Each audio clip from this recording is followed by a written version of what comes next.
Okay. Guerrilla cricket.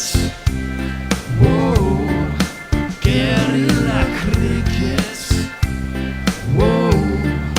Guerrilla Take guard, man the barricades, patrol the cover boundary. At last the time is come, this is a cricketing emergency. Hear this call to arms for every cricket revolutionary. Take up your bats and stumps for the test match insurgency. At first they tried to silence us, but we would not be silenced. They threatened us with lies, so we threatened them with violence. Che Guevara, Sangakkara, Joseph Stalin, Douglas Jardine, Robespierre, Darrell Hare, Vladimir Lenin, O'Brien Kevin, guerrilla cricket.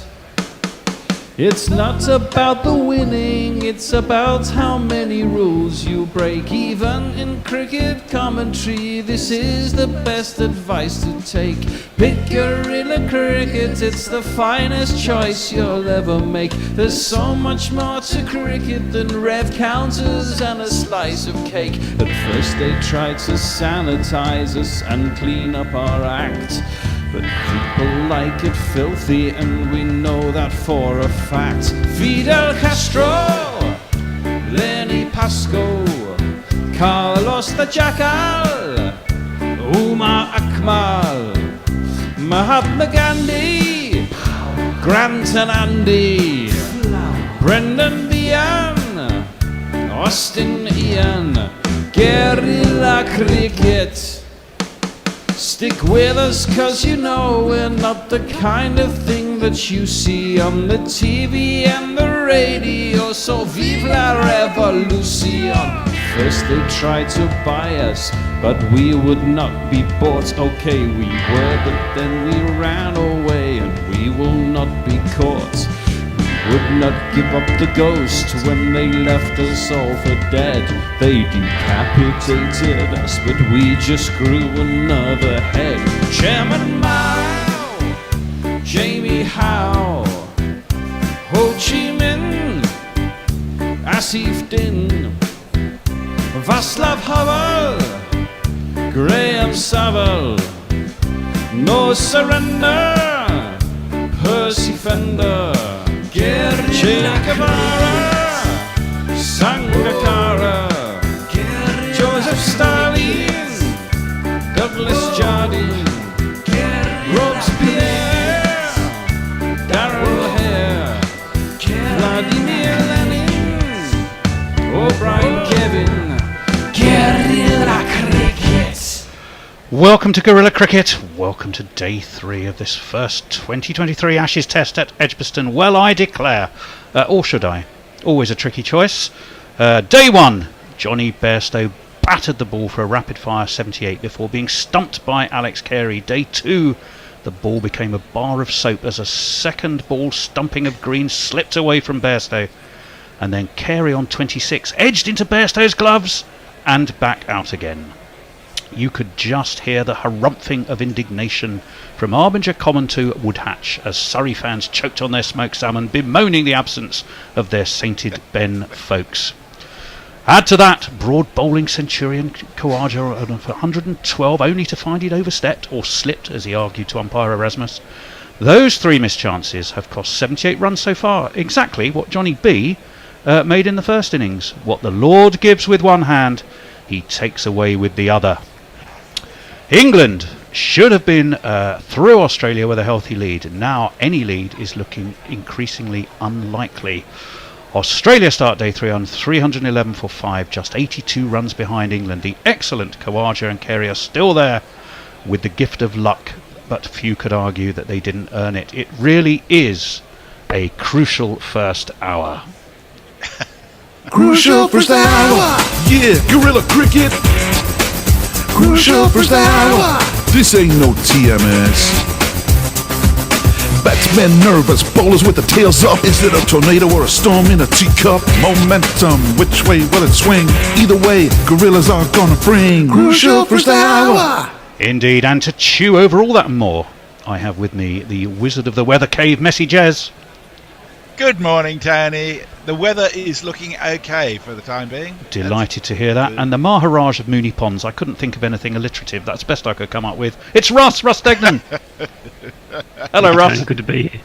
Good. He says wearily.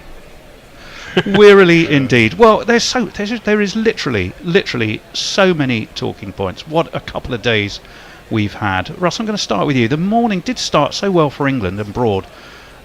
It would have justified that direct, if I could say the word, declaration decision perfectly. But then England just missed their chances, didn't they?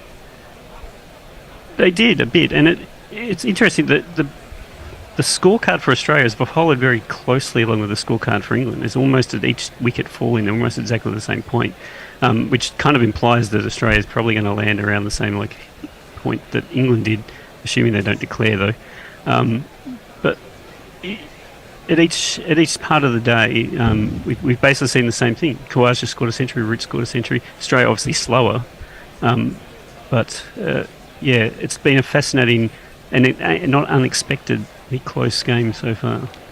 So you sound almost relieved. Was there a point then when Warner and Labuschagne went in consecutive balls that you thought, hello, are we into Trent Bridge 2000, what is it, 8 for 15? Is this going to happen again? Surely not.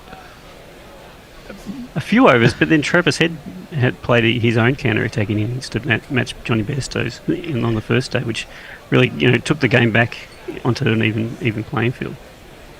Yeah, and you were never going to get another Trent Bridge on this wicket. No, I think that would be highly unlikely. And Messers, I mean, Warner and Broad, is it about a mental stranglehold, technical issues, or just coincidence? I mean, more than coincidence, but Warner did what Warner sometimes does, which is play an attacking stroke and not play it very well outside the off stump. He really needs to get that out of his repertoire for the first 20 overs or so. Possibly Labuschagne was the biggest surprise. Because he Labuschagne took an off stump guard, and I think he was not really switched on. It's not like him at all. But at the end of the day, I think the quote of the day actually goes to Stuart Broad, who just said this wicket is soulless. And he doesn't want it for the whole test. I heard him say that very clearly. He says, I hope it's not like that for the whole series, rather. I mean, it's a bloody awful wicket, frankly. Russ and I were talking earlier on. Yeah. It's very much like the ones in Pakistan and in Ahmedabad, where Usman Khawaja made shitloads of runs. And that's why it suited him so well. I'm really happy for him. I think he's a lovely bloke, and he deserves all that he gets. He played beautifully yesterday. But it's a bloody awful wicket. Well, I'm glad you mentioned that, because I was going to come on to Khawaja. Never let it be said that we're overly biased. That you might want to say occasionally biased. But Russ, you have to mention Khawaja. I mean, when he got his big slice of luck, the Broad overstepping, he'd already made 112. And boy, that was some celebration. His year, he's really turned around. When you look at his career pre-2022 and after 2022, he seems finally to feel comfortable in the side now.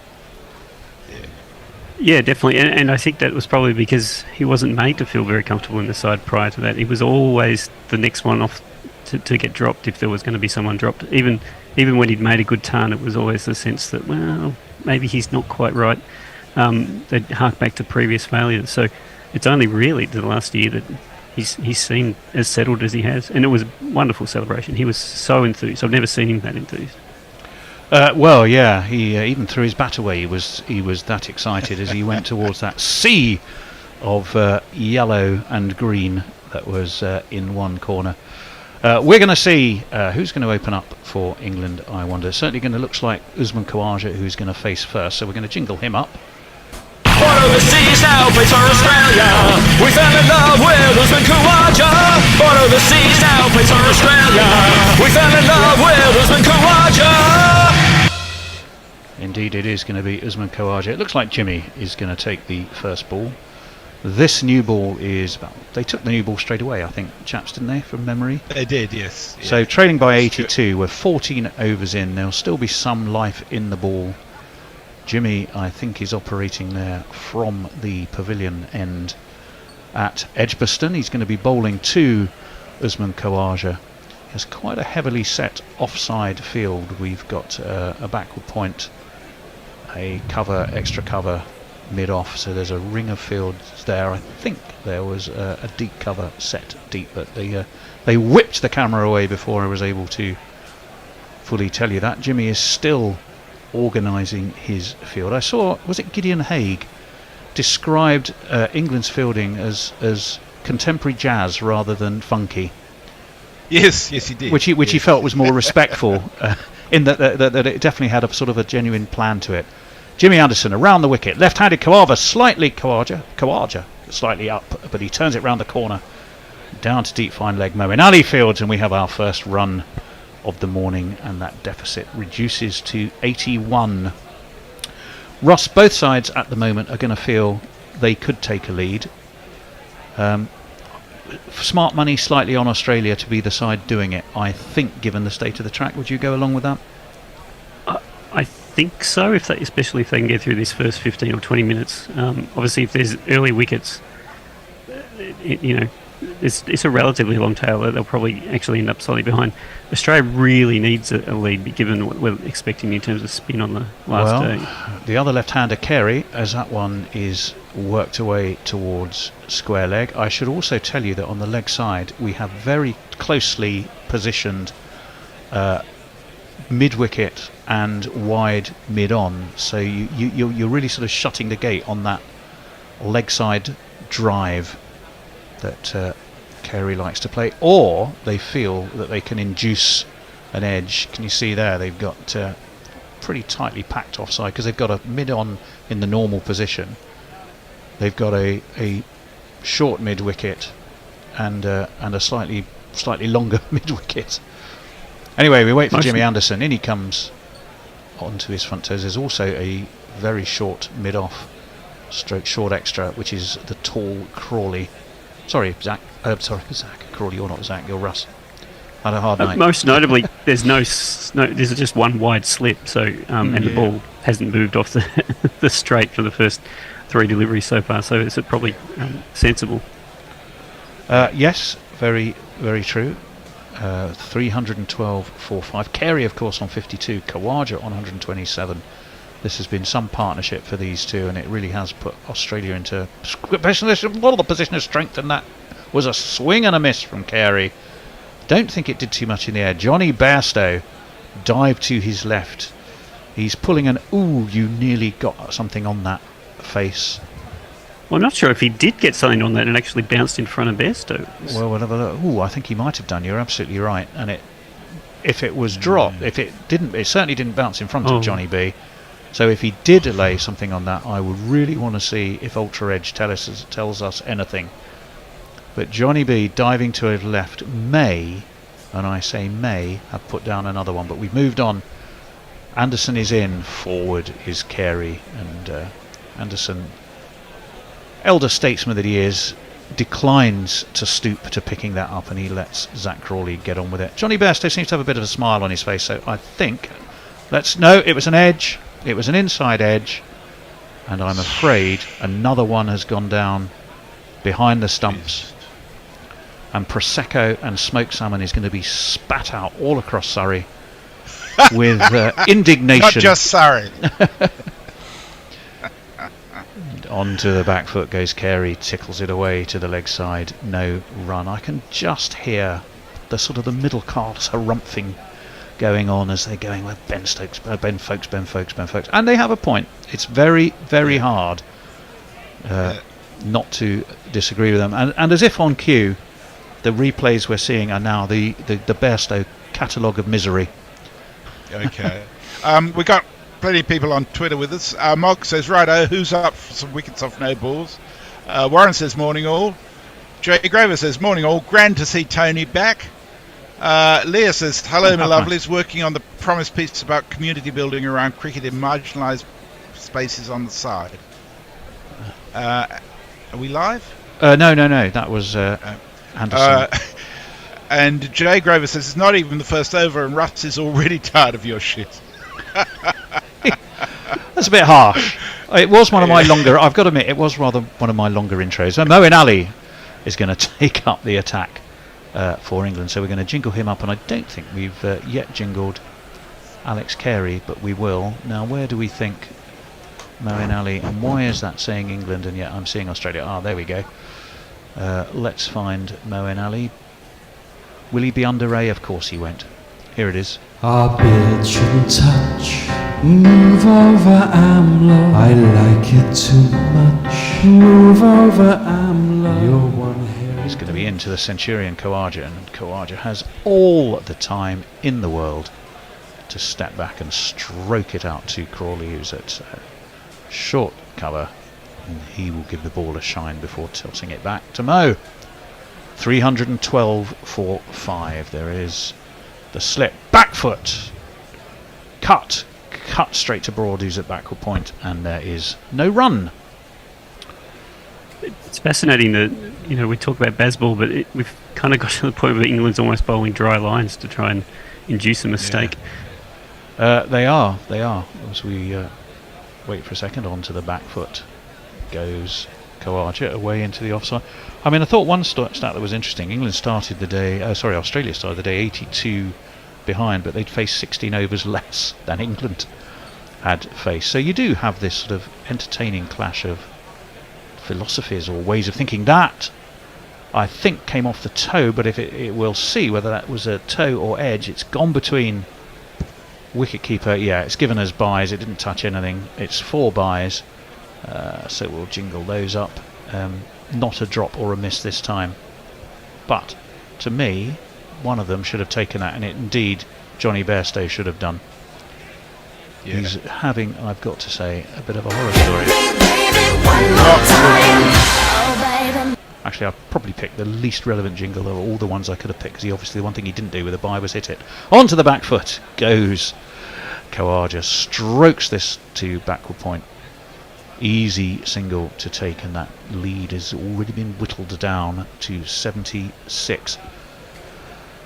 Russ, really clutches at the ball, doesn't he, Besto? He's not there in advance. It's kind of throwing his gloves out.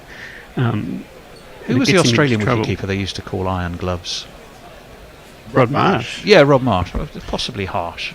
Very, very harsh. But it takes a long time keeping to spinners to learn the craft. Well, we have the slip, and we have the leg gully and forward thrusts, Carey, and he can get the easiest of strolled singles. It's all looking rather comfortable. It's the end of that Moeen Ali over. Australia have progressed without any kind of trouble, really. Well, I say that an inside edge could have done for Khawaja off about the second ball of the morning, so not without trouble. Sadly, you will know the rest of the story, even if you missed it. The catch wasn't taken behind the stumps. Let's just leave it there. 318 for 5, Messers. Muttley's with us, says, Wolf, morning primates, looking forward to what is hopefully another full day of cricket. Here's today's latest addition to the music collection. It's Desmond Child's album Discipline. It says Love and Sausages, of course. Farang says, greeting all, hope everyone's well. England landed the early blows before lunch yesterday, but couldn't snare more wickets on the flat Birmingham this bad pitch. Missed stumping and catches along with overstepping. Anderson was in, I beg your pardon. Wide, reached for by Carey, driven straight to point where Ben Stokes, England captain, is fielding. Something is making Messrs Chortle. Why don't you carry on, Messrs? You've got a bit of time, would you? Well, Farag sent a picture of a special cricket boob which has got an extension at the heel of about 2 inches to make sure you don't pound no balls. I hope rather tickled me. Well, yeah, it's not just England's problem. Don't forget Cummins, although clearly the one that we all thought, including Khawaja, had done for him, hadn't, and that was a frustration. Defended this one by Carey, very stout, very solid, and there was no run. 318 for 5. Carey represents a bit more of a threat to England, given how fast he likes to score. And, he really cracked that ball at Stokes. Stokes did well to stop it, actually, a couple of balls ago. I should also tell you, most important parish notices. One, the GPL is open I'm not quite sure what the pot is at. I'll just hold that for a second. Anderson in. That does take an edge, and it beats the man at wide third slip. And it's going to go all the way down to the third man boundary for one of these. And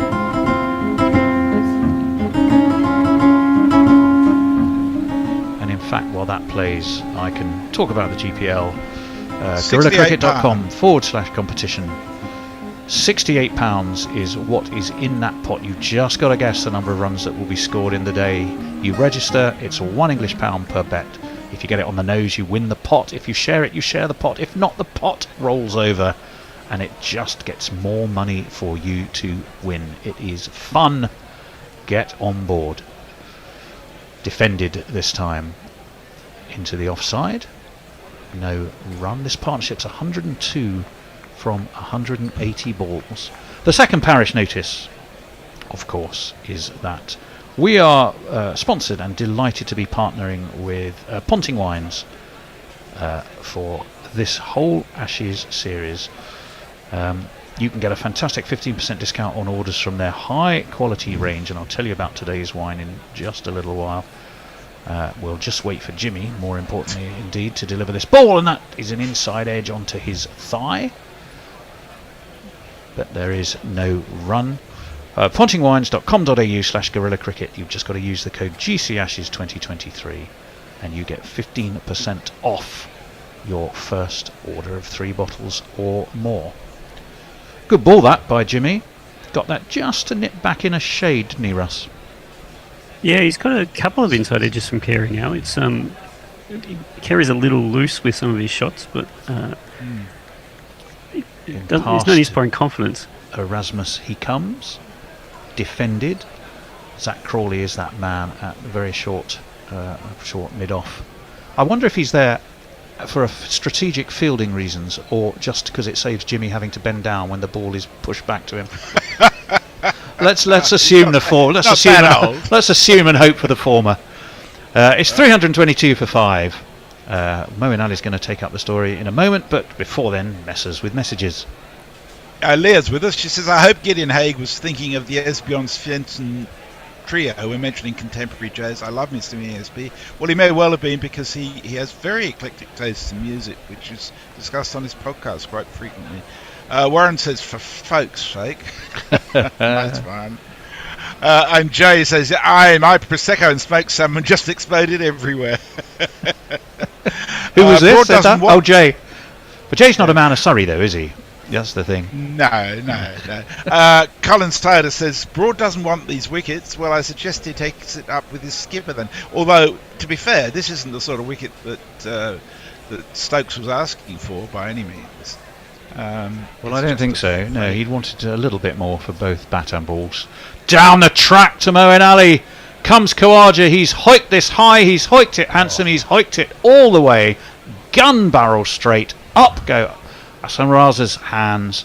And it's the first maximum. And this is getting after Mo time.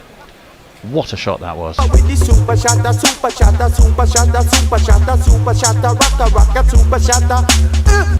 It actually turned a little bit too, but Khawaja had used his feet superbly to get right to the pitch, and like a golfer, every inch a golf shot, as he stood there and admired it as it just went straight down the middle of the fairway. That was a fantastic shot.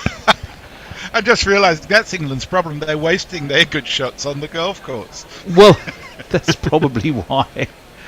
Well, Moeen Ali then, he will have spent a bit of time watching. I don't know how good he is at golf, Moeen Ali. They're going to have a look at the ball, England. Maybe. Well, that's good. I'll catch up a bit then. Oxymoronica says, was against Bairstow being given the gloves over Folks. Now he's made two glaring mistakes today, at least 4 altogether. You need your best keeper at this level. What if Bairstow makes another clanger in the match? Ring up Folks and say, sorry, please come back. Embarrassing situation. Umbre Nueva says, good morning, Gorilla Cricket. Another lip-smatting, tantalising day ahead, probably. Are you at the ground again, Umbre, or are you back home now? Oh, that's a good question. Dave Wood said, is it Ponting Wines or Wines? One is more on brand than the other. Ponting, actually, it's Ponting Wines. It's Ponting Wines. And he's also a really good commentator. As Russ was saying, he's one of the few cricket captains who's become better as a commentator since he retired. Well, Farong says, "Angry Ben, time to bring on Duckett." well, England needs to Maybe do something. rain during the afternoon sessions. We'll keep an eye on the rain radar.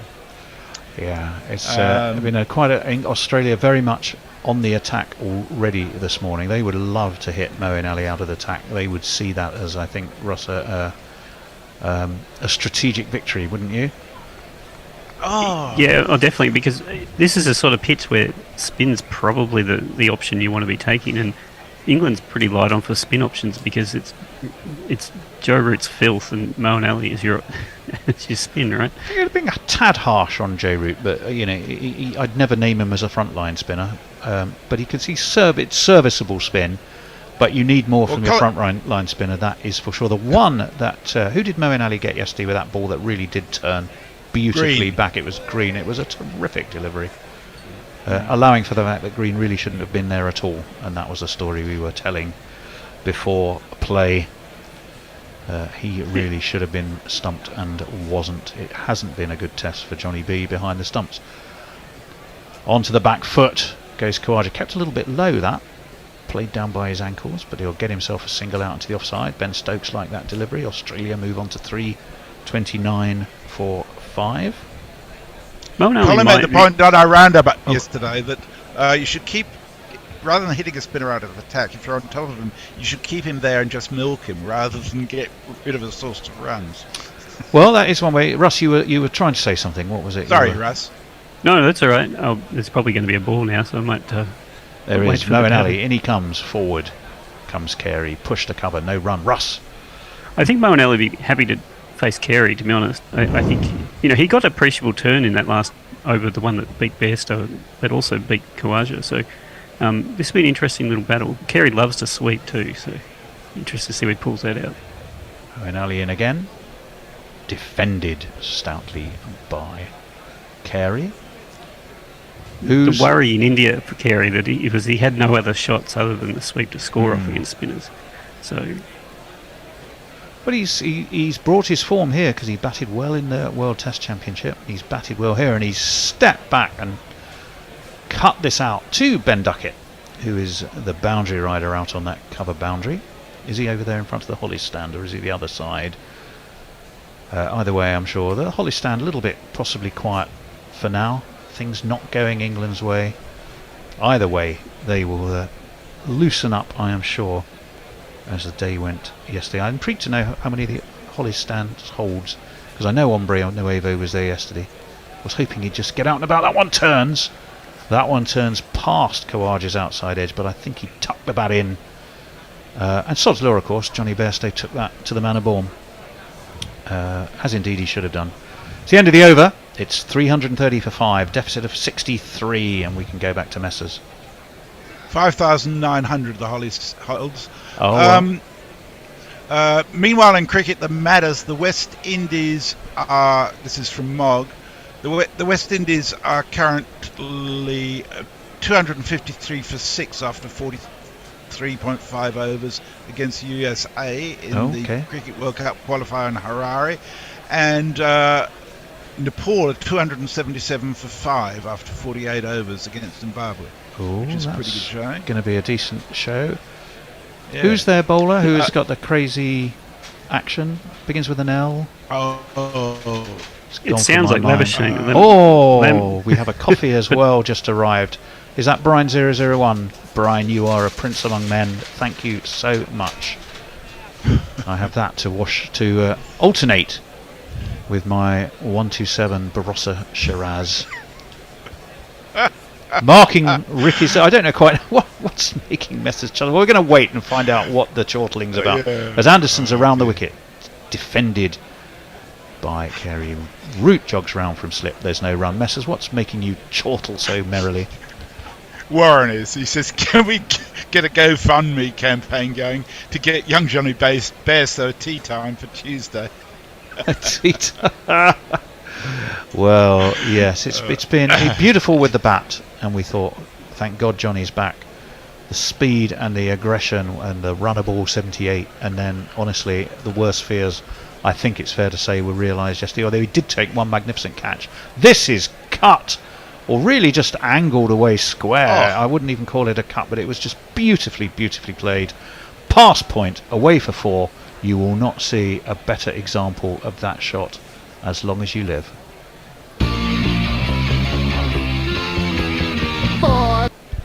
Glorious, wasn't it, Russ? Glorious shot. Backward point, off it went. Just leant on it, used the pace of the ball, and picked the gap. There's not a lot of gaps through there either. Yeah. No, England are looking like a team that needs something to happen. Anderson in, full, whipped off his toes. That might be 4 more. I think it is. Away through mid-wicket. That's going to go all the way.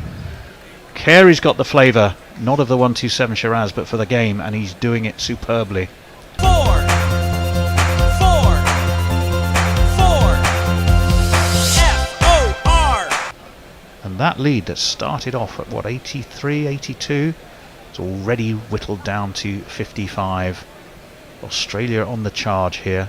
It's a friendly wicket. And as well as those, around the country, not just the Stoke Surrey, the Folks fans of Surrey. That declaration will be cogitated and discussed and generally mused over, you can bet your life. Anderson around the wicket. That's bowled him! Absolutely straight through Carey. What a delivery that was. It came back just enough. Carey's stumps are splayed. Everyone will hope that we aren't going to suddenly have a look at a no ball. I think that's unlikely with Jimmy. England have broken through. Carey's gone for 66, and it was a delicious delivery from the old master craftsman himself, Jimmy Anderson.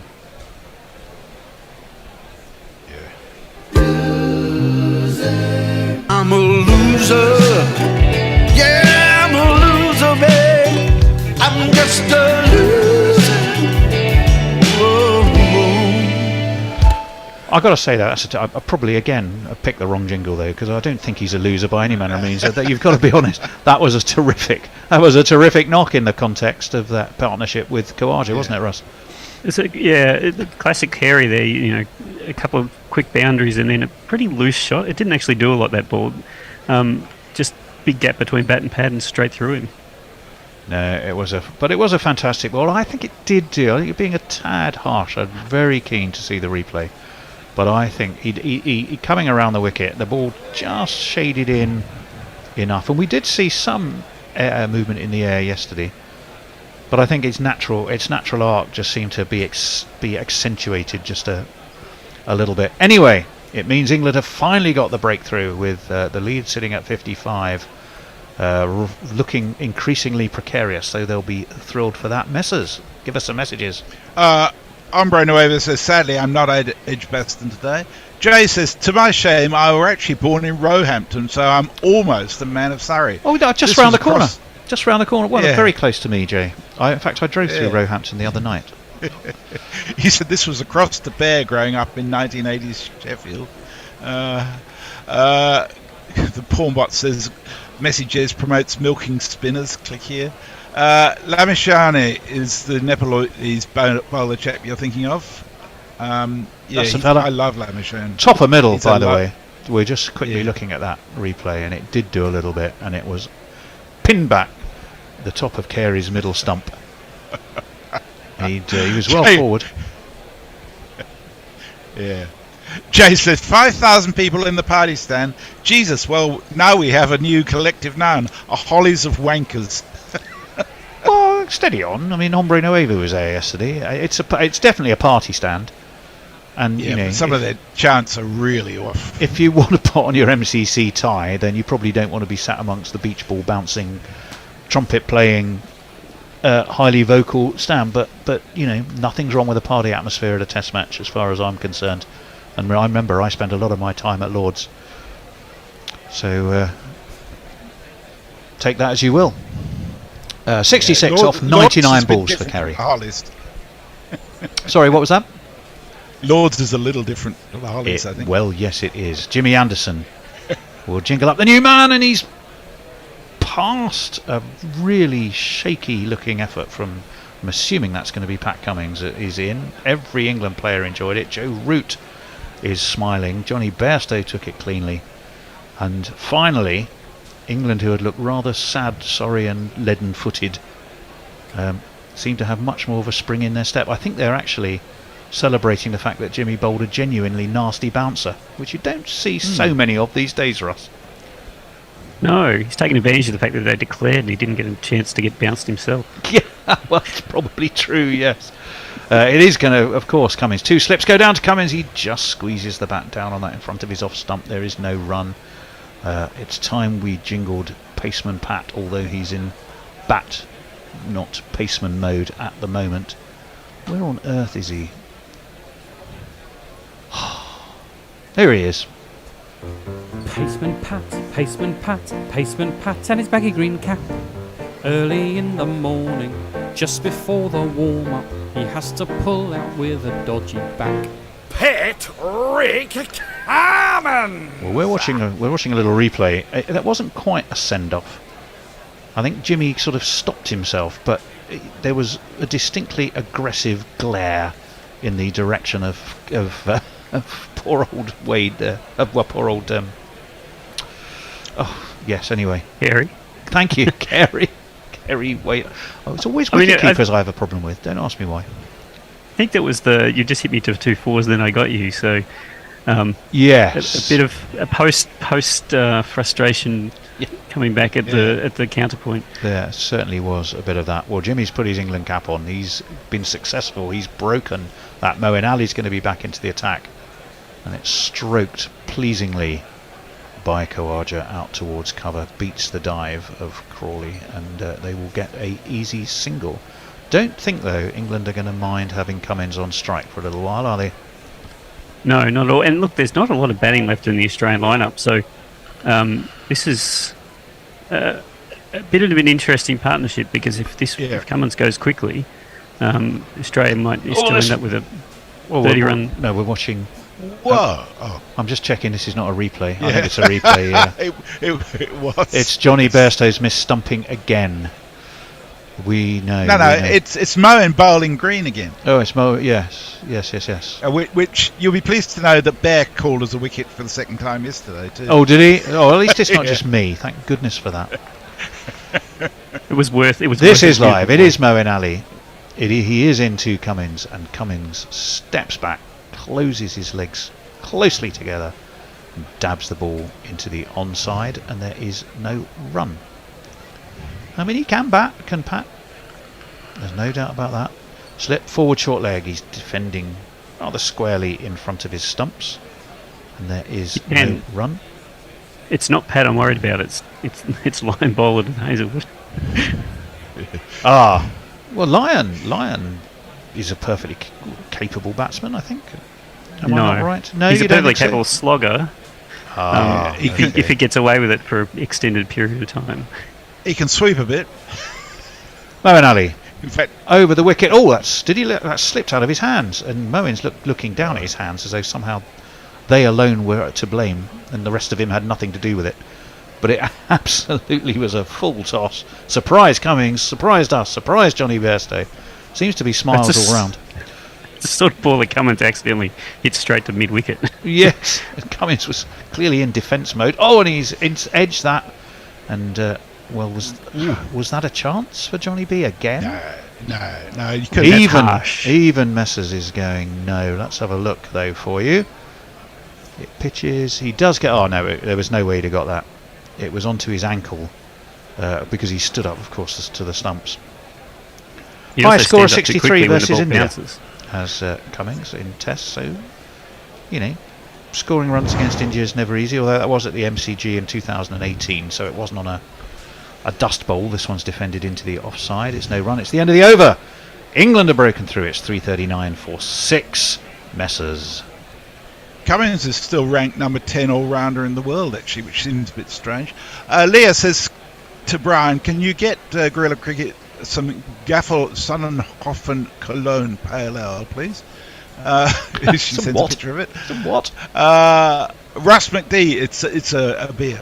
Russ McD says, evening from Korea, Gorillas. Bairstow for Crawley, folks for Bairstow. How is this not being considered worst? It will be no worse than we have already. Well, frankly, I incurred the wrath of Gary Naylor by suggesting they leave Stokes out till he's fit and put folks in instead. Oh, I saw that conversation, and I saw It was like lobbing a grenade into our WhatsApp group.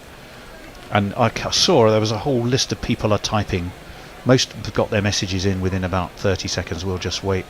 Anderson is wide of the off stump, taken cleanly by Bairstow, left by Kawaja. Yeah, most people got their responses in within about 30 seconds. A full 4.5 minutes later, Gary Naylor's response arrived. It was really like the Dead Sea Scrolls. It just seemed to take so long to arrive, as every word was carefully cogitated over and composed with absolute precision by the Mersey mouth. 3:39 for 6. The words Gary is typing are really strike fear into in WhatsApp. Absolutely. Anderson round the wicket, defended by Kawaja. Gets himself a single though. He just prodded that really out towards backward square. He gets one run. I remember our wine of the day is the Barossa 127 Shiraz. I will have a sip now and let you know what I think. Just watching Anderson to carry, and it's incredible the accuracy of the balls he was bowling. Every one is within half a foot of each other. Yeah. Well, I tell you, I'm getting bits of blackberry and chocolate, I think. Bits of chocolate? Yeah, bits of in your blackberry. wine? Yeah, no, not bits of chocolate. Flavours of blackberry and chocolate. Is this one? Hints, Messrs. Hints of blackberry and chocolate, defended out towards mid-on by Cummings, possibly turning a little later into sort of terracotta and dried spices. But don't take my word for it. You can simply go to pontingwines.com.au/Gorilla Cricket and you use the code GC Ashes 2023 and you get. Or you can just click on the link from our website. It's that one there. Easier. The one, that's it. The Bear's going to help himself. This one is into the offside, fielded by the man at short extra. 2 balls left. We're going to have a change. I can't actually remember my own rotors. Steve Jones is in the building. The tall, imposing, elegant, statesman-like these days, dare one say, which is a kind way of saying old figure of one of my oldest and dearest friends, I have to tell you. 1 for 44 for Jimmy, 344 6. The Bear is wrinkling his ursine nose. What are we making of it, Bear? Oh, nice. Didn't even swear. That's probably. I don't know if I take that as a good thing or a bad thing. This one is guided down to backward point. 2 are in pursuit. Duckett and Harry Brook. They will come back for 3. Harry Brook it was, whose longer legs gave him a considerable advantage in that race. And away he went and got there first. But the score has moved on to 343. Exactly 50 is what Australia trail by. Am I staying on or am I moving out there? Oh, it's right in front of me apparently, so it is, yes, but sometimes you don't put the most up-to-date one on. You do that to fool me. I do these careful rotor changes and then you've got like a previous generation. He has to do. Parrot Badshaw's in the wine groove. He says Jimmy Anderson's delivery was like a rich and peppery Shiraz. I like the that. Wicket with a Rich and peppery. Well, that wasn't so peppery. That was easy enough to defend by Cummings. Into the offside. It's the end of my stint. I shall take my 127 Barossa Shiraz away and savour it in solitude. Actually, no, I won't. I'll go and talk to Bones. And I shall love you and leave you. Who's on tweets? That would be me. Okay, Rich Turner from 10 minutes ago is the next. Although I should say that Martley says we're back in it. So Rich Turner. Thanks, Al. Catch you later. No problem. As I see my colleagues don headsets. The next voice you'll hear is the Bear. All right there, Al. Hello, Dan. Hi, Bear. How are you, mate? Can't hear you. Dan? Hello, Dan. Hello. I'm here.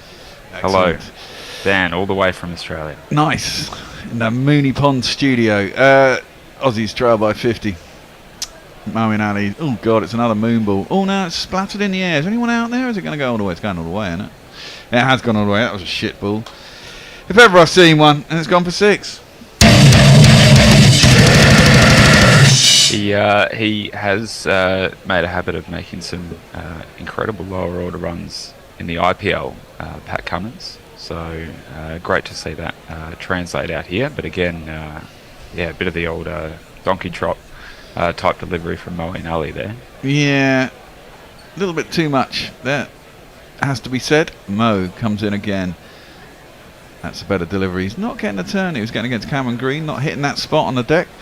That one's just chopped out to cover, and there's no run. Trail by 44. Where do you see it? It's going to be about parity, or you're going to be slightly ahead, I reckon. Unless we can get some quick wickets and Bairstow can actually do something behind the stumps rather than fuck it up. As that one has played up to mid-on, there's no run. I was wondering if Bairstow was a Radiohead fan and he was out there singing My Iron Gloves. Very much so. I mean, that's a good shot from Pat Cummins. It's been put up there in the slot outside the off stump by Mo, and it's been smashed back over his head. I must say, I was a bit. If I was England, I wouldn't have started with Mo this morning. I'd have started with the seamers. They've had a night off. I know it's not doing much for them, but they're obviously going to be aggressive against the spinner. You want to try and create some tightness, and maybe that takes the wicket. I mean, they took the one. They should have. Well, actually, Carey was out twice. Well, should have been out twice. Being dropped by Bairstow in the first over. That was really bloody irritating. Not the easiest of catches. Going the wrong way, one-handed, but you know, keepers should take them.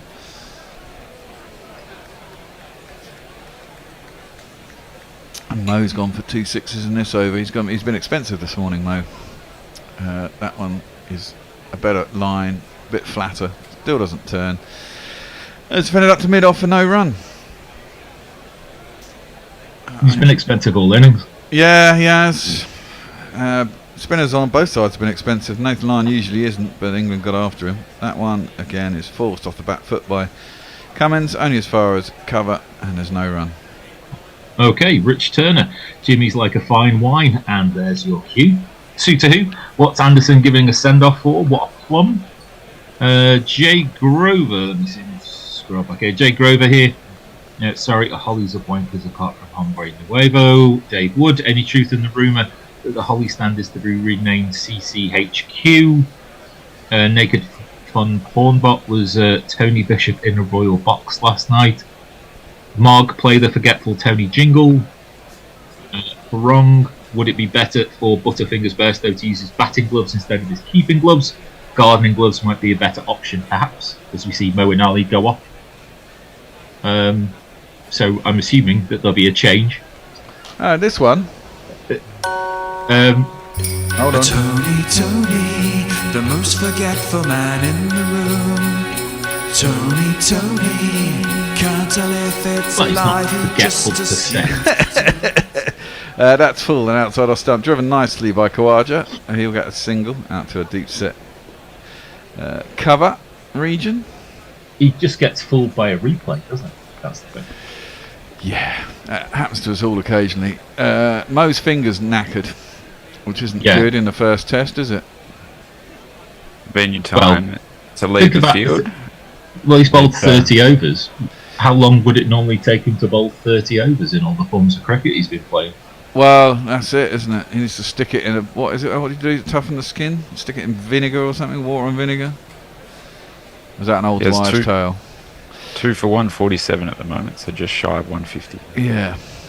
Defended as Jimmy Anderson bowls at Cummins. Back up to mid-off, and there's no run.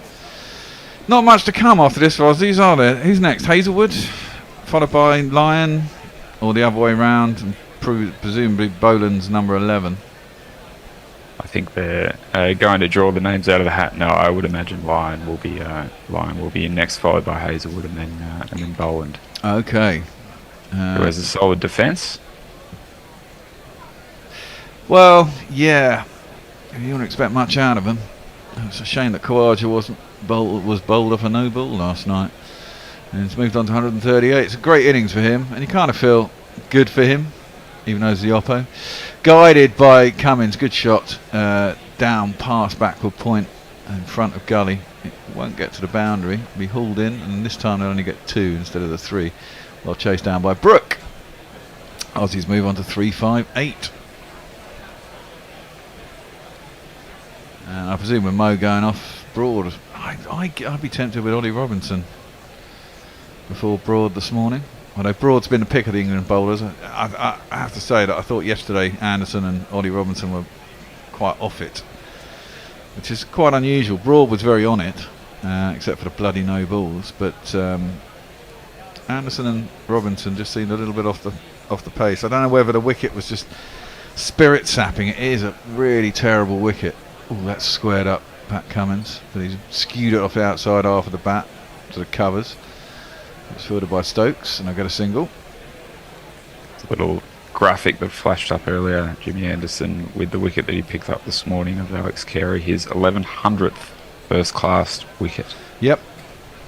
Well, it's 686 now. In tests, yeah. In tests. Closing in on 700. How many did Warner get? 704 or something?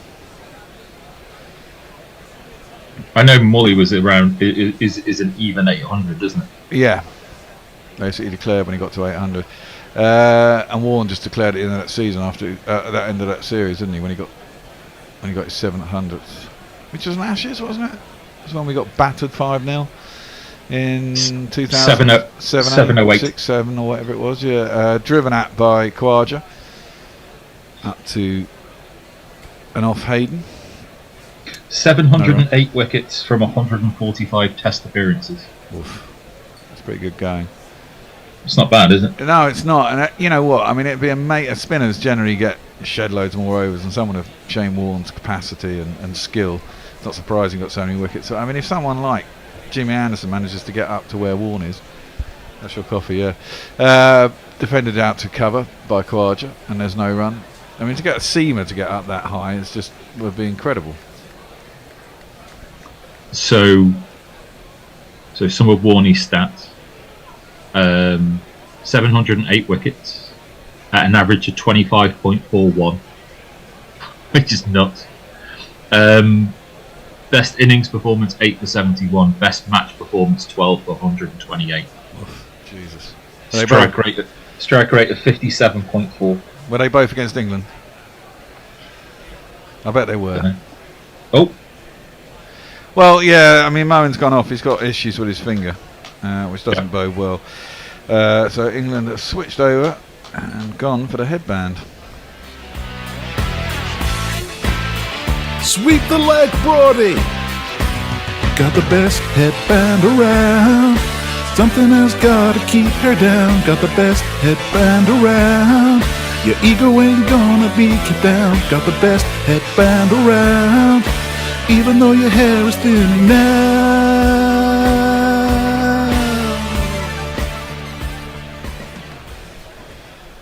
So, by way of comparison, Anderson is 685 wickets at an average of 25.99 before the start of this game. His best innings performance is 7 for 42. Best match performance 11 for 71. Strike rate of 55.9. There you go. What was Borney's strike rate?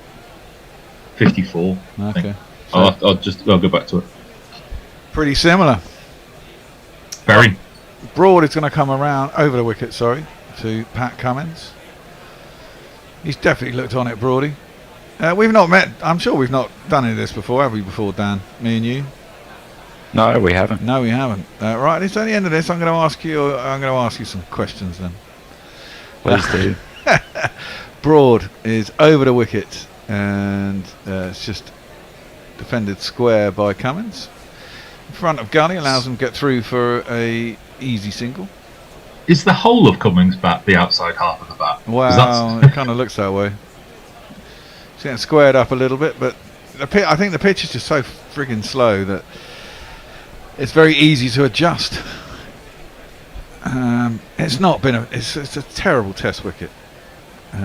Look, if you're in Pakistan, maybe, and it has been hot and dry here, but you know, they're a sports ground. They have access to water. If they really want to water it, they could have watered it and kept it a little bit green, and you know, all the things that you should do. And considering that Stokes asked for, we're going to have fast, hard tracks for the Ashes. You know, blah blah blah. And what we turned up here, we got 22 yards of rolled snot essentially. It's as slow as a snail. We've got no life in it, no movement in it. Atmospherics aren't conducive to swing, as Khawaja brought us round the wicket to him. Well, if this is simply a result of looking after a pitch without really, in light of conditions, then it doesn't matter where we're going to go across the UK. We're probably going to get 4 pitches which are really similar, right? Well, that's the thought of that is really quite depressing. This is England, you've got to have pitches that suit yourselves as well, as that's defended out into the offside and there's no run. I mean, they don't suit Australia, I'd say, neither side wants these. I mean, we don't know. We've got a month and a half. The weather could change drastically. You could get a reasonably cold one with overcast conditions somewhere like Headingley, and the ball will do all sorts. And then it'll be a test of a different test of Bazball. But the ball will do something. What is the weather like at the moment? I saw some well-dressed men fainting in 30 degrees recently. Well, yeah, exactly. For you boys, it's probably quite chilly. But if you're an Englishman, as that's defended out to the cupboard and there's no run, it's actually quite hot. 22 degrees is pleasant temperature, and we're all in shorts and t-shirts. And it is quite humid, and the weather's been like this for the last month or so. We haven't had hardly any rain, especially in London. We haven't had any rain for a month, I don't think, or over 6 weeks. I can't remember. I was seeing it on the news the other day. So it's all been hot and dry, but it can change just like that and get a whole bunch of rain for a while. But they're sports pitches. I mean, they've got access to water. If they want to make it green and have it grow, just water it more. Keep the grass a bit alive. It's ridiculous. It'll die off during the games. You can't do anything with it during that period, as that's defended by Khawaja back past the bowler, and there's no run. But I was stunned to see the hue of the pitch on day one. I've never, in all my time, I'm 32 years old, so you're a youngster. But in all my time watching cricket at 2 a.m. in the morning in the Ashes, it's definitely the sort of brownest, yellowest hue I've seen on day one. Yeah. And unfortunately, I mean, Al's right there. I mean, the wicket at Lords for England versus Ireland wasn't great. The World Test Championship wicket was a bit more fun. In fact, I thought that was a pretty good wicket, actually, the World Test Champion wicket at the Oval. That's played by Khawaja up towards mid-on. There's no run. There was a little bit in it for the bowlers. There was a bit of pace in it as well. It came onto the bat quite nicely. And it deteriorated over the course of the 5 days. Do you want some tweets? Yeah, go for it.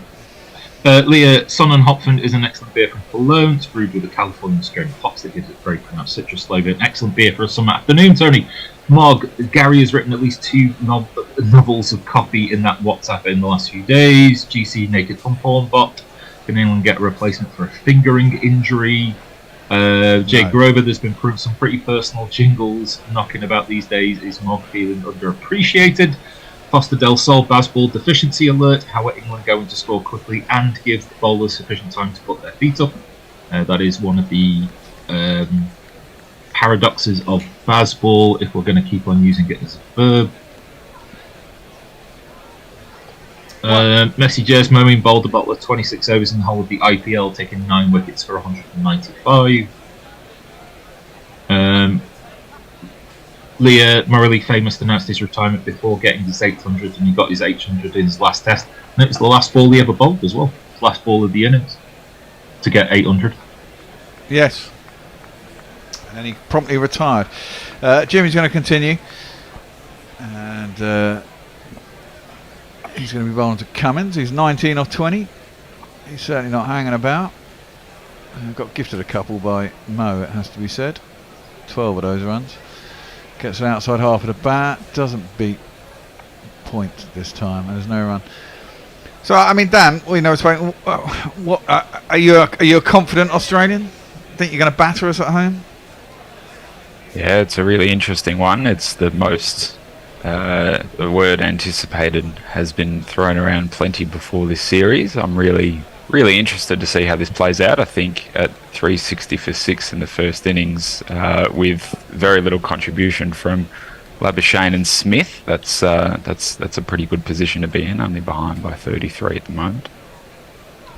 I'd agree with that. We should have done better.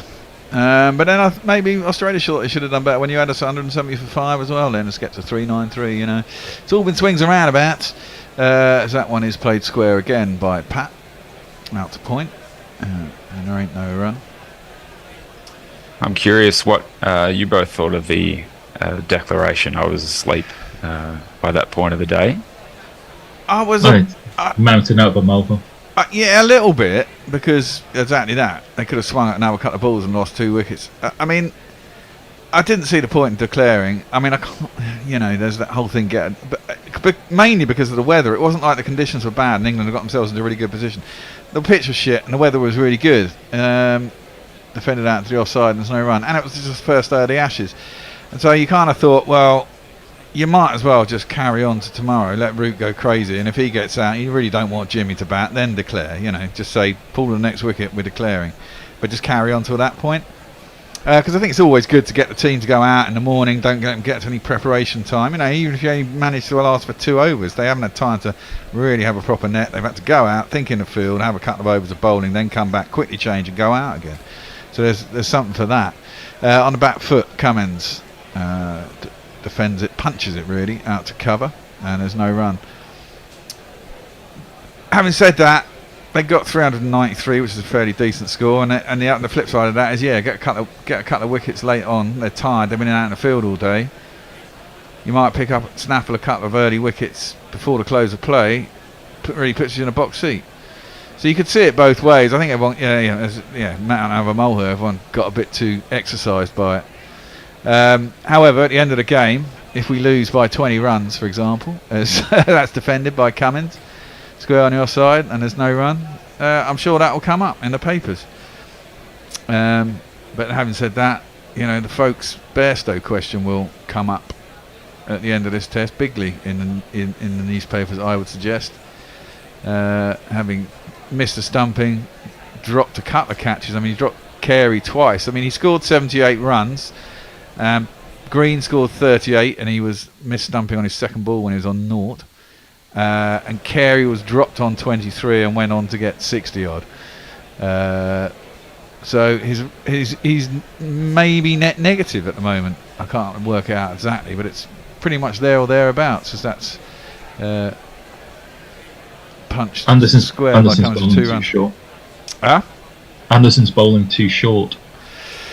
Yeah, but that's the problem. This pitch is just shit. There's really nothing in it for the bowlers. I mean, I don't think it's going to be easier when Australia come out. They'll have to go to Lyon a lot as well. And if England get after Lyon, he'll either take lots of wickets, which is a possibility as he's better than Mo, or he'll get the same treatment and it'll be tough for them too. Right, a couple more tweets. Pirate Bradshaw for the anti-Bairstow set. The sight of Johnny Bairstow missing catches and stumpings is akin to taking a sip of a corked Shiraz. A bit of disappointment lingers on the palate like a stale aftertaste, leaving one's senses thoroughly underwhelmed. Which is, of course, nothing like the Ponting Wine 127. Ponting Wine 127 is actually very, very, very tasty. Very tasty indeed. It is a Shiraz, and it's going down quite nicely. Broad, around the wicket. Khawaja takes a little step down the track to meet the ball, defends it up towards mid-on, and there is no run. Trail by just 31 runs now. Broad hypothetically, if folks were to come into the side, I imagine Bairstow's batting well enough to keep him in the side, I would have thought. What sort of impact would that have on the lineup? Well, that's the problem, Dan. Stuart Broad is complaining about the idea that Khawaja was walking down the track. Right. Broad's position at the time was right in front of the stump. Defended out to covers and there's no run. I mean, this is the eternal problem, Dan. Folks is a better keeper by a long shot, right? Everyone thinks that Crawley should probably be dropped, although now he's got a 60 in the first dig. That's a harder one to thing, right? the problem was that Johnny B was doing so well last summer, then got himself injured, and Harry Brook was his replacement, right, for Pakistan. And Harry Brook goes and scores 800 runs in 7 innings, and you can't drop Harry Brook. At 19 runs and over. Exactly. So, the problem is you've got too many people unless you drop Crawley. That's short, and actually that's... Kawhi just had to duck out the way of that. He's ended up on his arse, and he's on 138. That can't have been a bad delivery. It's cloudy over at Edgbaston. I thought it was bright sunshine, but it's certainly not. It's very hazy. But it's a good problem to have for you blokes. I think back to the previous Ashes down under when it was who can we get in? Who can we get in? Who can hang around and make some runs? And we made Joss Butler very miserable by the end of the series. So it's a good problem to have. Yeah, it's a good problem to have if you solve it. Yes. Broad in again. That's a horrible ball outside off stump. Just dies in a pitch and bounces twice before it gets through the Bairstow. Have you seen the weather forecast for Edgbaston for the rest of the day? There's supposed to be. There's the potential of thunderstorms. Well, they reckon between the hours of, around about the time of lunch, the chance of rain increases to 50%, and then over 50%, and then rapidly rising to 80 and 90% in what would be the second session. Oh, okay. Yeah, I mean, I know there's a lot. There's supposed to be storms coming up through London, but I mean, it's blue sky still here. I thought it's all supposed to be coming up from the southeast, across us, and then up to Birmingham. You could be a weather forecaster, though, with the arm gestures. Well, Broad in, pulled along the ground, out to mid wicket. Good stop. Yep, no run. Yeah, and the problem is, suddenly we do have some players, bowling options as well. I mean, we'd have more, but I mean, we've got Wood in the sidelines, and the actually Leach going was the biggest thing. I mean, I don't think. I mean, Moen is a stopgap. He doesn't want to carry on after this. He's kind of answered the call, and it kind of makes sense because you've got a bunch of lefties, particularly at the top of the order as well. I mean, the brave option would have been to put Rohan Ahmed in, which wouldn't have been bad. I mean, he certainly, maybe he would have... Oh, now! Oh, dear. Khawaja went to clip that on the leg side and got it it stopped on his shot, and it went aerial and bounced just before mid-wicket, and there's no run. I think Rohan Ahmed would have been the brave option. He's got a googly as well, so and he bowls that pretty well and consistently. He's probably not the best leg spinner in the world now. He's only 19, 20 or something, so he doesn't have the experience. But if he got a few wickets at 5 and over, he wouldn't be doing any worse than Moen, and he can hit the ball. He's got a bad eye as well, actually. He's a bit of a slogger, but he can certainly score runs. He's nowhere near as good as Mo, but if he's batting down at 8, it's not so bad. Change up in the bowling. It's going to be Ollie Robinson. It's going to be Ollie next over. Let's give him a little jingle then. Where is he? Here he is. Ollie, Ollie, Ollie! Oi, oi, oi! Ollie, Ollie, Ollie! Oi, oi, oi! Ollie, oi, oi, oi! Ollie, Ollie, Ollie! Robinson! Ollie comes back in, number 49 of 17. Thought he bowled pretty. He had a couple of decent overs yesterday, but it was generally quite innocuous, which is not what you really want out of him. But I do think all the bowlers have tried on this wicket and have just gone, for fuck's sake, what have you served us up here? This is just cack. And it must be quite dispiriting when you're a bowler. It's a job, get on with it. Yeah, I know it's a job, get on with it, but you want something to help you with your tools, I mean, you bang it in a pitch and it just goes blip. Then you're just going to go, for fuck's sake. I recently discovered there's another Ollie Robinson playing county cricket. That may be true. Oh, that one comes in a little bit to Cummins, but he works it down to long leg. Gets himself a single. Australia trailed by just 30 runs now. Was that a no ball as well? Did I just see the umpire stick an arm out? No, maybe not. No, it's still saying 1 ball bowl. Yeah. I didn't realise Broad's really as tall as Ollie Robinson. Maybe even a little bit taller.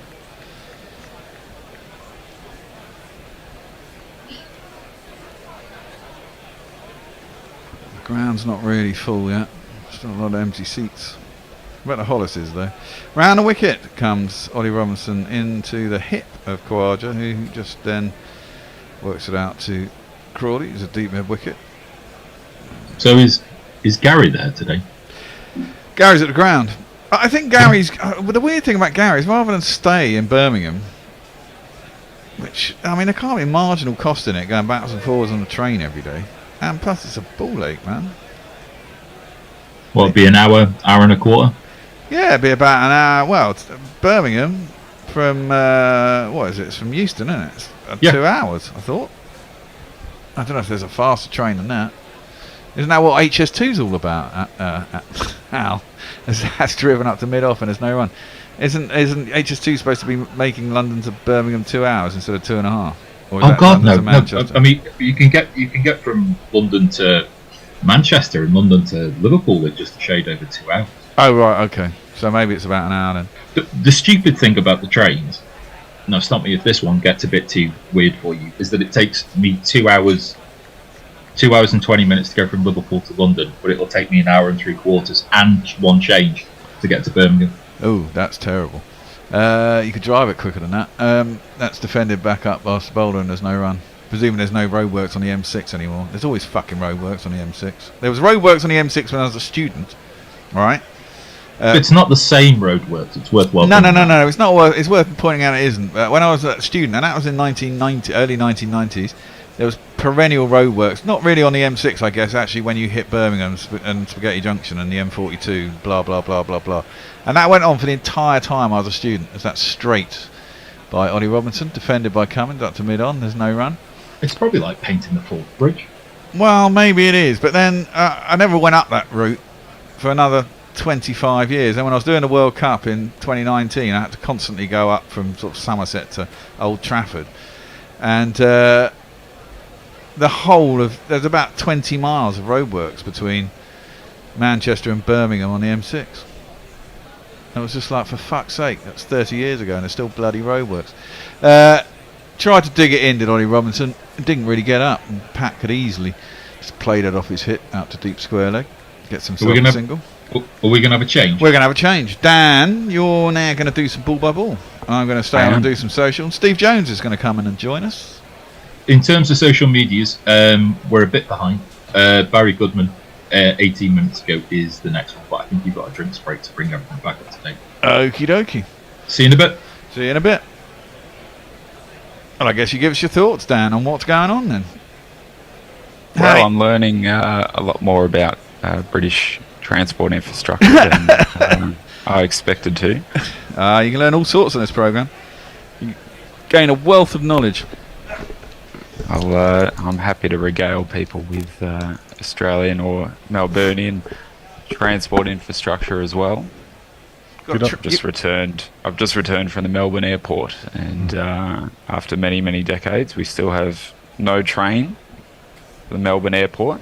I'd say that's the biggest no train transport. to the airport. No train to the Melbourne airport. Oof. I'd say that's the biggest transport infrastructure complaint of Victorians over here.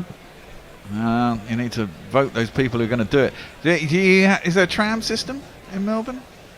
Absolutely, yeah. We're very proud and protective of our trams here in Melbourne. Good. Like a good tram. I think we have trams in Croydon. Croydon. That's about it. Yeah. It's a good way though. I think it's good. Morning, Steve. We have Afternoon, Croydon. Bear. You have a Croydon? We do have a Croydon out in the eastern suburbs of Melbourne. Does it have lots of stabbings? It does actually, yeah. It's very much like ours then. Yeah. Nice. We have more in common than we thought. Well, there you go. You see. It means something quite lovely, Croydon, doesn't it? It means Valley of Beautiful Flowers or something like that. Really? Which is not what the Croydon in Surrey looks like now. No. Definitely not like that. Croydon High Street's ugly. Oh, yes. Beauty. It was a beauty. The one wicket's full this morning. Jimmy Anderson bowling Carey after he was dropped by Bairstow, and chances are precious. And we've wasted how many now? 4. Yeah. I think 4. What we got? Missed stumping, 2 drop catches, and a bowled off a no ball. So we've actually taken 11 wickets, or should have done. No, we'd have taken all 10 if we'd have fucking been sensible. And if Green had been got out on naught straight after he came in after Travis Head was out, didn't he? Time, what, about 180, 170? Would have been a whole different bloody ball game. But Johnny B, iron gloves. Has the call gone out for Ben, folks, from the Gorillas? Wow. Ideally, you want them both in, don't you? Yeah. You want, but you can't. You certainly want Johnny for his batting, don't you? Yeah, I mean, I guess one way you could go is you say, okay, well, we don't have a spinner, and we go in with three. Rather like now. Well, exactly, and you say, Root, you're going to fill in for the spinners overs. Unfortunately, because you wouldn't really expect to need a spinner so much in England as has been required on this pitch because it's so crap. But if it was a typically English pitch, you could probably get away with 10, 15 overs of Root in the first innings. Yeah. And then maybe a little bit more in a second, which means you could cover him because you've got Stokes who's now bowling and then 3 seamers. And you could have Folks who then comes in with Bairstow and have Folks at 8. And you'd still have 5 bowlers, theoretically. Root likes bowling. He may not be the greatest, but he's enthusiastic at it. So Ali's back on the pitch anyway, which is development. But he's not going to be able to bowl, is he, for about 5 overs? He's been off for so long. No, I don't think that really matters in international match. You're doing a ball by ball, Dan. Over to you. I am indeed. Stuart Broad, who spent a summer with Hoppers Crossing Cricket Club in the western suburbs of Melbourne. A long time ago. He's far too good for that now. It's left outside at the off stump by Cummins. Cummins is 23 from 32. We got a wealth of runs from Moeen before Moeen left the field. Khawaja is 139 from 307. Australia 6 for 365, only trailing by 28 runs now. Yeah, it's a good comeback by Australia. Positive this morning as well. Can you pass me that iPad? Broad in again. It's defended on the front foot, back down the pitch by Cummins. Now, what time is it over there, gentlemen? Because I'm just gone seeing midday. Yeah, that's okay. I'm seeing a number of you enjoy some delicious red wine over there. I was just wondering. That reminds me. Yeah, if it's ever too early to start. Well, not a gorilla. Not a Gorilla Towers. It's generally never too early to start. In comes Broad again. Again, just defended on the front foot by Cummins. Cummins' batting has come under some scrutiny in recent years. His career average at the moment hovering around the 16 mark. It was up over 20, his test batting has been a little lackluster in recent years, but he's set himself a good foundation here. He looks very competent, actually, doesn't he? Pat's pretty competent. Paceman Broad Pat. in again. It's pretty wide outside the off stump. Little bouncer as well. Cummins takes evasive action through to Bairstow, who catches the ball with both gloves, which is a positive sign. By the way, I didn't say hi, Dan. Very rude of me. So. Hello, Steve. Good evening, morning, night, whatever it is for you guys in Melbourne. What time is it over there? About 7 o'clock? 6 o'clock? No. 9 o'clock. 9, yeah. Way after 6. It's not so bad then. The first 2 sessions are pretty much done by just after midnight. Broad in again. This time it's just past point. Dabbed out there by Cummins. He'll pick up a single. It's very, very easy track, isn't it? Bloody hell. Yeah, it's a really easy track. 6 for 366, trailing by 27 runs.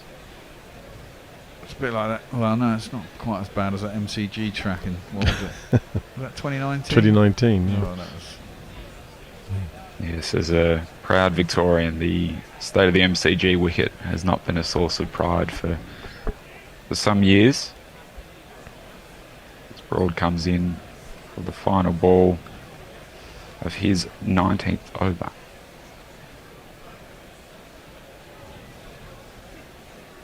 And it's defended back down the pitch by Kawaja. Australia are 6 for 366, trailing by 27 runs. Let me get some tweets in. Mog says Joy Lord Gumby is opening the batting for Zimbabwe. That's a cracking name. Jay says Sheffield to London takes about 2 hours. Getting from St Pancras to anywhere I want to go takes about 2 years. St Pancras is quite good. If there's lightning around, they'll be off. Rain or no rain, says Nicky. That's true.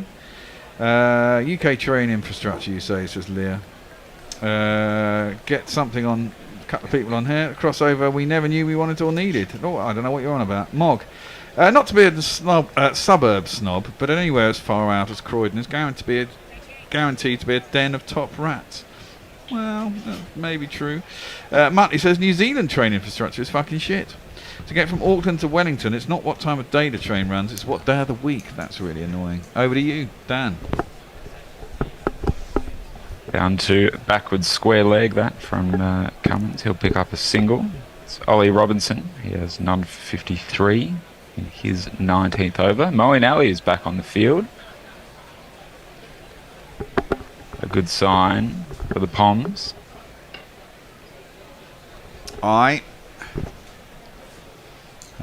would go through these bowlers, and I guess Root might get a little go as well before they go back to Mo if his finger's a little bit damaged. Must say, with the as Robinson comes in, it's defended by Kawaja to mid-off. I must say, with the radicalness of the New England way, I was surprised to see what I considered to be a conservative spinning selection in picking Moeen Ali. Jack Leach, obviously the frontline choice. He's come along very, very nicely. Yeah, he's injured though. Indeed, he's got a. I did know that. He's out for the whole Ashes. He's out for the whole Ashes. He's got a stress fracture, and it is really unfortunate. I think that discombobulated England quite badly, actually. Kawaja plays that one to mid-off. There's no run. There was just a photo on the screen of what appeared to be Ali's hand, yeah. So spinning hand. He's definitely got a cut on the inside of his index finger. So. And I presume you can't put plasters on it, can you? That would be deemed as cheating. I would, yeah. You might as well rub sand into it, mightn't you? I wonder if you can use the spray plaster there. I think that because he got fined 25% of his match fee, Moeen Ali. For yesterday, they picked him up on camera spraying something on his hand. I don't know what it was he was spraying on his hand, but apparently it happened to Jadeja as well in India. It was he didn't tell the umpire, and he did it himself, administered it himself, and it was treated as medical treatment. And not within a rule unfair play, and he's been fined 25% of his match fee. So you'll only get fined 75% for the slow over rates then? Well, England won't get fined for slow over rate, will they? Because they actually bowled enough overs yesterday. Robertson bowls one that's let go through to the keeper by Kawaja. Just 117 k's an hour, bounced before Bairstow. That's another thing with this pitch. There's not a great deal of bounce or pace in it, is there, gentlemen? No, that's the real shame, really. I mean, this ball's only 20 odd overs, 28 overs old, isn't it? Yeah. Not old. Robinson in again. It's a wide one. It's easily left by Kawaja. I mean, I do think when the pitch is this slow, though, it's as a bowler, you maybe concentrate more on line and length, because no matter how much you put into the ball, you're not really going to get just rewards for it. Yeah, it's the only tools you've really got left, haven't you? I mean, Australia's bowlers were probably down on pace from what you'd expect. I think Pat was up there occasionally, but even he seemed to be clocking in at 84, 85 quite often, and you'd think he was more up in the high 80s. Robinson, and again it's left outside the off stump by Kawaja. There's no slip in place. It's just Bairstow, a pretty widespread field. There hasn't been a slip catch in the entire game, has there? I don't think. That was what I was reading in the paper this morning. And I don't think there's only been any dropped either. Well, Kerry dropped one, didn't he? Bairstow. Yeah, that's not really well. And that was that would have been the first slip catch, but possibly, yeah. But I mean, the keeper's the keeper, isn't he? I mean, actually going to the slips, nothing's actually carried to the slips. There's been one or two bells in front. When we then think about some of the amazing slip catching that we saw in the World Test Championship final, it just makes this pitch all the more the shame. Exactly. Well, the Oval's going to be last test. Could be interesting. Wonder what it'll be at the time. It's not that far away either, is it? This series is done real quick. In 5 weeks after this, isn't it? So. This is a shame, and then we've got a bloody 100 for a month and no cricket again. Yeah. Broad will continue into his 20th over. It's just put back down the pitch by Cummins. There's no run. He's been the pick of the bowlers so far in this test, Stuart Broad. So Dan, you Aussies must be sort of turning your minds to what sort of first innings lead you think the boys will want? Indeed. My intuition is... given the pace with which England batted, I think Australia would be very happy to simply bat and bat and bat and bat. Wear some of these bowlers down on this lifeless pitch as Broad's in again. And it's defended to mid-off by Cummins. Well, there's still a long way to go, isn't there? I mean, but almost 3 days, yeah. You know, if England can get them out by lunchtime, say. And I must say, I do find it interesting that I love England's new attacking style, although as an Australian we like to think we invented attacking cricket, so it does make us a little bit upset as Broad's in again. And that's right up in the block hole, but defended by Cummins out to mid-off. There's no run, but the pace at which England bats now does leave a great deal of time for a side to really accumulate both time at the crease and a lot of runs. Australia now just behind by 26. Yeah, it is two contrasting styles, isn't it? Old school versus new school, I suppose. It's very un-English, the new school, isn't it? Yeah, new school is very un-English. Which is why I think a lot of people over here still aren't sure about it. But you can't. The results so far. But I think one of the interesting parts of it, I've always thought, is the fact that England are getting 20 wickets in a match. Okay, you're buying the time because the runs are being scored quickly, but the bowling attacks delivered. And as you pointed out a little while ago, Bear, actually we have produced the 10 wicket-taking opportunities already. So yes. I mean, that was the whole. That was the thing in Pakistan, wasn't it? Because I mean, Australia went there, and there was, a lot of ball draws, and then eventually they managed to squeeze out a victory at the end. Whereas England actually went out there, and the plan was we're going to. I mean, on that first day of the first test in Pakistan, we're going to score 500 runs. Yeah. And still, because the wicket was so dead, there was only just enough time, and we finished. It was getting dark, and I think they were in overtime on the last day, and there was 20 minutes left in the day or something, or 3 overs left when England won that first test. That was a fucking hard slog. And so on a wicket like this, you've got to give yourself time to get the 20 wickets, and unfortunately you've got to take the chances when they bloody come. Which might throw into jeopardy the idea of the declaration as well. Well, yeah.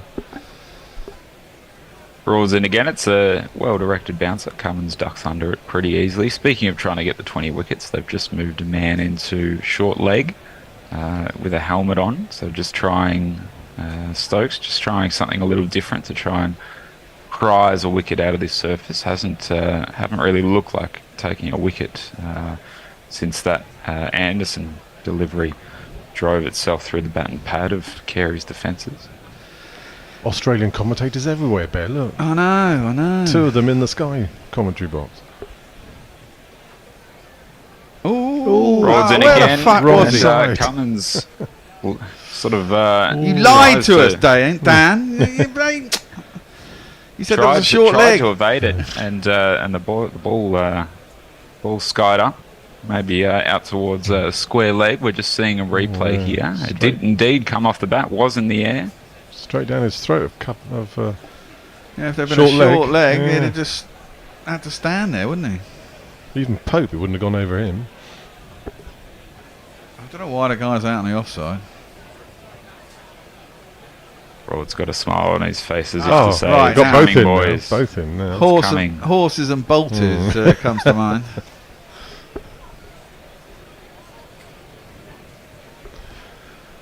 helmet's been called for. And Stokes has gone in there himself. Is he? Oh, right. That's very interesting.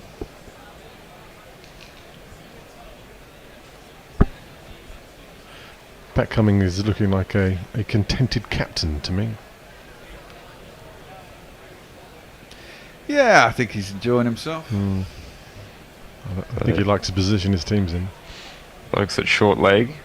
Broads in. Ooh. It's aimed at Cummins. It's gone He gets it behind square leg. He's going to pick up at least 2 here. Can't have been that That'd far be away. the broad over Australia. 6 for 369, trailing by 24. Sean T says he's never been to Croydon. It's one hell of a name. Leah says to find someone else. Could be a long wait. He's more Tarzan. I presume that's about Stokes' knees. And Jay Grover says Croydon means Valley of the Crocuses. I've never seen a crocus in Croydon. No. But to be fair, I wasn't looking that hard. Probably all been stabbed by flower-hating roadmen. Yeah. I knew it was a possibly. flower, but I couldn't remember crocus. Okay. Dave Wood says, how long left to enter the GPL? Of course, the GPL is open till 1 o'clock, so you've got 40 minutes left. The pot's about 67 quid or something. And why am I having to do your marketing for it?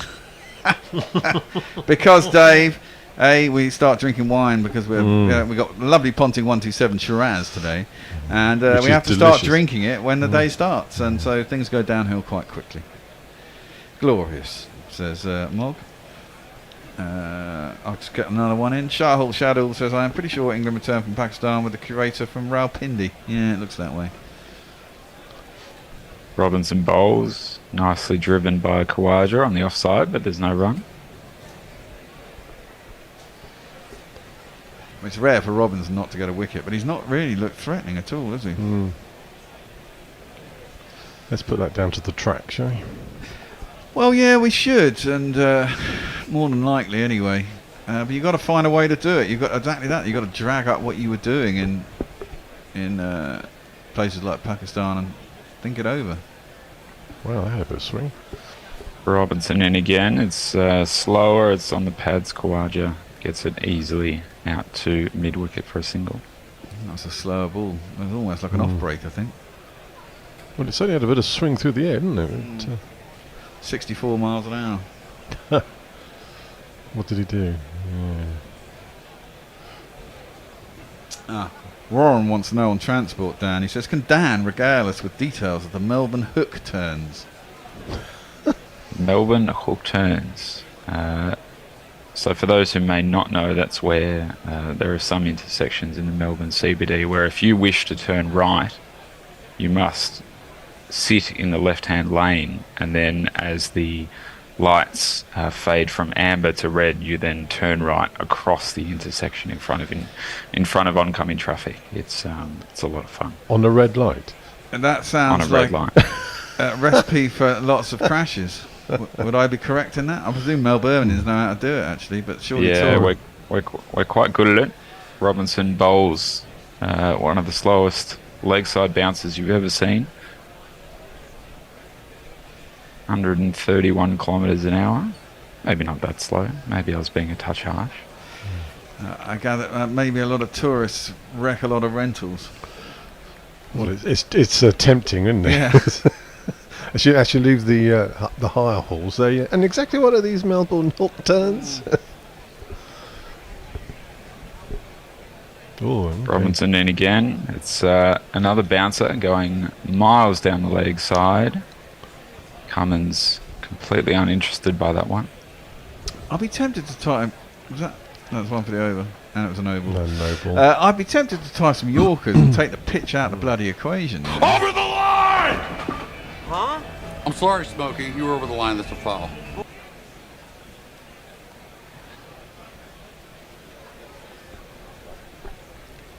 Yeah, the match is sort of just meandering along at the moment. It's exactly the word it was in my head, Dan. Meandering. It's.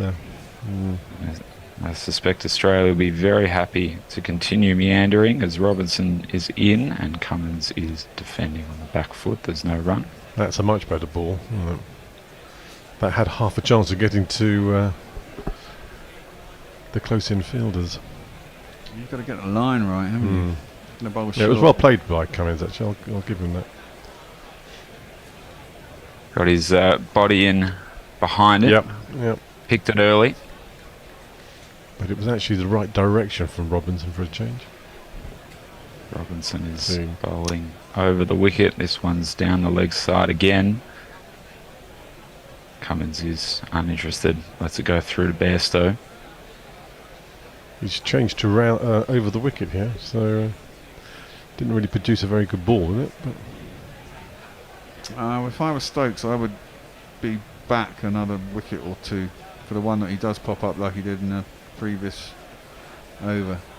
It's not going to beat him for pace, and I wouldn't have thought come off his body and just pop up. More like to fence it there. Robinson's in for the last ball of his over. It's going down the leg side. Bairstow for a moment thought that Cummins might have got a tickle on it, but nothing doing. Australia 6 for 371, trailing by 22. I wonder if Mark Wood would have been handy on a deck like this. Mark Wood would have been extra yard handy of on a pace. deck like this. I don't think he'd have been particularly happy bowling on it, but I certainly think he would offer you the option at least of, even though it's so dead, actually getting it up and still causing the batsman to be a little bit uncomfortable. certainly in the first 15-20 overs with the new ball, you'd have had the batsman hopping around. And again, if they prepare an oval wicket like they did for the World Test Championship, I want Woody in that last test, and that's one he's on for. They'll probably only play him for 2 or 3 tests. He might play the next one, miss one, play one, or if they need him in a lot, I imagine we're no chance of seeing Jofra Archer this summer. No, he's definitely out. His elbow's gone again. He's constant stress fractures of his elbow. Let me get a tweet or two in. Big Vern says, for that geezer from Melbourne, that's you, Dan, he may be interested to know that Melbourne tops the list for the most expensive airport parking in the world. There you go. Considering I have no train there, that's a bit of a piss take as well. Jay says, I want to see someone using the Richie Benno spin finger treatment on the pitch. No idea what kind of fine that would incur. I don't know what you're on about. Broads in, driven on the offside by Khawaja. There's no run. I actually have very recent experience with Melbourne airport parking. I park at the Value car park. You have to get a shuttle bus from the car park into the airport. It's $12 a day to park, which is not too bad. But I had to spend an extra $12 today as I missed my flight home from Adelaide last night. First time I've ever missed a flight. I decided to try and rock up at the airport with half an hour before my flight, and that was pretty stupid as it turned out. Broads in. This one gets through the field. It's a nice cut stroke from Khawaja. He'll pick up a single. A misfield from Jimmy. That's a rare thing, actually. God, this wicket is painful, isn't it? England will be glad to get out eventually and have a chance to bat on it. Oh dear, Jimmy. Thing is, I don't think you want to give Australia too much time either. No. If you want to, this game is at a point where England, if they get into bat at some point today, they want to bat all of today and a lot of tomorrow. Assuming that Australia don't rattle them out. They've got 4 wickets to pick up before they can do that. Cummins is 27, Khawaja is 141. Aussies trailing by 21.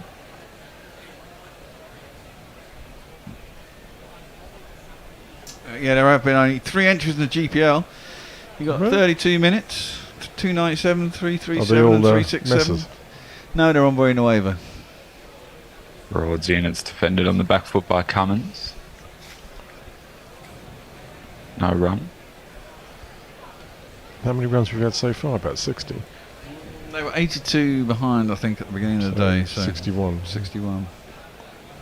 At the end of this over, we're going to have a switcheroo. Tone's going to come over and take over from me. And Al is going to come back on. Steve is going to do your ball by ball. I'm doing ball well, yeah. Following Dan's fine footsteps. Thank you, Steve. As Broads in, this one's also defended on the back foot by Cummins, who's got a very short mid-off to deal with, or a very silly point. Don't stand there being useless, Tony. Whoa. I'm all right. My wine glass has enough wine in it. I topped it at the beginning of the session and he hasn't touched it. I'm very impressed. Uh-huh. Have you? Oh, right. Broads in again. It's defended by Cummins. Past the silly point, back down the pitch. There's no run. That's the other thing. Will this pitch just create balls that scuttle on the ground as the game goes on? In which case England should have the advantage because they'll be bowling last on it. Well, day one we had a couple of low balls, didn't we? Yeah. Off quite good lengths, so don't seem to materialise since. The fielding side seems to be having a lot of fun out there, despite the placidness of the pitch. As Broad's in for the final ball of this over, and it's left outside the off stump by Cummins. Australia is 6 for 3, 7-2, trailing by 21. Right, we're going to have a switcheroo. We're going to have a change. And I'm going to give you a little clue as to what... Dan, good to meet you. Have a good day. What we're sponsoring throughout this test match. 15% discount, that sure sounds a heck of a lot. 15% discount, you can drink and share. If you go through one bottle every hour, every day, that's enough for you to get as pissed as Ravi Nair. Just go to pontingwines.com.au. Who've we got? Al joining us. Gorilla Cricket, All one word. and enter the code One word or lower bloody case. GC Ashes 2023 and get your case. Hi, Steve. Hi, Al. How are you? Warm. Yeah. You should sit in this studio. It's. Mog, hook turns.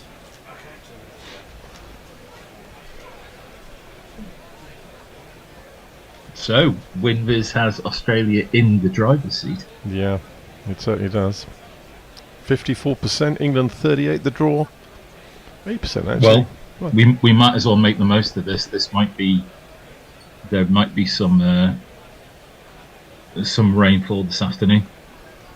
We had big storms here overnight, I know that. So I don't know about Birmingham, but London certainly had it hammering down. Anyway, it is Robinson to continue his 21st over. He's bowling round the wicket to the left-hand Khawaja. This is a poor ball down the left side, down the leg side, and Have you seen the Khawaja leg doesn't side? even bother with it. Steve, have you seen the leg side umbrella field that he's bowling to? Yeah. What, you mean the He's six got- guys in the offside? Well, he's got the on Hayden. He's got 2 mid wickets. So, I mean, it's interesting that you deploy this And a mid-off. Mid-on.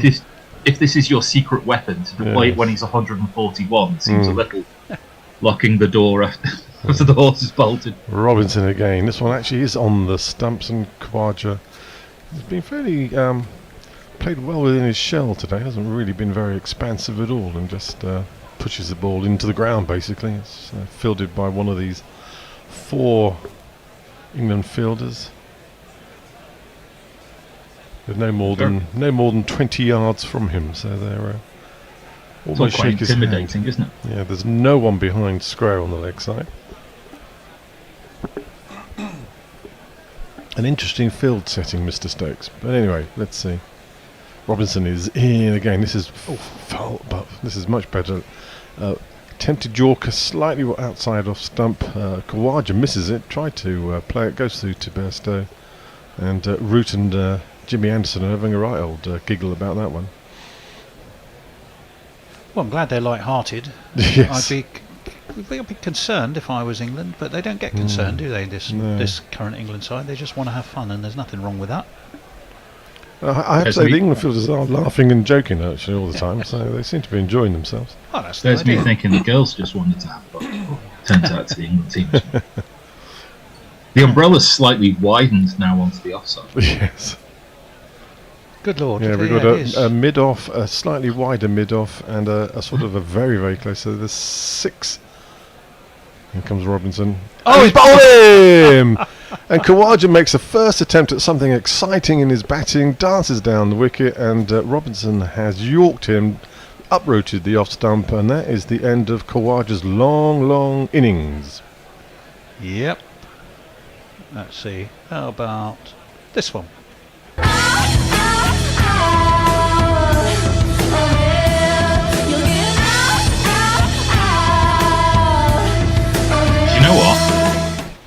Go on, Al. more than one thing can be true. First of all, what an innings from Usman. Yeah. Yes, 100%. We need and to. secondly, that might be some brilliant captaincy just about how do you unsettle the mind of someone. Yeah, indeed. 41.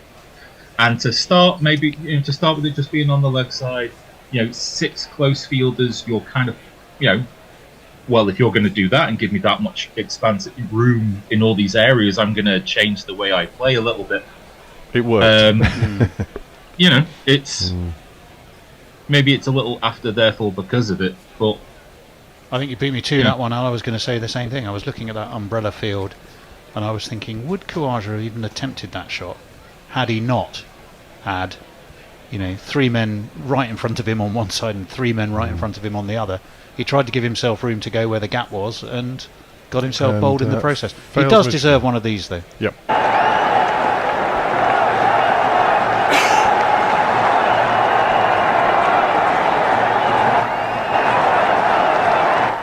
Which is actually a standing ovation. It does sound like you're in the middle of a wind tunnel. The tundra.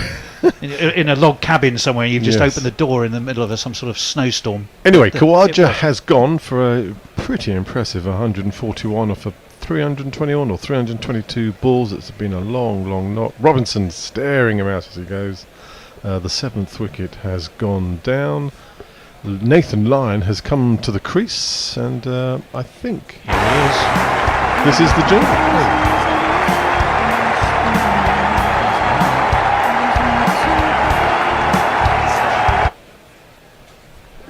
So Australia now 372 for 7, still trailing by 21.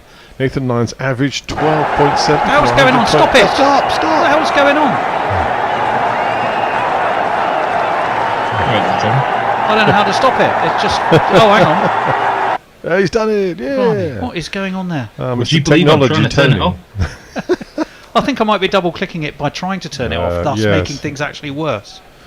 Giving us everything in double. Yeah, exactly. Thank you, Tony. Just as a matter of interest, Tony. Oh, it's about 3 minutes long.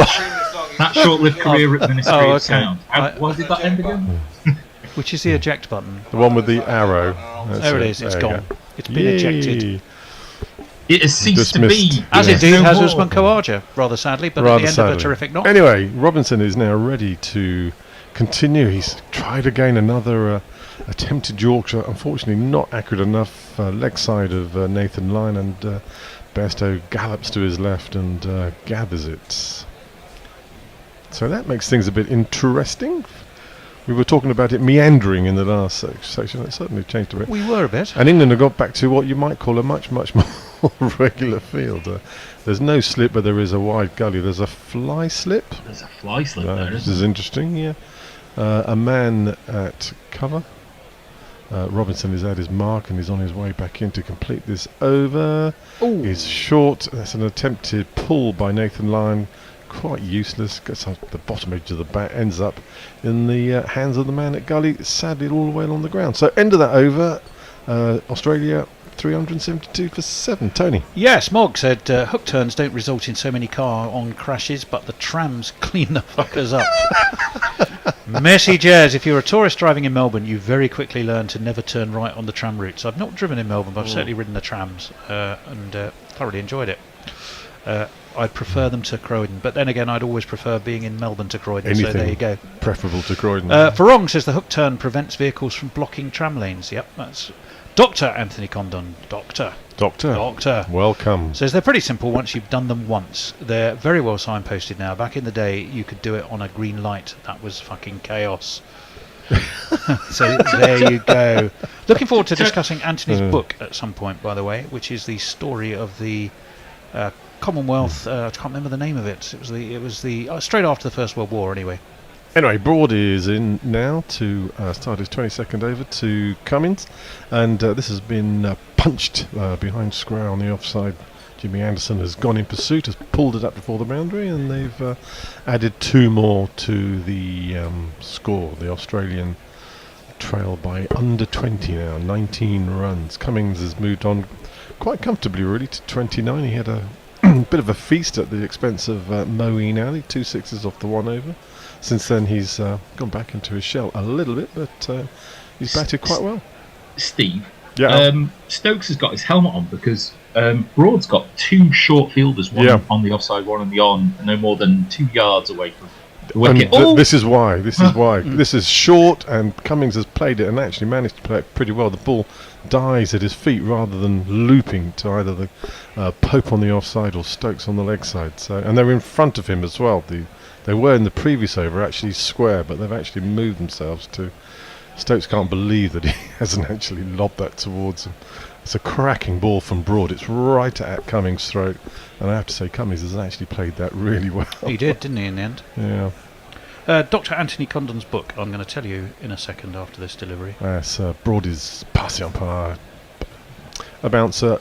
Cummings just bows at it, lets it go over his head, goes through to Bairstow. Gone. It's called From Darkness into Light, and it's the war heroes who helped to save cricket, and it's about the Australian Imperial Forces 11 that played in England in 1919, straight after the First World War. Right. Absolutely fascinating. I'm 3/4 of the way through it. It's well worth a read. Is it in hardback or soft? I got it in hardback. Because you're a rich man, Tony. From Darkness into Light. It's on Amazon. Look out for it. And it's a fascinating read. I need a holiday read. Thank you very much. I shall there it get is. that. It is what I'd recommend it. Broad indicating again. It's as short, and it's a bit more leg side than the previous really good ball. It's hit Cummings, I think, on his hand, and he's sort of walking away, trying to shake something, but trying to pretend that it hasn't hit him. Again, it didn't loop towards the fielders. If you want a non-cricketing book as a holiday read, I'm currently about halfway through Anthony Selden's Johnson at 10. Oh no! It is at 10 years old or at number 10. At number 10. It will make you think. It will make you angry. It's a incredible dissection. Yeah, Boris does that anyway, without me having to read about it. Broad in again, it's back of a length, and Cummings has actually played this with his bat, clipped it down to the man at fine leg at Moeen Alley Fields, adds 1 to the score. I mean, someone who and a noble as well. Just talking about Al's book. I mean, anyone who lives by lies and deceit is going to live by and die by the sword in the end. And, Over the line! Thoroughly deserved it. It's not the thing. It's not the act itself. It's always the cover-up. Yeah. Always the cover-up. Oh, I think we're talking about something else now. Yes. Anyway, back to cricket. Back to cricket. So Australia are at 17 runs behind the England score. As Broad bounds in again. Again, this is short. Nathan Lyon's gone for the pull. It's gone up in the air and it's bounced just where there are not any England fielders. Root picks it on first bounce, throws it in, and it's gone way past everybody at the stumps. I don't know who's backed that up, but anyway, it is only one more run onto the Australian score. They're up to 377 for 7 in the 114th over. I was away from my computer for the last half hour or so. Has there been any talk of the fact that Moeen Ali has been fined 25% of his money? Yeah, Bear picked up on it, because he sprayed his finger or something without asking the umpire if he could do it. That hook from Lyon was not really very well controlled, but fortunately for him, it bounced way away from any England fielders. But anyway, Lyon has got off the mark, and Broad is in to complete his over to Cummings. Tempted Yorkshire, ended up being a full banger. Cummings clips it in the offside, no chance They're of run. persisting with that sort of Yorker approach, aren't they? They seem quite floaty too. Well, Bear Bear suggested taking the pitch out of the equation to bowling Yorkers, and it seems to have been working pretty well. Well, it worked to Khawaja, that's for sure. Moeen Ali, I mean, he got that text message, didn't he, from Ben Stokes going, Ashes lol, which was, in years gone by, you'd have got sort of a rather stiff and formal letter from the ECB or the Test and County Cricket Board or whatever, wouldn't you? You know, Moeen Ali got a quick text going, Ashes, lol. But it's not quite worked out. And you do have to wonder, if you didn't bowl much in the IPL, you haven't played red ball cricket for 2 years, and suddenly you've got a more proud seam on a red ball, it's going to be a problem, isn't it, Al? It's just going to be, it's just different. It is similar enough to be similar, but different enough to be different. Wise is that. Hello to Sean 48. it's a dream in my lifetime. I couldn't never believe it possible. Imagine if Ireland win. Oh, okay, we're talking about Ireland, but that's great. We love following Ireland. Hello to Rick My Fraps. Not quite sure. That's an interesting handle. Robinson in for a start his 22nd over. It's back of the length. Lyons attempted that pull stroke hook shot again and again. Really not delivered the results he wanted. Bottom edged into his chest and ended up by his toes. In front of square on the offside field, there are 2 fielders. Yeah. And if Lyon could play almost any shot he wants, if he makes contact with the ball in the offside field, there isn't probably like an 80% chance of run. Robinson in again short of a length, again Lyon goes for the pull stroke hook and again fails miserably, bottom edges it and it ends up at point. Stephen Kell, Robert Roberts, Dean McQuillan. You're on YouTube now. Oh, I'm on YouTube, yes. David Esso and Goyan. Is that Robert Robinson? No, not Robert. What's it? You do a brilliant Robert. Yeah, go on. What did it were, sir? Oh, what did it were? What did it were? It's as if he's come back from the grave, Al. Call my bluff, wasn't it? Tish. And a point for being so clever. This time, Lyon has got hold of it and has put it straight down Duckett's throat, and that catch has been taken, and the 8th wicket has gone down. Well, it gets more and more interesting, doesn't it? England are buying wickets, but they're doing it successfully now. Finally. He's gone though. Another one bites the dust. Yeah. I think that is going to be out, Fred. Another one bites the dust. Well, Duckett seemed to be intimating that he caught it more out of self-defence than anything else. No, he had that all the way, didn't he? Yeah, so Lyon's out for a 6-ball 1, of which I think 5 shots were pull stroke hooks. True enough. The advantage not one of which he played properly. No. Well, he was clearly under orders to try and crack on with things. They do trail by 16. Duckett has the advantage there, probably, that although it was taken down by his ankles, to get down to his ankles you have to travel less far. I'm going to say, for me it's a long way. When was the last time you actually saw your ankles? I mean, I don't go looking for my ankles. As your eyesight gets worse, I can only imagine that your ankles must get blurrier and blurrier as you get older and sort of more short-sighted. Both. I'm pleased to say my eyesight's fine. I only wear glasses for reading, so Steve, actually, if I really wanted to, I'm sure I could focus on my ankles. Al, sorry. Steve, if you want to submit that to Guerrilla Cricket HR, that was disgraceful. I mean, I'm sure Tony's going to pass it off as mere banter.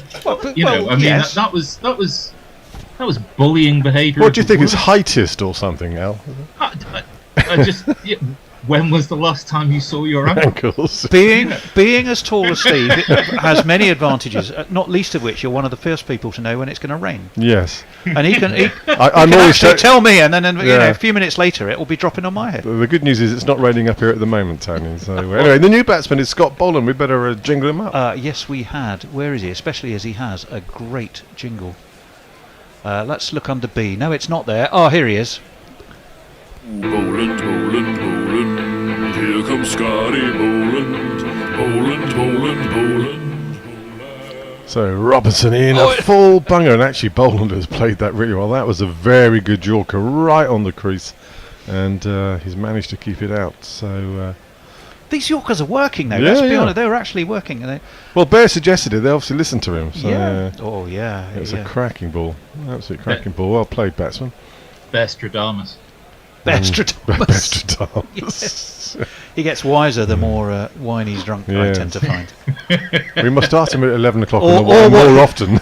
Or what he says sounds more sensible the more wine I've drunk. Maybe that's the way it works. Anyway, Robinson's coming to complete his over. It's short, it's really leg side, and Bairstow takes it. That was penultimate ball. And there was a lot of arm waving from Ben Stokes, his moving fielder. They're maintaining these two close-in fielders in front of the batsman. They're right in the eye line, really. Robinson's got to thread the ball between them almost as he bowls. They've got a man behind square on the leg. They've got a man in that gully, quite wide-ish gully. Man in the covers close in as well. This is not a village cricket field. No, it's not an umbrella field, but it's slightly different. Anyway, he's gone round the wicket for this one. This is short, so ball that's not very good, quite frankly. It's gone over Boland and straight into Bairstow's hands. Any messages to him? Oh, absolutely, of course there are. Jay Grover, isn't Russell a professional transport infrastructure peep? No idea what the proper term is. And now Dan is an expert as well. Mint. For obvious reasons, I wholeheartedly support gorillas having niche occupations. Oh, there you go. Leah, the match so far, the slow, relentless and very methodical murder of Bazball. I don't think so. I think it's been an even slug out. Good game now. You do have to say as well that England should have been possibly home and hosed with a much, well, not home and hosed, but they should have had a much bigger lead than they've got. They have given away chances.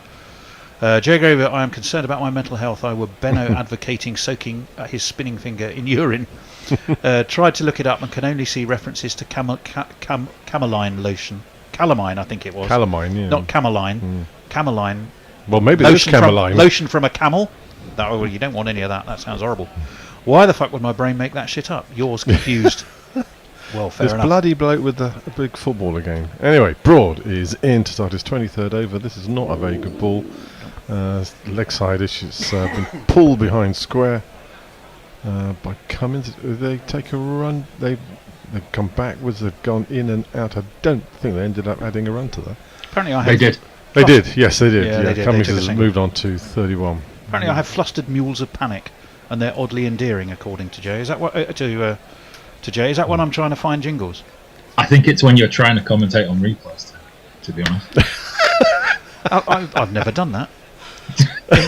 In my memory. But I would say my memory possibly occasionally is not what it should be. Yes. Yeah, I instantly forget that. There's leading comments there. Yes. I did hear the Tony jingle earlier, which even makes me chuckle. You have to take. Can you remember it? No, I just recalled it had my name in.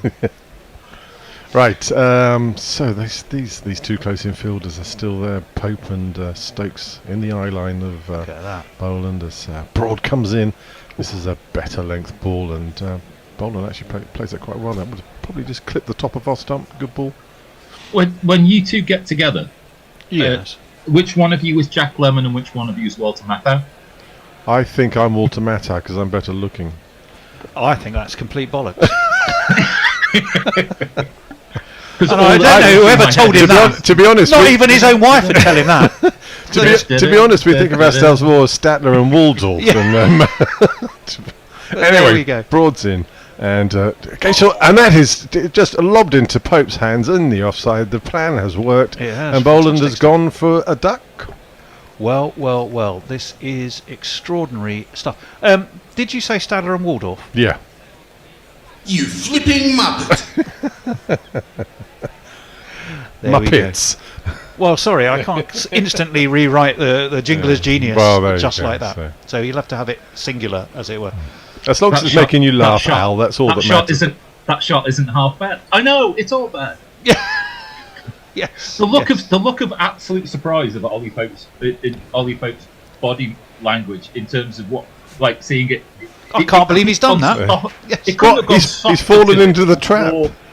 It's just like. But it is. Oh, thank you. It is extraordinary, though, isn't it? I mean, if you look at the fields, as we were talking before, you were on, Al, that Gideon Haig's piece. I can't remember if it was where it was, but I was in the Times, I think, this morning. Yeah. And he described England's field placings not as funky, but as more kind of modern jazz. And there was sort of an underlying flow and logic to them, while still allowing for a huge amount of kind of artistic expression, as it were, but with a definite sort of sense of underlying logic and reason behind it. And I kind of get that. In the first session of the first day, there did seem to be a move by Cummings to kind of spread the field out. 54 singles in the first session, and a sense of whereas there is a feeling. I mean, I know you've used the term to buy wickets, but it seems like Stokes is slightly more participative, slightly more aggressive in terms of the field placing. I mean, it's going to come out as an effective wash. We're going to be halfway through the time, and we're going to be effectively in a one-inning game. Yeah. Well, 15 is the difference, isn't it? Well, the I new mean, man is interesting Josh stuff. Hazelwood. We'll jingle him up after this because we will. Broad is already in round the wicket. He steps away to leg, does Hazelwood, and it flies off the outside edge. Cover point runs in from the boundary, and he's got off the mark straight away. Well, he's my Just watching a replay of this, and again, it was a great ball because it's right at the throat of bowling, and if you're not a first line batsman, that's about all you can really do with it. Straight into Pope's hands. And, Does he point to the pavilion after he's taken it as well? Just what? We'll watch the replay, which is a replay. I know that. But look at Pope this second now. He goes, there you go, off you go. Or no, is he giving him out? No, he's giving him out. No, he's pointing to the. He's pointing back to the pavilion, going, off you go. Off you go, no, Scotty. our pavilion. Oh, right, okay. Fair. Oh, probably to Brendan. Probably to Brendan, actually. Yeah, I'm with you. I'm with you. Here is Josh Hazelwood. I'm afraid of Josh Hazelwood. I'm afraid when he bowls. I'm afraid of Josh Hazelwood. I'm afraid. They've set the trap for Pat Cummins. Down towards from sort of square leg, deep square leg to fine leg and long leg. There's three behind on square and behind. Yeah. This has been rattlingly entertaining. Now, in contrast, there is actually now not a fielder anywhere within 40 yards of the batsman, Pat Cummins. But then don't you just sharp contrast to drop the bat and just keep taking singles that's until England do something about it? Well, they want Hazelwood on. Oh, no, he's had a go. He's had a go, and he has caught that, and it's gone for 6, I think. Yep, it's gone all the way. Well played, Cummings. Of course it has. That's just nuts. Oh, here we go, Bert and Ernie. 6. I don't have any money. How many more Muppet jingles have we got? I found 2. So Bear will know. Talking Stadler and Wardle. That was a good shot, actually. Pulled it from outside off. Short ball. Pulled it in front of square, hasn't he, there? Yeah, it was not a very good ball, quite frankly. Although, having set the trap with all the guys out on the boundary behind square, the fact that he put it over mid-wicket was a pretty good result. Broad in again. This is down the leg side. He's clipped it away. Man at fine leg has jogged round. Flipped it to Root. Root's thrown it in, almost taking Bairstow's head off. Anyway, one more to the score. Yeah, I'm glad you saw that, Steve. Yeah. Rooty's throwing from the boundary is shite, I have to say. He threw one in, went right over everybody. To be fair, he very rarely fields there. I mean, he's nearly always fairly close in. He should be out there. If you've got that strong an arm, he should be out there all the time. You should be able to throw it to your colleague, shouldn't he? Anyway, the Naked Pornbot is excited at the thought of that. We must have mentioned Camel Golden Showers somewhere along the line. I'm not sure we did, but is he okay? Rohit no, Singh, we didn't. Classy. I think we're talking about Khawaja there. As a person and as a cricketer, the same word comes to mind for Ollie Robinson. What? Evidenced by his celebration on picking up Khawaja's wicket. Sarcasm intended, implied, and maybe understated for Mr. Robinson.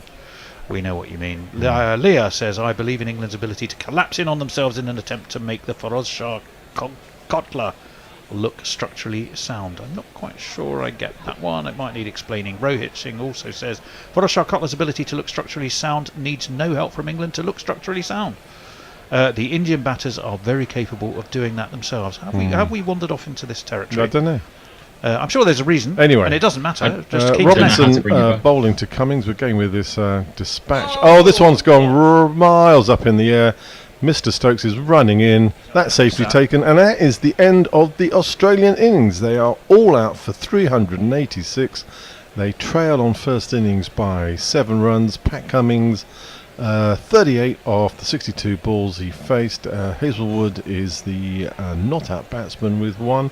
Robinson has taken his 3rd wicket, finishes off with 3 for 55. Rendering the first 2 days of one session thoroughly meaningful. And we've still got nearly 3 days to get through. So. On your bike, mate. Well, yeah, but the thing is, there is so much. Sorry, don't. Hang on. He took that well, Aussie style, as they say. Aussie style, fingers up. He had to judge because it seemed to be dying on him fairly quickly, Ben Stokes. Yeah, you say that, Al, but you know, I'm being deliberately obtuse. I do come back to the fact that Bairstow's 78, Root's 100. Forget the declaration. England had got themselves into a position where if you'd have taken Green when you had the opportunity, if you'd have taken Kawaja without that no ball, if you'd have taken Carey earlier on in the innings, that lead could have been 80 or 90, not 7. And that would have meant an entirely different game. So when Ben Stokes declared, I would now, with the glorious 2020 benefit of hindsight, if those chances had been taken, I think you would have more than validated or vindicated the what's the word I'm looking for? Declaration. The declaration. Yeah. The declaration. Tony. Thing. Yes. Tony, in the last Ashes. Yes. The one in Australia. Yes. There was an awful lot mentioned about the idea that tone was set from the very first ball, and England were behind the 8 ball for all of that. The fact, I think it's a little lost in the shuffle of the early declaration, which is that Australia came in with plenty of time to plan. Yeah. And understanding of having seen other teams in other situations try to deal with the way England played cricket, and they still scored 390 odd in a day. And I think there's a certain. I don't think you can underestimate that there's a slight psychological advantage that's been struck for England by the idea of we can do this to you too. Yeah, it's been a fascinating clash of philosophies because Australia, of course, started off with a deep set field, trying to, with a view to frustrate England. They started today 82 behind, but having faced 16 or 17 overs more than England did in their entire innings. I mean, it's been absolutely fascinating. I can give you some absolutely brilliant news. Which is? I'm really excited by this. By getting that last wicket absolutely bang on the stroke of 1 o'clock lunchtime, it means nothing changes on the rotors. Good. So we don't have to. I mean, that is. I was worrying fantastic. about it as I go off for my Father's Day afternoon with my family. That's a little micro. So well done, England, on that front. Some messages. Muttley von Erich, as he now is, says, "Come on, England. Get that last wicket." Well, they have now. Leave Australia with a deficit. Have an early lunch. Not even early, Muttley. That's why I'm so pleased. Jay Grover, if Thomas Hardy set his novels in County Mayo, not Wessex, I reckon Josh Hazlewood would make a mint protagonist. Hints of Gabriel Oak. Hints of Gabriel Oak? Are we talking about the wine again? Which, by the way, our wine of the day is the 127 Barossa Shiraz. Hints of chocolate, strawberry, and all kinds of fantastic things. But just tastes very, very nice. If you want to lay your hands on some with a fantastic Gorilla 15% discount, you go to pontingwines.com.au/Gorilla Cricket and use the code GCAshes2023 and you can join us in drinking Ricky's very pleasant wine, I have to say. Martin White, a new definition of optimism is created this season. Scott Boland coming out to bat with sunscreen on. Well spotted. Rohit Singh, quiet confidence, Muralitharan is thy name. Leah, the Feroz Shahrakota looks like a parking garage built by an architect that didn't count for the weight of the cars. That's quite an interesting thought. Let me jump onto YouTube just to see where the chat's been going there. Paul Coffey, this all feels like 2005, Australia almost in front the whole time. Robert Roberts says amen and not a negative one. Hello to June Moni. Kalita, will Stokes sit out for folks? Oh, there's an interesting thought, but we don't think it's going to happen. No. We did discuss it on our little internal group last night. I say little. Little maybe. It's quite a few of us.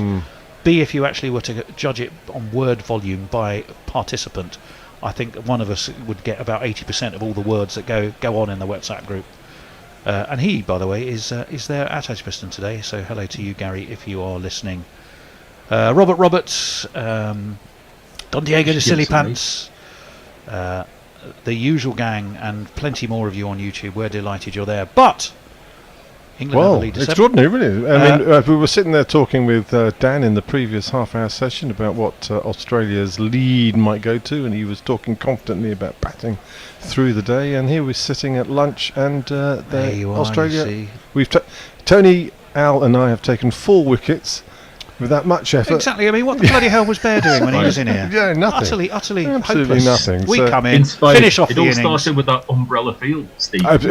Indeed. As you pointed out, Al, straight away. So, or the Brumbrella field. Yeah. Although, of course, it was Edgbaston. They christened it the Brumbrella, the great big inflatable thing that covered half the pitch, and it was called the Brumbrella. Anyway, we're going to put Anyway, something on for lunch. we're done. I have literally no idea. It's a kind of a lucky dip. It's whatever the bear finds. You can probably bet he's not likely to root too hard. I'll probably want to rephrase that because the fawn bot will be all over us like a cheap suit. Yeah. But it'll be whatever comes up most easiest, let's say that. And I'll probably want to rephrase that too. That said, we're going to go and have a little sandwich and a bit more wine. And we're going to see you in about 40 Very minutes. soon. Al, nice. Good to see you, mate. Have a good day. Good to see you too. Yeah. Bye for now. Bye. What a great half-hour session that was. Love that. That's interesting to see what he's getting. Beck, don't fart now. Craig Matthews, Alan Knott. Who's that weirdo? Abdul Sidhu, Neil Mackenzie. Who's that weirdo? Dwayne Leverock, Shannon Freed. Who's that weirdo? Chris Harris, Kevin O'Brien. Who's that weirdo?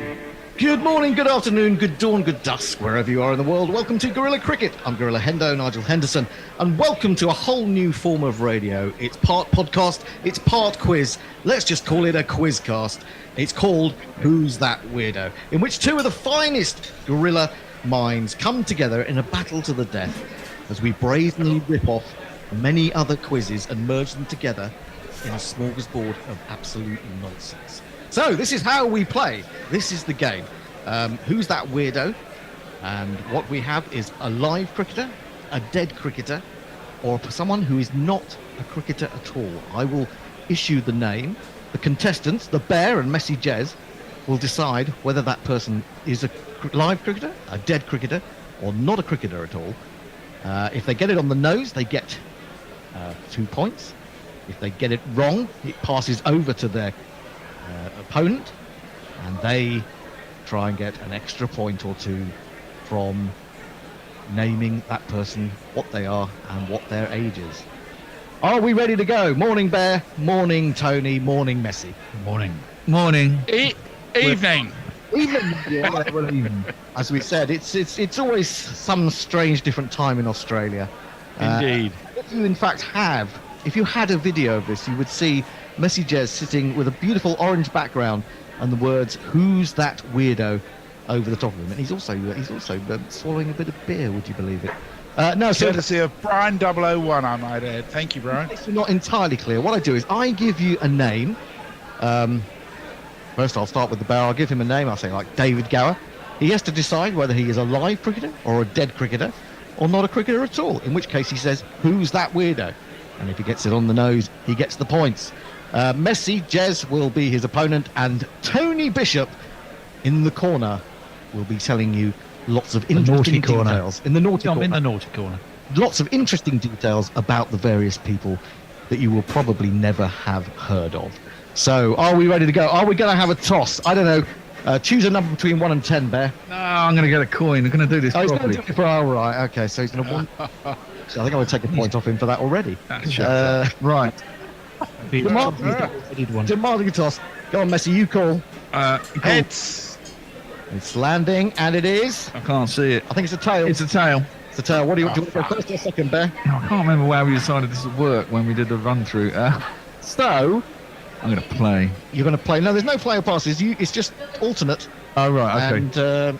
And then I have to just have to find the original name. It's very difficult to do when you're trying to do about 4 different things at once. Anyway, never mind. Let's get underway, and you will understand before too long, possibly better than us, what is actually happening. The Bear is going to play, and the first name I'm going to offer up to the Bear is Amit Majumdar, Bangladesh. Is he a live cricketer, a dead cricketer, or not a cricketer at all?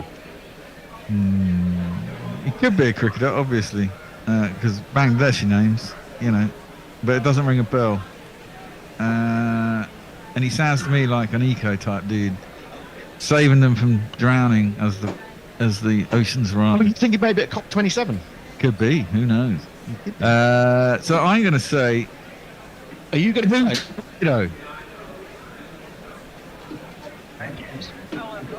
who's that weirdo? Yes, I am. Who's that weirdo?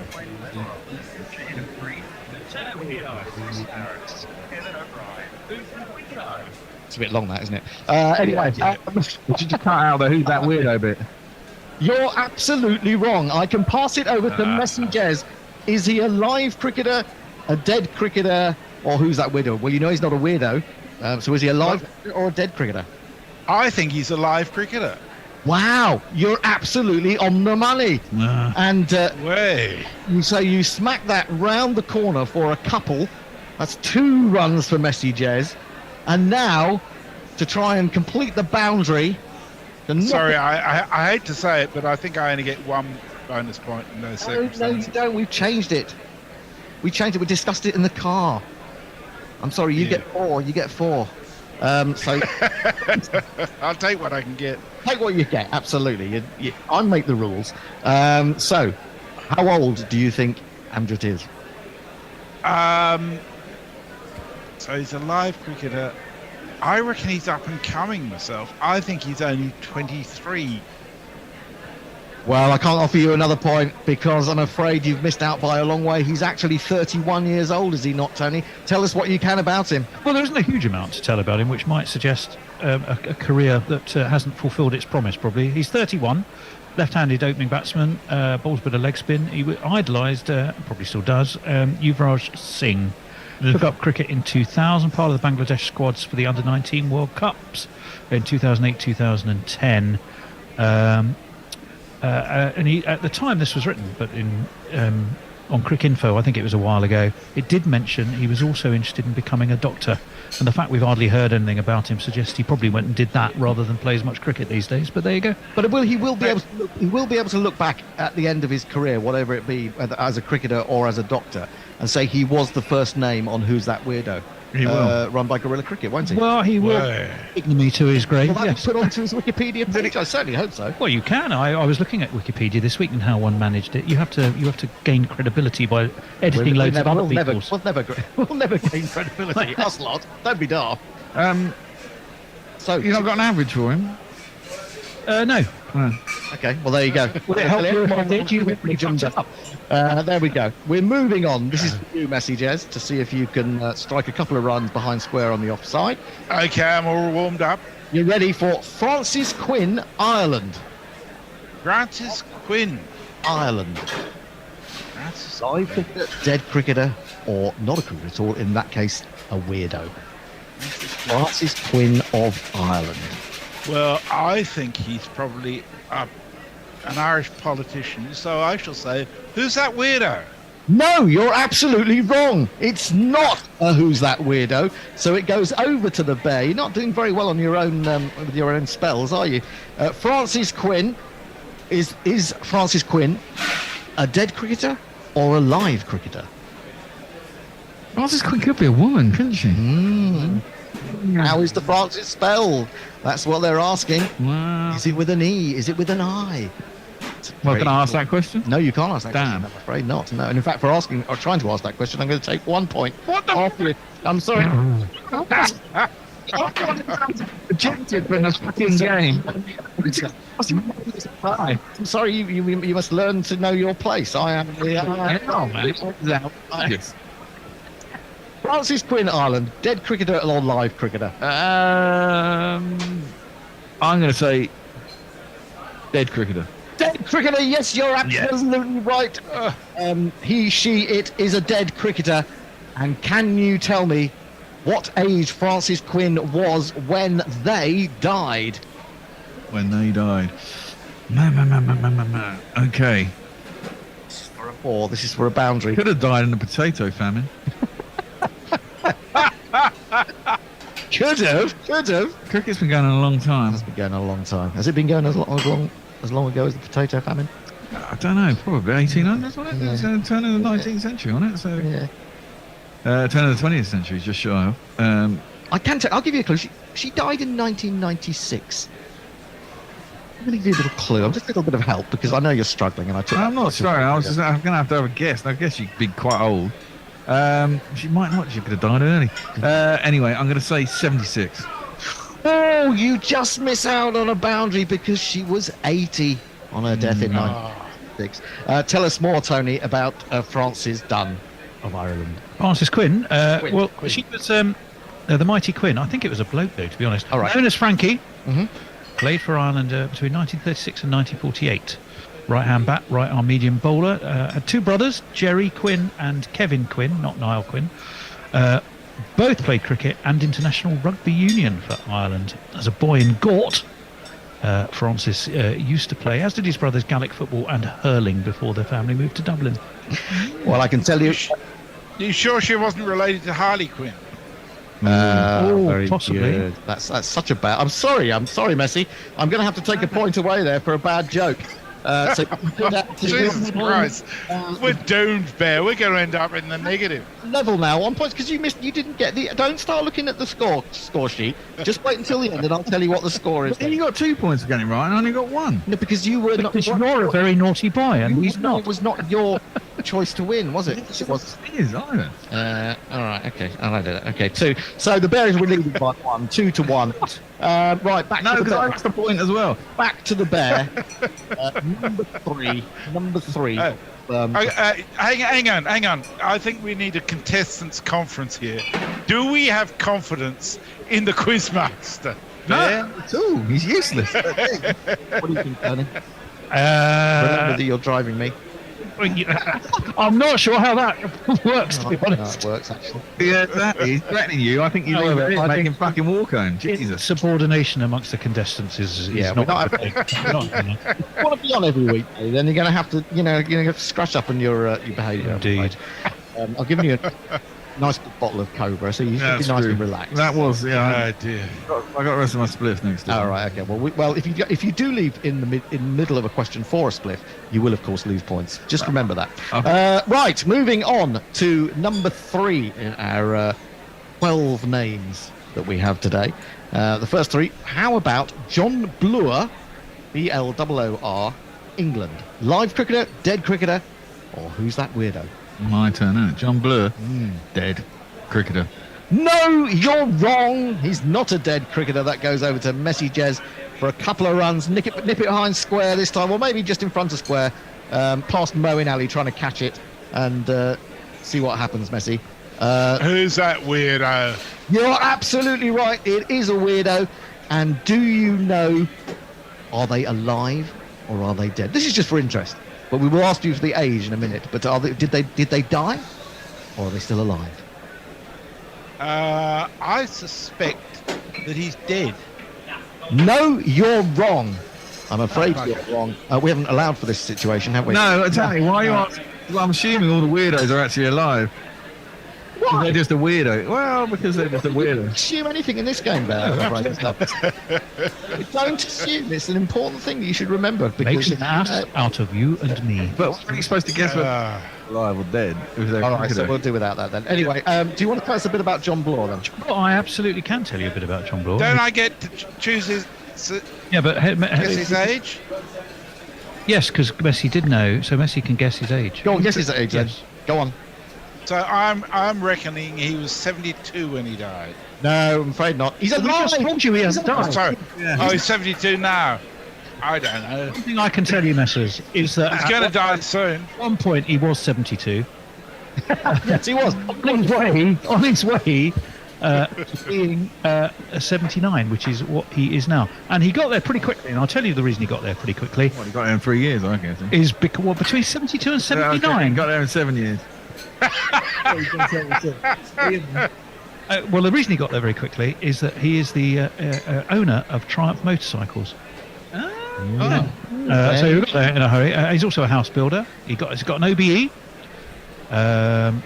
He lives in Derbyshire. His father was a coal miner.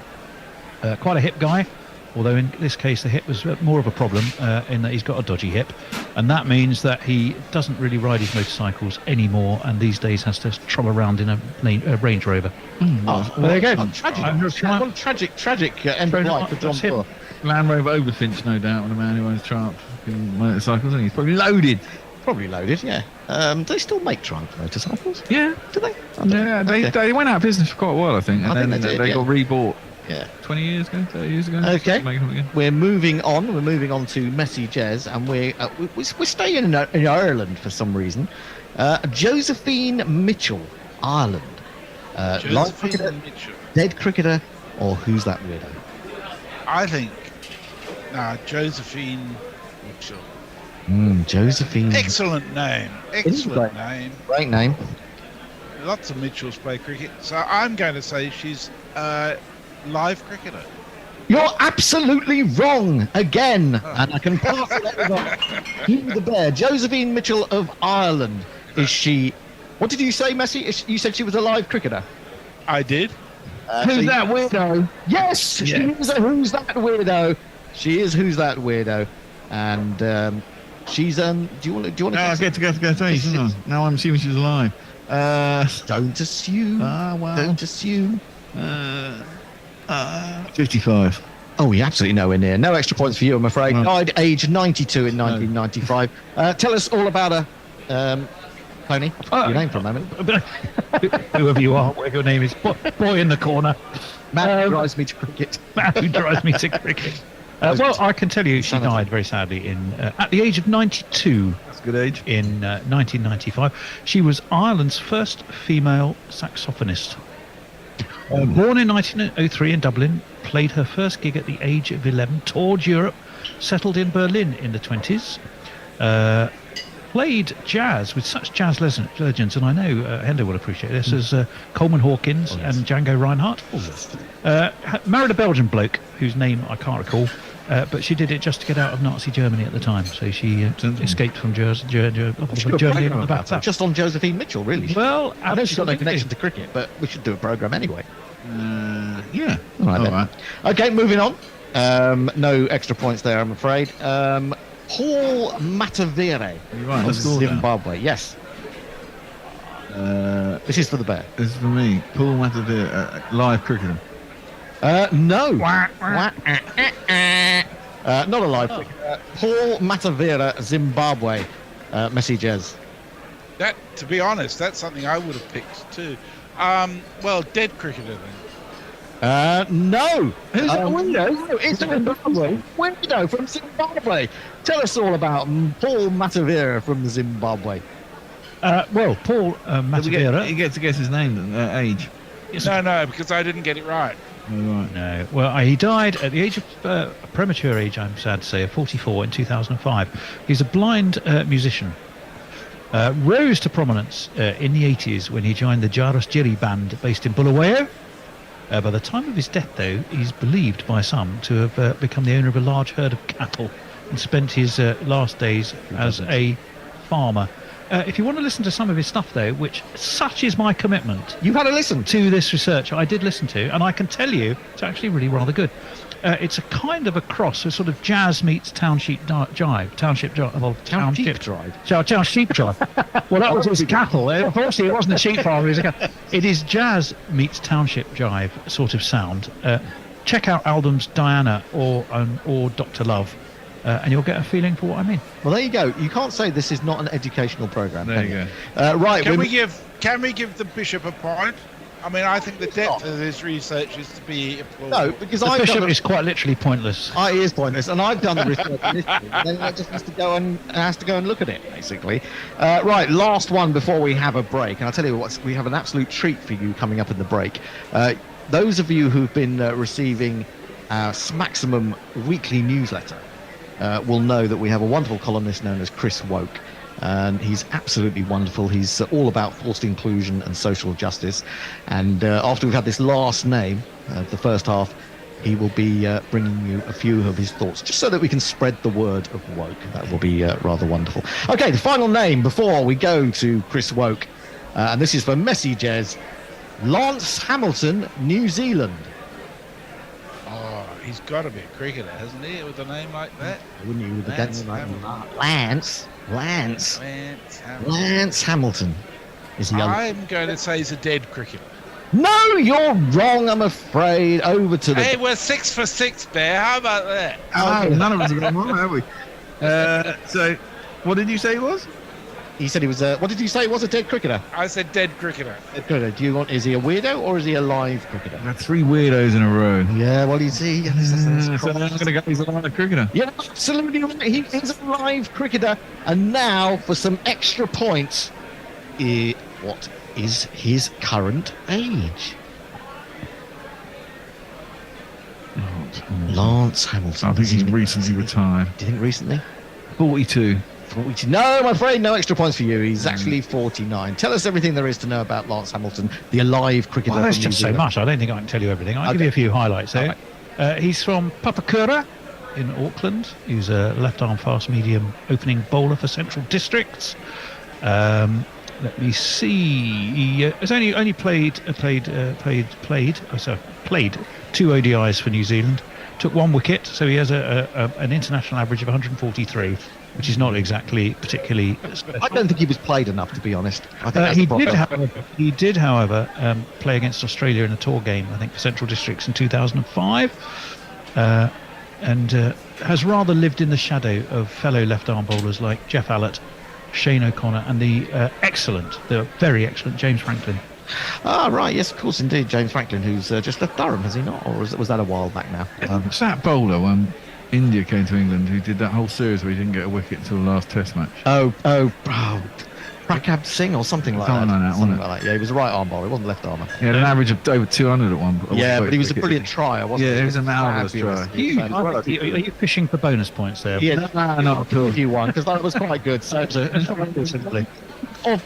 halfway through the tournament, the Bear has 5 points -1 for misbehaviour. Sue has 4. Messages has 2 points -1 for a terribly bad joke. So the Bear is leading by 5 points to 1. That's now we go over to our social justice warrior, Chris Woke. Hi, Chris. All right there, me ducks. Chris Woke here, opening up the bowling and shutting down the bigots. The Men's T20 International Cricket World Cup 2022, brought to you by the International Cricket Council, TM, is busting, isn't it? The massive sixes, the highly skilled bowling, the dropped catches. Isn't it wonderful to see world-class performers demonstrating their fallibility? The never less than hilarious fancy dress, the expert television commentators there to remind everyone that what they're watching is the most exciting thing ever. All played out in front of vast empty swathes of concrete that make my forced inclusion groups feel most welcome and unintimidated. However, I'm struck by the chasm in class between the more established teams and their emerging counterparts. It's spitting in the face of justice that these underprivileged sides are supposed to compete with the countries that enjoy such historical and financial advantages. Sporting imperialism it is. Well, this cannot be allowed to stand. Not on Woke's watch. I have therefore developed a proposed differently abled system to address the inherent inequities in international cricket. It's an index that takes account of ancestral, religious, social and environmental factors. ARSE is an incredibly sophisticated and a revolutionary tool. It will level the playing field of our beloved game, which is why I was a tad bit vexed when I discovered the ICC had been working on a system of their own. Cheeky gets. Why would they not consult me on this matter? They know I'm the Prince of Parity, the Earl of Equality, the Jedi of Justice. God, Allah, Vishnu knows I've written and told them enough times. Apparently, the method that's coincidentally been formulated by the so-called governing body of the game is based on economic, linguistic, bursarial and ontological metrics. Amateurs! Their elbow is quite clearly a pale imitation of my arse. I immediately rang my ICC handler, Tilly Letsia, to complain. Come on, Chris, she said. Stop being a drama queen. I'm definitely picking her up on that sexist nonsense at a later date. We'll simply use a hybrid of the two indices, she said.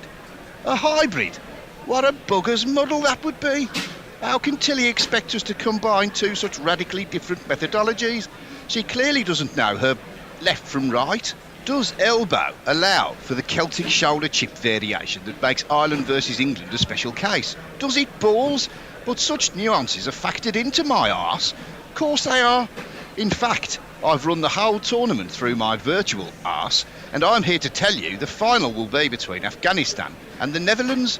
Now, if that doesn't get gluteae maximi on cushioned banquettes, I don't know what will. I've written an ultimatum to the ICC overlords, overladies and over-gentlefolk, demanding that my arse be revealed to the cricketing public. Furthermore, it must be the sole differently abled system applied to international cricket. Of course, the index can also be applied to the domestic game. Indeed, Derbyshire have expressed a particular interest. Some things are worth fighting for, people, and I know I can count on your continued support. Remember, when it comes to international cricket, if it ain't woke, don't six-hit. Until next woke, ta-ra me ducks. By the way, when I mentioned a bugger's muddle, other forms of sexual congress are available. Welcome back. Hope you all digested the wonderful and forward-thinking views of Chris Woke. And remember, he'll be with us every week that Who's That Weirdo is on. So back to the quiz, where the Bear leads by 5 points to 1. And we have 6 more names in which Messy Jez has the opportunity to get some pride back for Australia. The first name after the break, Bear, for you is Karen Billamoria, India. She's live cricketer. Wrong! Yeah. Couldn't be more wrong. And I'll tell you why in a minute, because it's going to go over to Messy Jez. Couldn't be more wrong, you say. Is that a hint? I shouldn't. No, it wasn't a hint. Not really. Yeah, No. you'll give it hints away. Who's that weirdo? Yes, it's a Who's That Weird. Couldn't be more wrong. Yes, I'm going to take a point away from myself for that. I did really rather give that away. And well, should we go for whether they're? Do I get to choose how old? Yes, how old she is or was? I'm going for 42. Absolutely nowhere near. No extra points for you, I'm afraid. They are 60. They're alive. They are a weirdo. And in what way are they a weirdo? Do tell us. Well, I can tell you, yes, if the Bear just has a look at that bottle he is consuming, Cobra, he is consuming it courtesy of Karen Billamoria, who was the British-based Indian businessman who founded Cobra. I knew I'd heard it. I thought it was a fucking woman, didn't I? I knew I'd heard the name, and that's why I knew I'd heard the name. Along with his friend Arjun Reddy, he founded Cobra Beer in a flat in Fulham. And the idea for the beer came up while he was a student at Cambridge, when he regularly ate meals in Indian restaurants, and he thought regular lager is just too gassy and bloating, and he wanted to come up with something that went better with the Indian food that he enjoyed. So Cobra Beer was formed. His dad was called Faridun Noshir Bilimora. He was popularly known as General Billy and had a long and distinguished career in the Indian Army. There you go. Fascinating stuff. Well, that is interesting. That is interesting, isn't it? I think so. I think I've seen him on the telly. That's why. I think he was on the other night, actually. Wasn't he? He used to do business programs on the BBC probably about 7 or 8 years ago. I'm sure it was something of an entrepreneur. But like most people, I've always thought Cobra Beer had to be genuinely Indian. But it's not. It's actually British. I knew the story. When he said that, I knew the story, yeah. Well, then hopefully, on that basis, he'll stop sponsoring this particular quizcast. Well, that'd be good. That would be particularly good, wouldn't it? Because we're all sitting here drinking. Well, how are you enjoying our Cobra Beer? It's absolutely beautiful. Brilliant. A bit of Indian food with it. It would be even better. If you're listening. Right, moving on to Messy Jez. Look, just before you go on, Hender, seeing as we're looking for any sponsorship opportunities we can get, I'm drinking a bottle of Wild Yak, which is Pacific Ale, 100% malt, crisp and tropical beast, and it is delicious. So if the makers of Pacific Yak would like to sponsor us, we'd be very welcome. Beer companies are always welcome. Yak, don't talk back. And I thought you were going to say it was Wild Yak Piss, but there you go. It's not. It's Wild Yak Lager. Anyway, moving on to the next name on our list in Who's That Weirdo Part 1. John Cordner, Australia. Live cricketer, dead or Who's That Weirdo? John Cordner. That's... There's this little tweak at the back of my brain somewhere, and it may be something to do with the question. John Cordner. I suspect he's a dead cricketer. You're absolutely right. No. Messy Jez. Hey, finally somebody got one. You go flying past the Bear by smashing his age out of the park when he died in 2016. I reckon he was 82. Oh, unlucky. I'm afraid you don't get any extra runs. Brilliant piece of fielding there in the in the just behind square leg by Moeen Ali, and I'm afraid you fail. He was 87. But what can you tell us about the dead cricketer John Cordner, Tony? Well, he had a fairly short career. He played for both Victoria and Warwickshire in 1951 and 52. He was a left-arm fast medium bowler. He also played Aussie rules football for Melbourne, and he played against India when he was in the UK, where he was studying nuclear science. Wow. And he played football. Fucking hell. No, well, he played Aussie rules football. He didn't play proper. That's footy, isn't it? He played that sort of weird game where they, I think, run with the ball, kick it over the post, and also try and chuck it in the net as well, don't they? I'm never sure about Aussie. And where unfeasible. The game where things happen rather than you sort of sit around and end up 0-0. Yeah, that game. All right. Can't simmer down. You've had too much wild yak. Right, back to the bear. Now this is an interesting one. Chandrasekhar Gadkari, India. Now, there have been some Chandrasekhars who played cricket, because that name really rings a bell. Withered arm, you're thinking? You're thinking of... Something like that. What's the Chandrasekhar? Yeah, there's lots of Chandrasekhar. Well, it's probably quite a common name in India, isn't it? There's a lot of them. And the question is, did he play cricket? And I'm going to go, who's that weirdo? No, you're wrong. I'm afraid you're wrong. It goes over to messages. Chandrasekhar Gadkari. He's not a weirdo. He's a cricketer. You know that, but is he dead or is he alive? I think he's still alive. No, he's not. He's dead. You miss out on your... How dare he die? How dare he die? He died age 69 in 1998, and Tony has more details about it. He did indeed. He was from Pune. He was an attacking right-handed batsman and a brilliant fielder. His appearances in India. His appearances in the Indian team were rather limited, though, due to his duties as an army officer.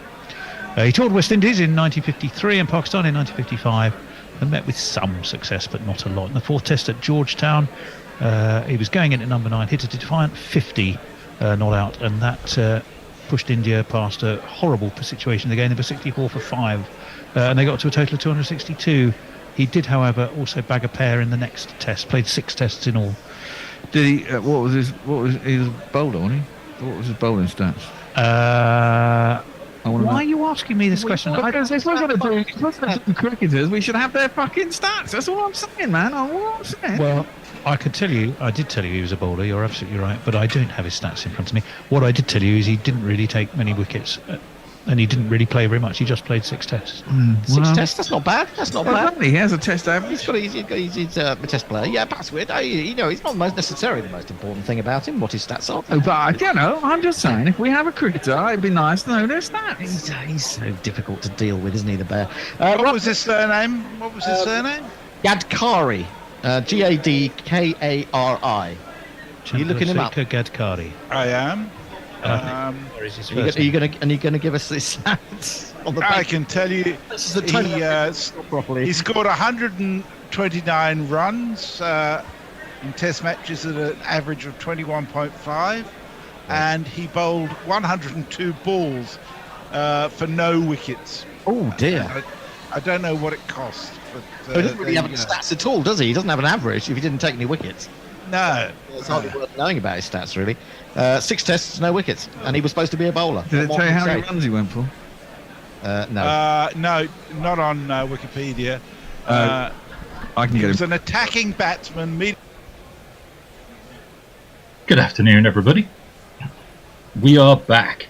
Post-lunch. Well lunch. Were you well lunched, Al? Have you lunched well? Yeah, made ourselves a Spanish latte.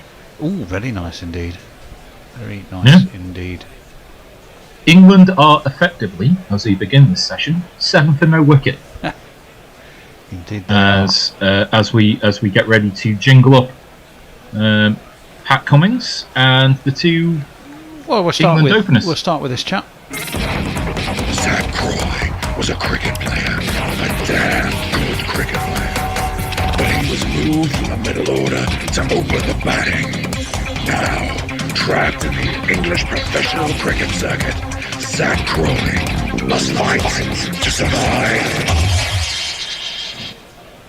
A mid-off, a mid-on, a mid-wicket. deep point, deep square leg. Cummings in to Crawley, who defends that to mid-wicket for no run. And here's the bowler. Paceman Pat, and his baggy green cap. Early in the morning, just before the warm-up, he has to pull out with a dodgy back. Patrick Cummins! Jingles brought to you by Tony Bishop and his DJ Wheels of Steel. That's me. And also joining us is Russ. Hi, Russ. Hi, Alan. How are you? Not too bad. Not too bad. As Cummins comes in again, this one again right on the top of our stump, and Crawley defends to mid-on. Ross, what did you make of the sort of the last 3/4 of an hour of the session? Not a huge surprise that Australia's tail fell away. I think it was an interesting session though prior to that, because Australia just weren't really trying to score very quickly. Khawaja was very slow through most of it. I've got a question for you two chaps at some point very soon, and for everybody out in social media as well. Ooh. As that has looked to be turned away to the leg side, maybe an edge into the pad. It's been called as a leg by, and in the confusion as it just dribbles into the offside field, there's a run taken, a leg by. Brings this man into the crease.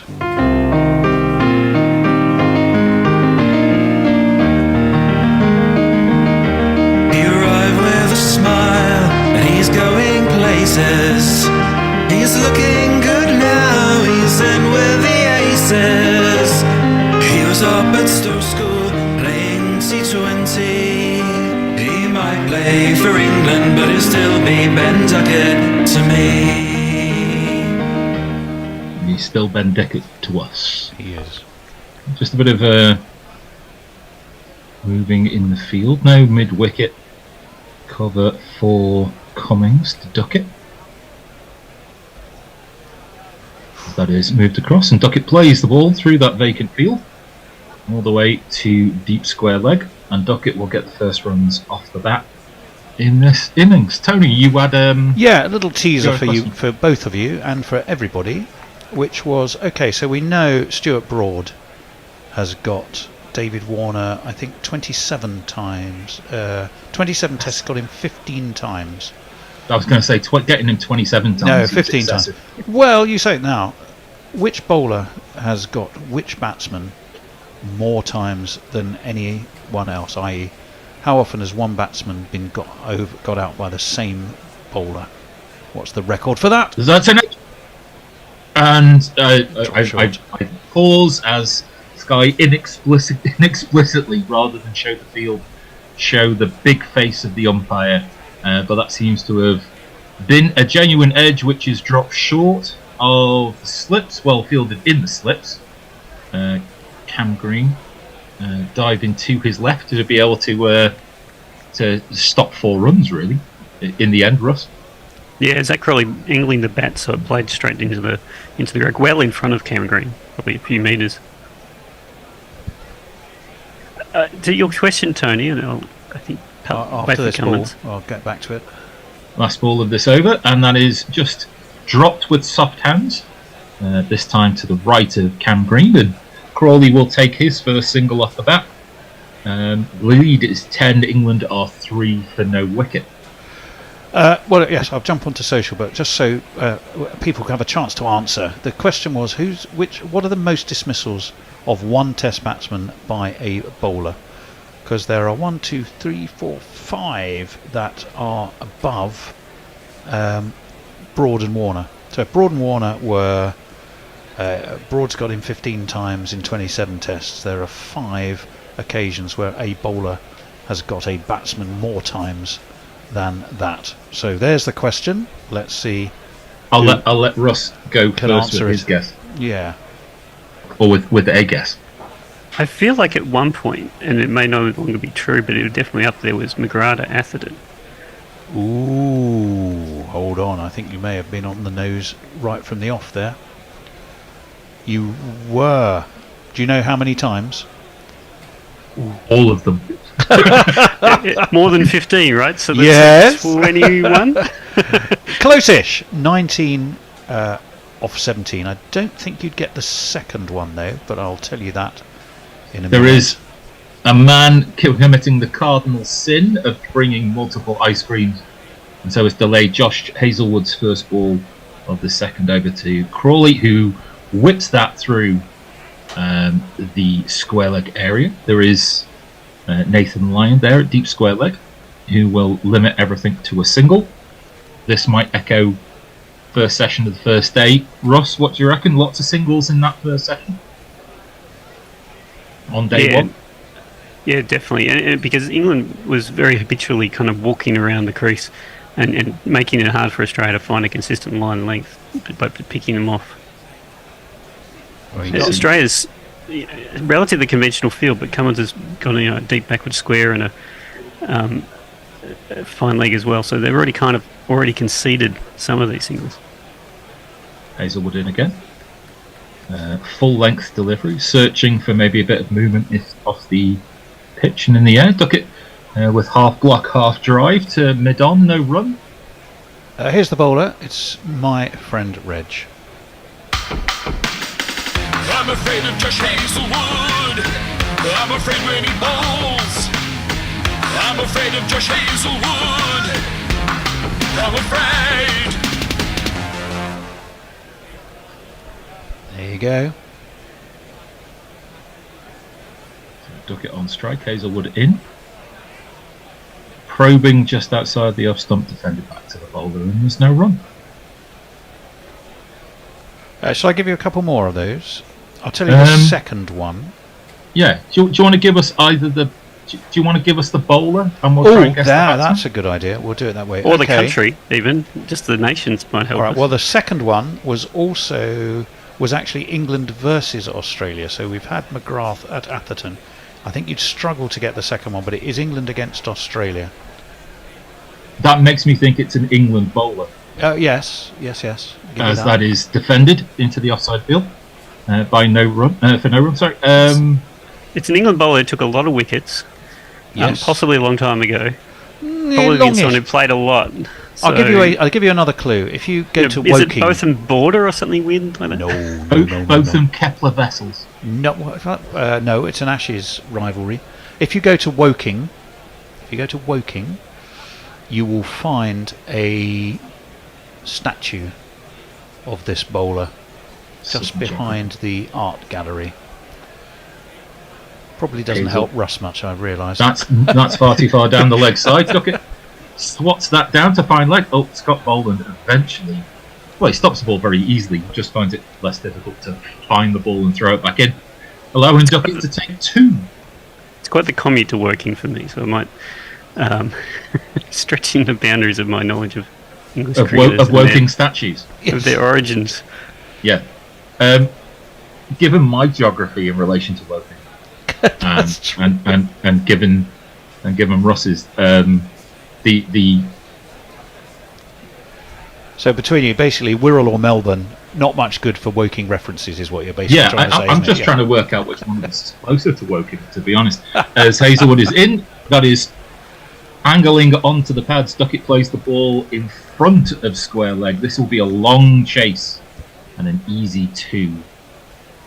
As Russ said, there are open spaces because maybe of a slightly defensive, wider open field. Duckett's taken two. That's the end of the second over, and England are 8 for no wicket. Well, I'm going to let you think about that one, and we'll come back to it, but we won't forget. The right roller says, no boundary first ball. What the fuck, are we playing for the draw already? Yes. The GC radio Naked Fun Pornbot seems to say thanks for the soft balls, but he's copied me in, so it might be something I said, but I have no idea what it was I said. Dave Wood, this run rate is awful so far. Dave Wood's asking Warne to Cullinan. No, that wasn't one of them. Messers is saying, interesting fact, not a single catch has been taken at slip. Australia hit more sixes than England, 9-5. Well, if it all comes down to a tie, as that is flicked off the pads by Crawley, down to long leg, and he'll take a single. He'll move on to 3. Jolly Ollie. I'm very happy with the fact that England hung on. Going into the second innings is really anyone's game. Yes, it is. It could not be more delicately and deliciously poised, I think, this game right now. I didn't back, or as Russ will tell you, because he was on first with us this morning, I certainly wasn't backing England to get a lead. So the fact they've got one was surprised me.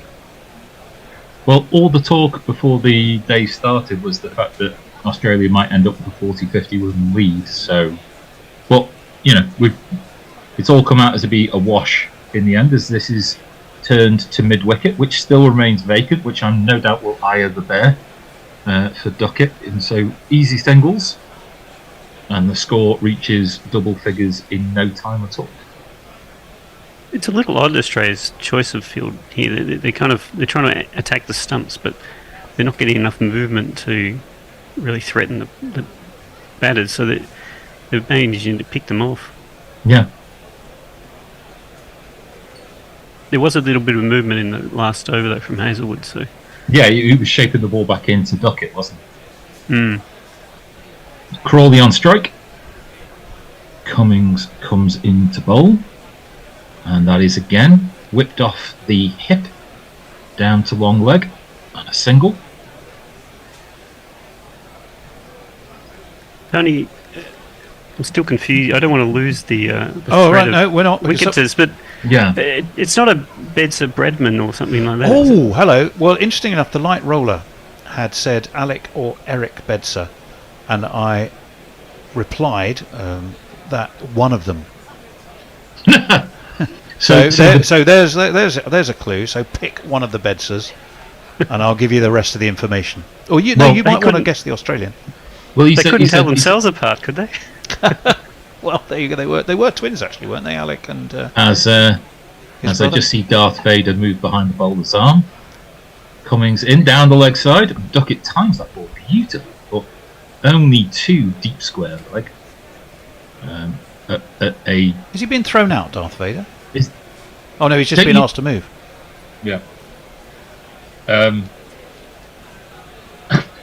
No, he's been escorted out. Of all the things, I mean, where's his lightsaber when he needs it? Where's your use of the pause? I mean, it's just basic throat choke, isn't it? You know. Just tell them that you don't need to be removed, and they don't believe you. Isn't that how it works? Maybe there's no chicken arrabbiata. Maybe that's what it is. Do you reckon one of the security guards said, "Who are you?" And he replied, "I am your father." Well, it is Father's Day. Well, that's true. Yes, it is. Cummings in full face of the bat, defended by Crawley. Though not in Australia. But that is, I think that's it for 3 overs. No, I think there's one ball. Look, I'm going to put you out of your misery on that because I want to read some messages, but I'm going to go for the other ones that are above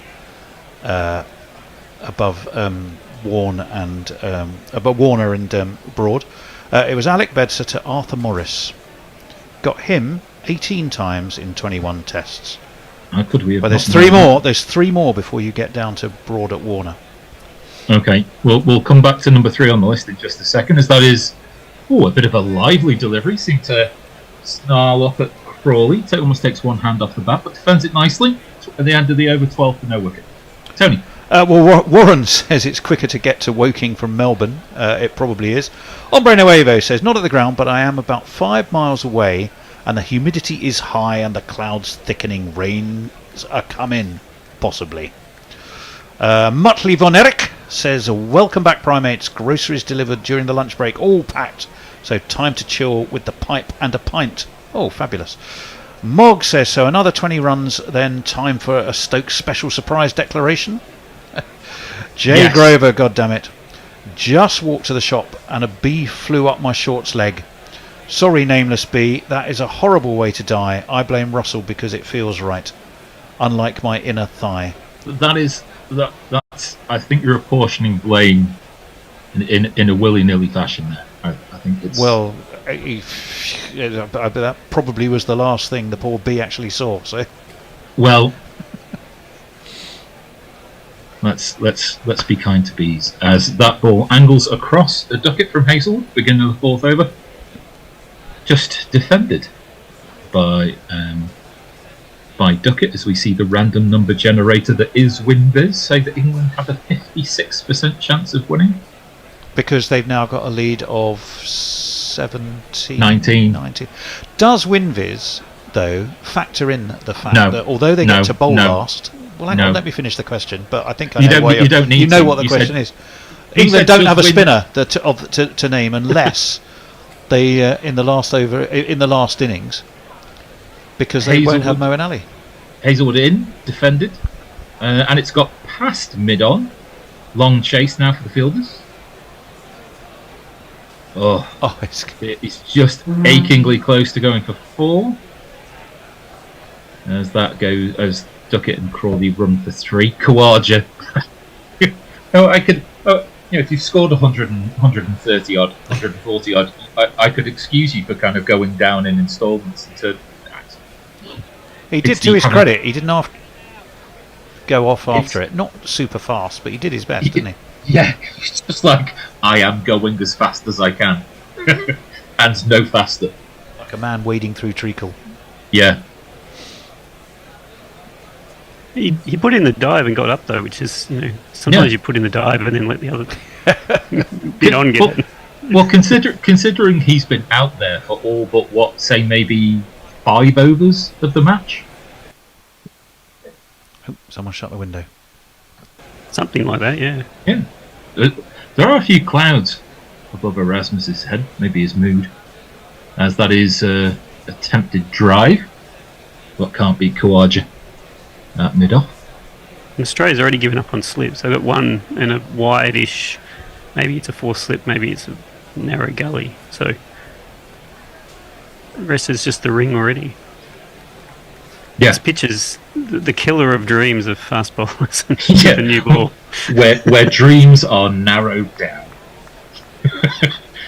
It's just it is funny, that idea of just like, okay, we're just gonna have to slug away here, as this is slightly more angled in, which allows Crawley to play the ball through mid wicket and take a single. He's on 5, Duckett's on 10. I don't think it'll be long before we see Nathan Lyon, to be honest. Probably within the next 5 overs. We could argue that's their trump card now, couldn't you, to a certain extent, on a flat wicket? An off spinner that can genuinely rip it, whereas one with broken fingers that hasn't played Test cricket for 2 years, who clearly can't. We're not saying that Ali's fingers are broken. We're saying not broken, but he might have problem with his spinning finger. Well, which rather negates his whole purpose for being in the team. So I Wow. think England are already having to think about that. Wow, that is harsh. As that is just dabbed down towards a wideish. Well, I was going to say third man, but it's more deep backward point for a single by Duckett. 1 ball left. That Erasmus is making an order for some coffee.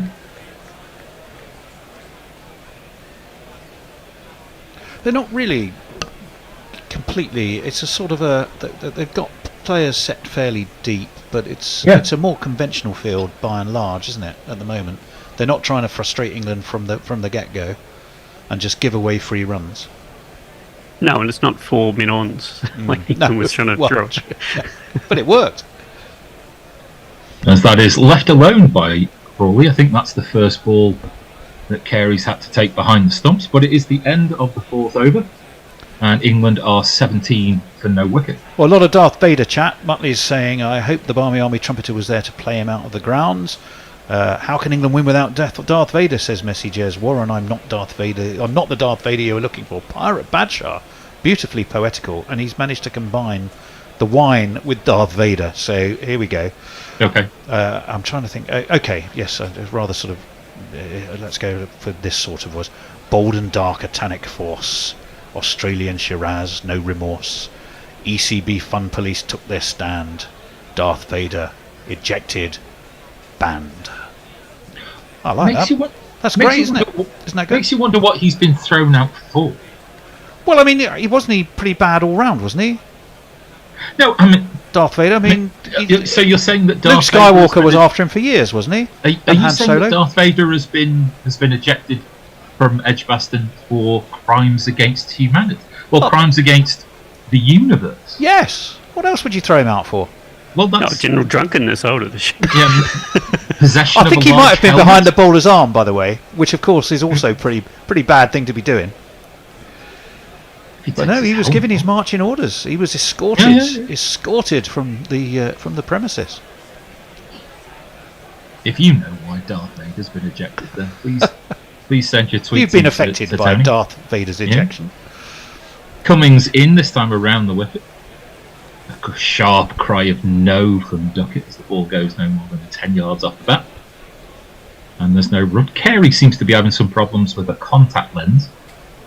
Ooh, that's weird. Yeah. Yeah. You mean I his think eyes? I hope they're not coloured contact lenses. Well- Don't tell me those beautiful eyes aren't naturally that colour. That would be a shock. I think the thing, to be honest, the thing I'd be most scared of is that Steve Smith's about to put his finger in my eye. That would be the, not renowned surgeon Steve Smith. As that ball jags back and nearly cuts Duckett in half, he does well to put the bat down on it. And suddenly there is life in the Australian fielders. Maybe Darth Vader was there as Steve Smith's batting coach. Because they do talk about the lightsaber leave, don't they? And that kind of weird sort of flashing motion he does when he leaves the ball. Do you reckon he makes the lightsaber noise underneath his helmet? I think I genuinely wouldn't be surprised if he did. Genuinely wouldn't be surprised. What do you reckon, Russ? Oh, only to irritate everyone around him. As that ball again is about waist high for Duckett, which for most normal heighted humans might not necessarily be quite as high, but he pushes that towards mid wicket, officially as well. Muttley thinks he was ejected for sedition, by the way. He looks like he's playing with a paddle, Duckett. He's just it's all bottom handed and like flicky, instead of just sitting over the top of it and playing it defensively like a normal batter. In the end, he's almost scooped it in the wicket there, hasn't it? It's gone at least 3/4 of the distance in the air, but all safe as this one is tucked away more conventionally towards square leg, and there'll be a single. But Cummings is extracting a little bit of bounce and life off the pitch. Duckett's trying to ride that out. He could take a wicket in this test, Cummins too, which is very unusual for him. Is that Jamie Redknapp? It is. What the hell's he doing there? Who let him in? Well, he's And why? watching the cricket. Oh, well, all right. I suppose he's entitled to do that. Have you heard that Martin Tyler's leaving Sky Sport? I hadn't heard that. Yeah, he's going to be replaced by Peter Drury. Oh, Peter Drury is all right. He's a fabulous commentator, Oh, Peter well, all Drury. right, then there we go. Yeah. He's amazing. You I'll still say need to that- keep I'll say- remembering. You still need to keep remembering those, or thinking about who those most wickets Well, to. we're about to run out of balls to. yeah, Curtly Ambrose. Oh. To Yes. But to whom? Ah. as Gooch, maybe? Cummings in, and that is defended very resolutely by Crawley. Stewart, maybe. Someone like that. No. Well, I'm going to give you a whopping great clue there.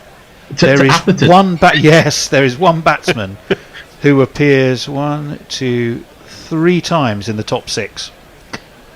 And so you've got his second time, and it was indeed to Curtly Ambrose, who got him 17 times in 26 tests. So who's the other bowler who's constantly opening the bowling? Courtney Walsh? Yes, And Atherton? yes, bang on. And you have actually mentioned the well, we'll just wait for this ball. As that is well defended to mid-on, almost irrelevantly with regards to what Russ and I are trying to do as homework. Well, you can think about it, but you've already mentioned we're his at the name. end of the 5th over. So so Courtney Walsh has got somebody out 17 times as well. Yes, I think it was. Let me read some tweets though first, then we'll go back to it. One for Messi in the Weather Cave. It's a lightning map from Hombre Nuevo. Muttley, snap! You caught me mid-Willy tweet. I was going to sing Little Willy Willy Won't Go Home. This is the poor old bee whose final sight of before expiring was what lurks inside Jay Grover's underpants. Take away the pain but leave the swelling, eh? Yeah, Well, the main road, the main rain front is just hitting the coast, says Farong. But there is a green thingy that has just appeared southwest of Birmingham, and it looks bad. Yes, he sent us a picture. Ross, you. Oh, he's a sage. You should be Australian captain, Ross. He should indeed. If only I could actually play cricket with any level of confidence. Don't let little trivial things like that get you. I mean, Stokes can neither bat or bowl at the moment, and he's. He can read tea leaves better than he can play cricket. Then it's this fellow. He's leading the spin. He's lying. He's not too bad, and that's true. He's lying. As we see, I suppose it's a very strange. I thought they were focusing on foot marks. I had no idea that they were focusing on where Lyon was going to come into bowl. So, Tony, what's left? What's left in the list? Oh, you're fascinated by this list. Okay. 3, 4. Okay, so there's one for Romania. Which there was. 2 nations are we targeting here? Okay, just give me a second. West Indies again and England. So you've got Ambrose to Atherton, you've got Walsh to Atherton. Before you get to Broad and Warner, you've got one more West Indies to England. Like a Marshall Gooch, maybe? I'm trying to think of. Well, not just like a Marshall Gooch. It actually is a Marshall Gooch, and it was 16 times in 21 tests. Very, very good. Wow. I mean, typically it's going to be an opener facing an opener, isn't it? And because they're the most likely to face off each other, and they have long careers playing each other. So that was the criteria was in my mind for all of them. Well, I'll just before Nathan Lyon bowls, just after Ward and Brawner is Hugh Trumbull to Tom Hayward. He got Tom Hayward 15 times in 22 tests. Lyon is in. That ball doesn't really spin, it almost goes on with the arm. That's what Duckett plays it to point. And there is a single. Well, I thought he had it. There was something there. He had the arms and it seemed to be quite a quick delivery there, Russ. Trying to surprise him with one a bit quicker and a bit straighter. Straight out of the gate. You do get the feeling that Australia's hopes might go as far as Lyon's arm. He's I definitely get that feeling, yes. Yeah, over the wicket this time to Crawley. Crawley back in his crease, rides the bounce and the spin, plays it to long leg, single. I do have hope that we'll see either some Labuschagne filth or some Steve Smith filth at some point during the innings as well if it's turning. There's a fine line between filth and mystery pit. mystery spin bowler. If the bowler doesn't know which way it's going to turn, then, well, how does the batsman have any idea at all? Interesting. As a premeditated lap come hook shot from Duckett over his shoulder, and he's timed that very impressively, and it's gone really quite quickly, beating fine leg for 4.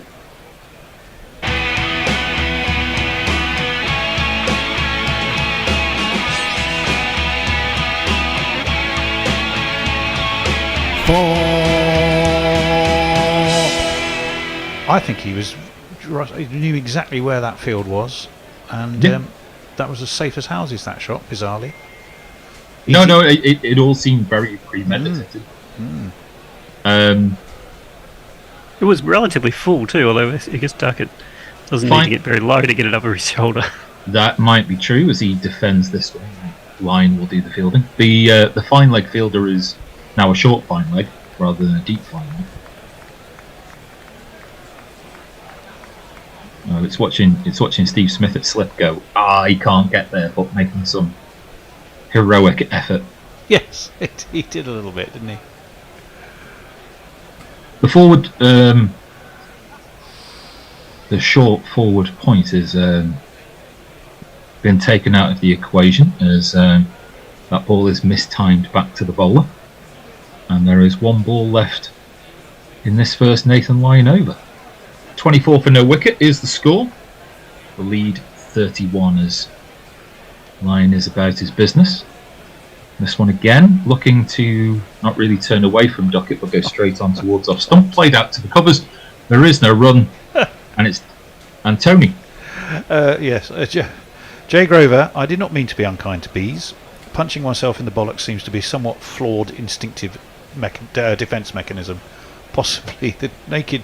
I'm not sure I should read this. Moe needs advice on sticky hands. I offer my consulting services. Make of that what you will. Thunderstorms starting to materialise at random, says Messy Jez from his weather cave. Muttley says, for anyone wondering, Met Weather says 3 o'clock 30%, 4 o'clock 30%, 5 o'clock 40%, 6 o'clock 30%, and 7 o'clock if we need to go there 70%. Muttley says, I think he was ejected for sedition. Oh, I'd said that earlier. Mog, the ability to destroy a planet is nothing next to the power of standing behind the bowler's arm. Fair enough. The weather tomorrow in Alderaan is apparently 15,000 degrees Celsius. One more over of us, and then we're going to have a change. We are. It's going to be Cummings to continue. And that is outside the edge. Oh, has it gone outside the edge? Carey's gone up. All the fielders have gone up. The DRS timer emerges. I don't think he touched it, but Cummings has got he's got his thumb and his forefinger away, like that's how much I think he missed it by. And they've left it alone and not reviewed it. Yeah, I don't think any of us saw an edge there, but you just take what Labuschagne thinks happened and did the opposite. He's a mile away. A vast yawning chasm. Lord above. You could slide the bat sideways between the gap between that ball. Yeah. What is so impressive and why all fielders would be terrible spies? It will be like, yes, I'm certain it's out, and they went, would you? Well, I'm not really sure. As that is on the pads and flicked away down to long leg. Single for Crawley, definitely hit that one. It was Smith going up both hands in the air. Yes, definitely out. And then Kerry went, "What did you think it was out?" And Steve Smith's like, "Well, I have no idea." It's not really what you would describe as conclusive body language, is it? One way or the other. No, I don't think anyone was seriously. Even Carey and Smith kind of sort of looked a lot less enthusiastic when they had a chance to think about it, didn't they? Trying to hoodwink. Yeah. The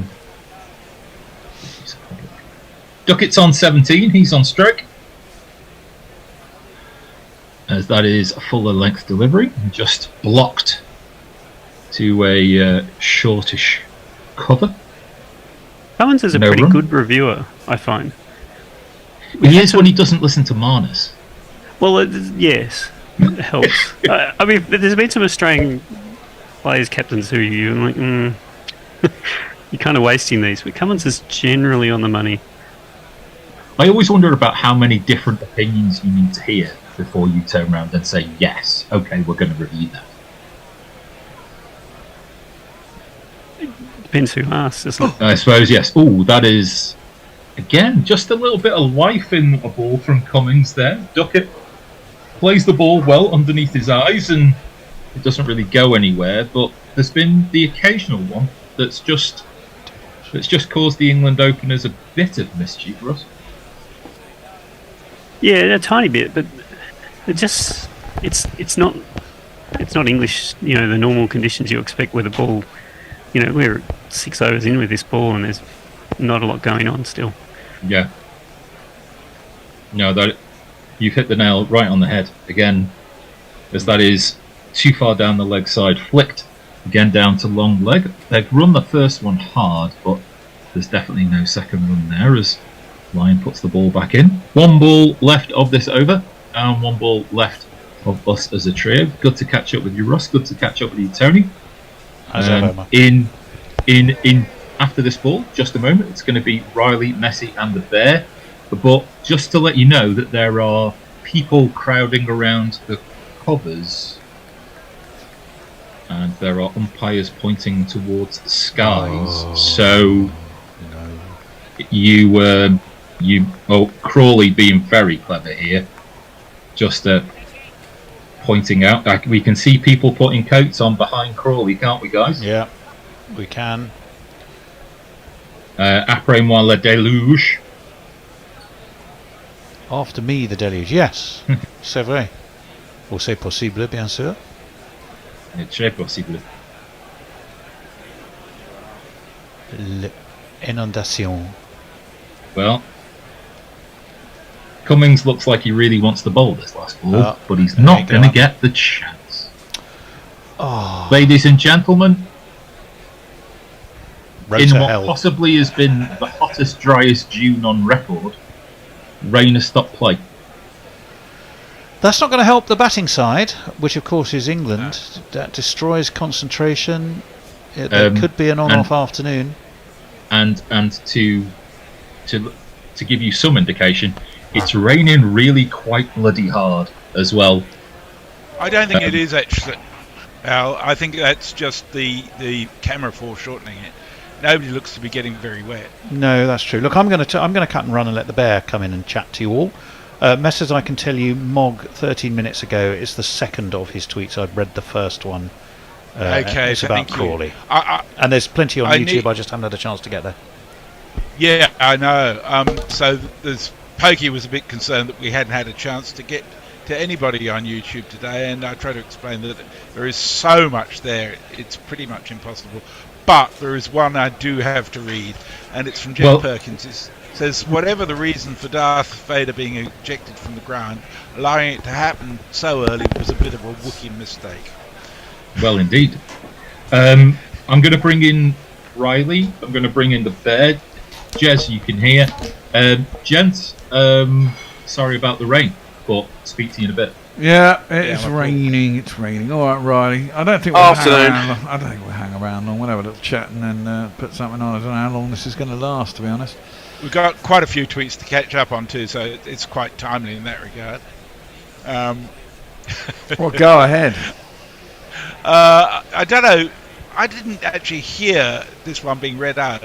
That Jay saying, I think Al may be the only man alive who still uses willy as a euphemism for penis. And Mog saying the ability to destroy a planet is nothing next to the power of standing behind the bowler's arm. And if Crawley returns to type, why not make Bairstow open and get folks in as a real keeper? Well, I'm sure that will be discussed ad nauseam. Problem is Crawley's got a 60 in the first innings. He hasn't managed to get out yet in the second, which is, bonus time for Crawley. Yeah. It does make you think. Make you think what it would take to drop Crawley, because he's had such a bad run. Now he's made a 50, so it's just like exactly. He gets another 5 tests, doesn't he? Because he got a 50. Yeah. So. Yeah. Well, I mean, I don't care how you do it, but you've got to have folks in there. You really do. Yeah. Old Fart at Play says, wine. That's all you ever drink.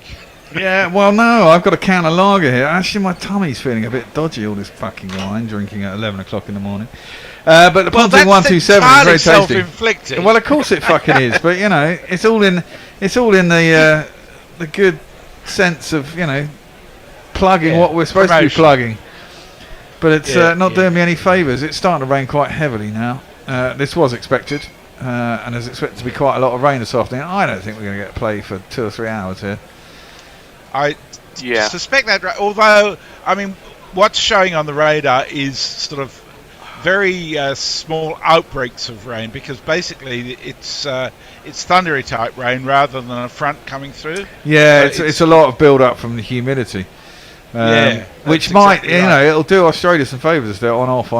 They'll get chances to take wickets. But it's appearing all over the place across the Midlands, so it may well be that. Yeah. There's a front that probably won't get through until 6 o'clock this evening, but I think there will be a lot of this from now on this afternoon. And you're right, some of it will be very heavy because the thundery rain is a bit like that. But the problem, the problem I see that Australia have got is that they go defensive so quickly because they're scared of leaking fours that wicket-taking deliveries may not go to the places where normally you would have a wicket-taking fielder.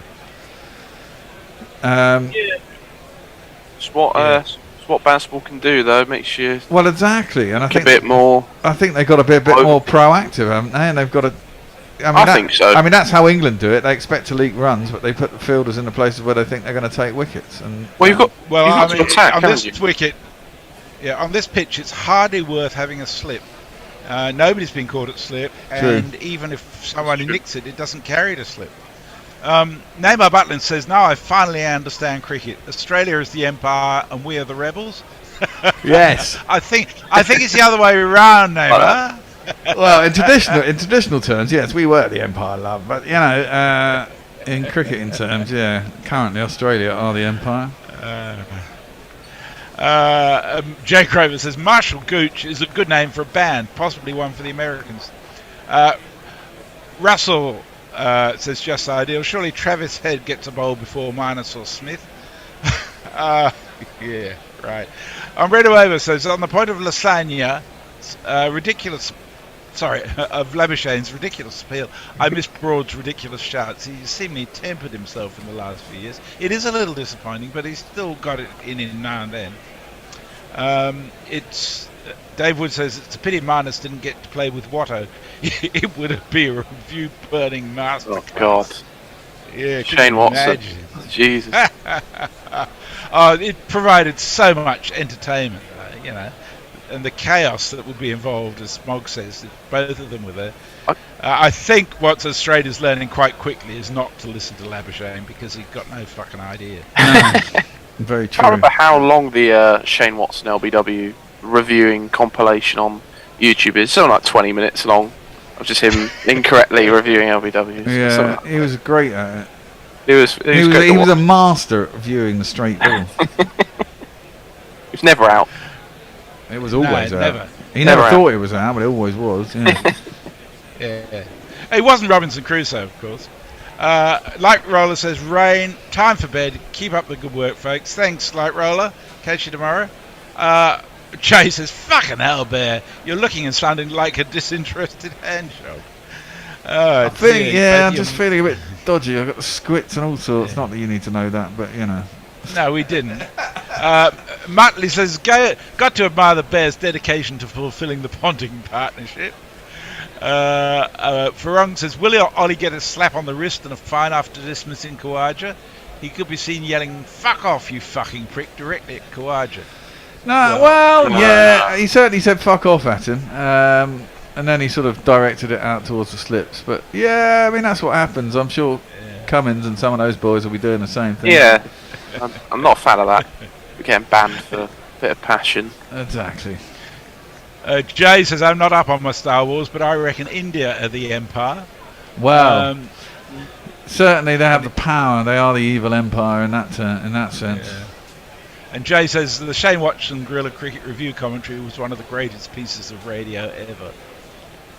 And what I'm going to do is I'm just going to shout out some names from YouTube because there's been a lot of people over there the last couple of days. It's been great to have you there. Pokey Bungfinger obviously is there. Emily Elizabeth is there. Hello, Emily. A lot of these people are our Patreons too.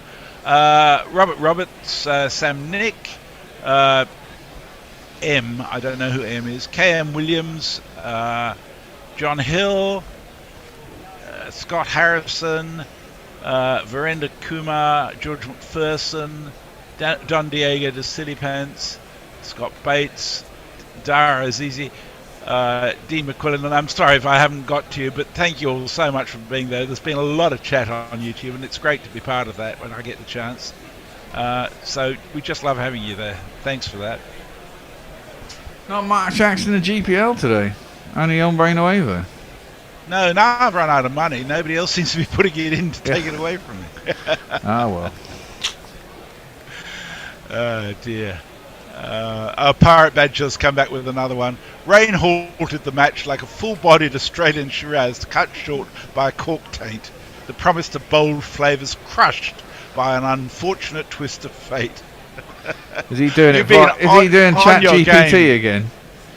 I don't know if it's I think he's also got some original composition there. Oh, okay. But he's certainly been keeping us provided with wonderful GC sommelier tips yesterday and today. So we're up to date on YouTube. On Twitter. And it looks like it's going to be a little while before we come back, isn't it? It does indeed. We're going to take a little break.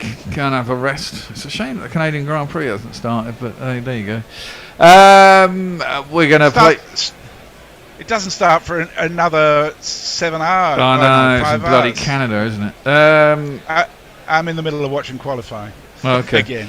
Oh right, okay, yeah, all right. Right, so we're going to play some dice cricket because that goes on for a long period of time. If people are looking for something to watch, the World Cup qualifiers are on. Zimbabwe are 201 for 2, chasing after 34 overs, chasing Nepal's 290. The USA is struggling against the West Indies. They're currently at 108 for 5 after 25 overs, chasing 297. There you go. We're going to play you, Fat Boys versus making a spectacle of themselves. Dice cricket. This was genius, and it should have caught on and taken over the world during lockdown, but it didn't. But it should have done, and it should have earned us an absolute fucking fortune, but it didn't. Much like most things we do. But not to worry. You enjoy it for the umpteenth time, and one day we'll make it big. But until then, we'll see you in a bit. That's how it was bouncing. It was just going over the top, and Cosgrove survives to fight. Today actually, not another day. And he's had another appeal. This is outlandish stuff from Malcolm, and it's always been given this time. Well, I thought that was too high as well, but surely it's not, because Erasmus has given it. And Poro Cosgrove, who was looking good at last in this tournament, has unfortunately fallen to the great Devon.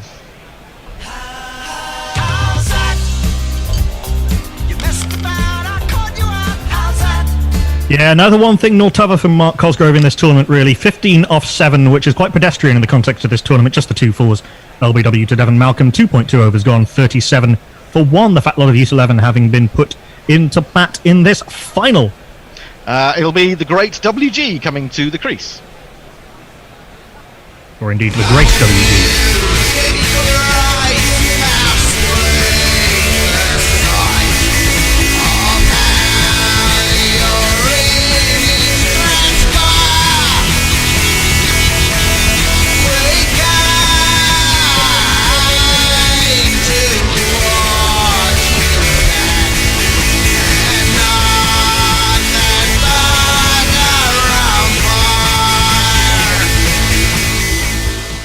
WG Grace, of course, the only man in this tournament to have been brought up on an orchard. Really? Cool. Okay. Stunned silence. Absolutely. He's in, bowls to WG Grace, and WG avoids getting a first baller, as he did in the group game. Tickles that away into the offside and jogs in a leisurely fashion, befitting a Victorian gentleman, through to the other end. In again, bowls to Shazad. Shazad lofts again over the top of extra, although he skived it a little bit, skewed it a little bit. They will get back for 3 as the ball spins away from David Steele, who finally gets there and hurls it in left arm over the stumps. WG back down to face Devon, and he's going to pick up 2 here, as this one is again just pushed into the onside past the man at mid-wicket. Poor old Percy Vender having to do more work on a very hot day. One to come. He's in again, ball to Shazad, and Shazad will keep the strike. WG will keep the strike as he hits 3 more here. And once more, he's picking that area just to the right of mid-wicket and forcing poor old Percy. Percy's going to be exhausted before he has a chance to bowl. That is the end of the over. Yeah, very good one indeed for the making a spectacle of themselves 11. Just the 9 runs off it in 1 wicket. There hasn't been a boundary for 11 balls, and in fact, there have only been 4 boundaries in the 3 overs thus far. 46 for 1, the fat lot of use. 11 having been put into bat. WG Grace is on 6 off 3. Mohammed Shazad is 25 off 8. More social medias. Nestle Boy says, buggering hell, it's hot out. The Ghost of Zoob says, now this is a game that is to my liking. The good old days when life was so simple, I was still alive and didn't qualify for the fat side. Leah seemed to lose this shithole, which we've now discovered is Munich, which I am to leave for Hanover in the foreseeable future. I really hope Mr. Dawood Ibrahim from Mumbai doesn't know how's that, because I stand to win a princely sum from him if there are no runners. Dawood Ibrahim, a notorious Mumbai gangster of recent times. We've got a few people with us. Somebody with a name in Hindi script, which unfortunately I can't read, but hi. Says hi, so hi. Hi. Who's facing? Is it Mohammed Shazad? It is WG. WG to face, and who's bowling, Tony?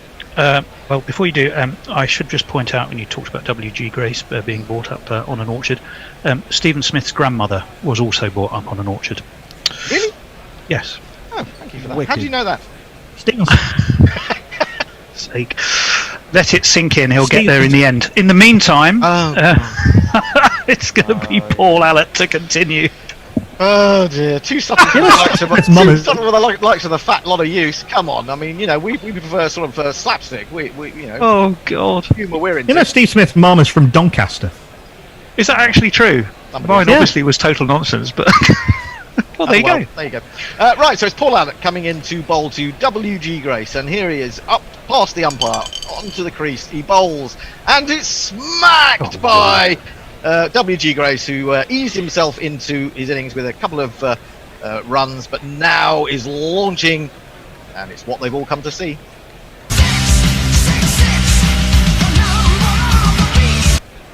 First boundary in 12 balls. Well, that's broken the spell. In comes Allett again. Bowls to W.G. Grace, who thought about hitting it for 4 while the dice poised for a little while, but it rolled over onto a 6, and so it's gone out of the ground from W.G. Grace. Successive maximums. 2 6s in a row. 2 6s in a row. 2 6s in a row. Yeah, we're just seeing that again. It just landed on the sponge. Yeah, I think that's fair enough. Be a Victoria sponge given the Hendo's team.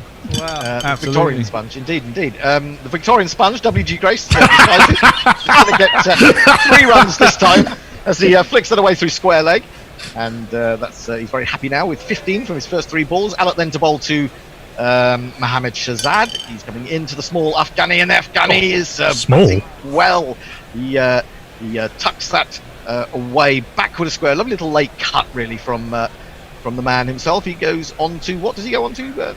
27 off 9, 1 4 and 1 6. By the way, that first 6 of the over brought the 50 up. 63 for 1 now with 2 balls left in the 4th over. By the way, I think that's the only time Mohammad Shahzad's ever been referred to as small. Tiny in height, but particularly rotund. In comes Allett again to bowl to Shahzad, and Shahzad is thinking about what he's going to do with this, and he gets a little inside edge onto the pad, but they run through for a very sneaky single. Well spotted that by WG, and another run is added to the scorecard. 1 to come. Final ball of the over with that, and all that came back into who's out there? Grace. WG. Grace. And he just manages to push that into the onside again through the mid-wicket region, and he'll come back for a second. That is the end of over number 4.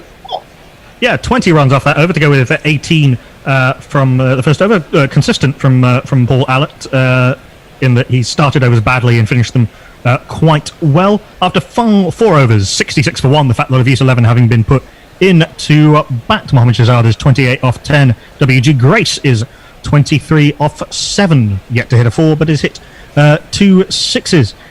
Jeff Perkins says, I asked the Ghost of Zoob on Twitter whether there were indeed fat ghosts. And Jeff Perkins says, ectoplasm is very low in carbs and protein, so yeah, lots of slimy fat in those greasy ghosts. Leah says, if Smith's grandmother looks anything like him, I think it is more likely she was brought up in an orc yard than an orchard.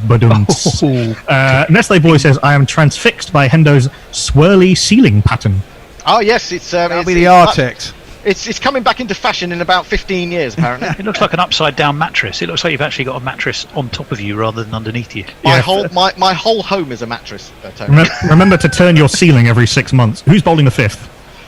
Devon's going to continue. He's been buoyed by the wicket of, was it Cosgrove? Yep. The wicket of Cosgrove. He's going to have at least 1 more over. And he's bowling to Mohammad Shahzad. He's in, he bowls to Shahzad, and Shahzad hits him for 4, stood up on his tiny toes, his fat little pinky, and thrashed it away through the offside for 4, and that's his highest score in the tournament. What a day to do it. He goes to 31, or 32 even. 32.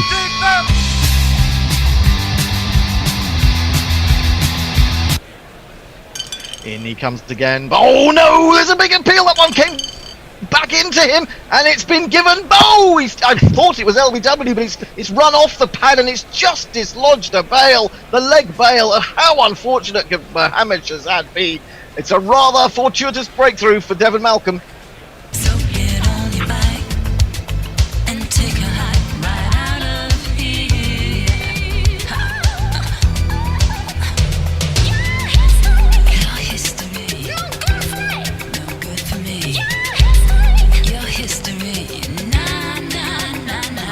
Yeah, Devon Malcolm continuing to enjoy his work against the fat lot of Use 11. 5 for in the first game now, 2 for 32 off 2.2 overs. Mohamed Shahzad bowled by Devon Malcolm for 32 off 12, 2 fours and a 6. Again, not a particularly impressive strike rate in the context of this tournament at 266.67 runs per 100 balls, 70 for 2 after 4.2 overs. And does this bring the large vessel to the middle?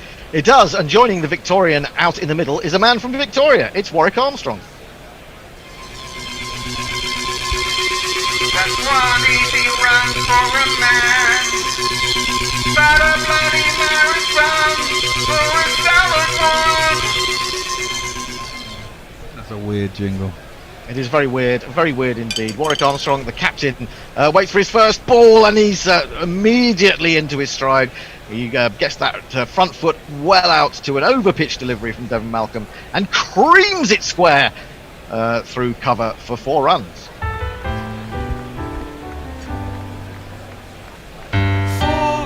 The captain off in fine style. He waits for Malcolm in again. He bowls, and he's again. He tried to adjust it. Malcolm bowled it shorter, but it was outside off stump. It gave enough width to Warwick Armstrong, and he has carted that up and over cover this time, and it's gone for 4. There's not one boy for me. I must have 2 or 3. I need 4. What a fine start by the big ship. He waits for the next delivery from Devon Malcolm, who is in, and he bowls. And it's an appeal! Surely not the big one. No, it's a no ball. He's overstepped, as poor old Devon Malcolm. It's relief for the fat lot of Use 11.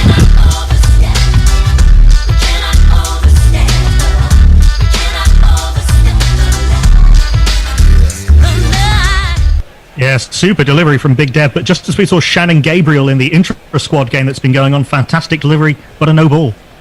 Yeah, there you go. Well, Shannon Gabriel, of course, well known for his no balls, isn't he? Devon Malcolm, not so much, but he's always got the wind up him because he's got that wicket and just straining a little bit too much. This time, Warwick Armstrong will ease into double figures as a straighter ball is worked off his hips towards mid-wicket, and they'll come back for a leisurely second.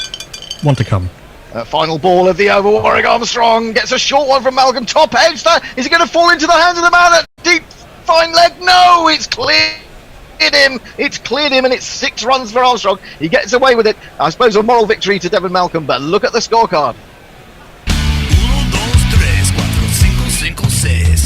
Yes, look at that scorecard. A weird over from Devon Malcolm. 4 wicket, 4, 4, no ball, 2, 6, 21 off it, including that no ball, plus the wicket of Mohamed Shahzad. That scorecard also says Warwick Armstrong, 16 off 5. WG Grace, who'll be facing 23 off 7 after 5 overs having been put into bat. The fat lot of Use 11, 87 for 2. It's been a better start for the fat lot of Use 11. We've quite regularly found ourselves in the 50s for 5 down, so there'll be quite but it's going to an actual platform for the lower middle order for once. Roger McCann is watching on Facebook Live. Rog, he lives. Hello, Rog. Right. Hi, Rog. Who's bowling then? Oh, Paul Allott, who's gone for 38, hasn't extracted anything positive from the Bears' digits of doom. So he's going to be replaced by the man immortalised by Lord Beginner in the Victory Calypso, none other than the slow left arm of Alf Valentine.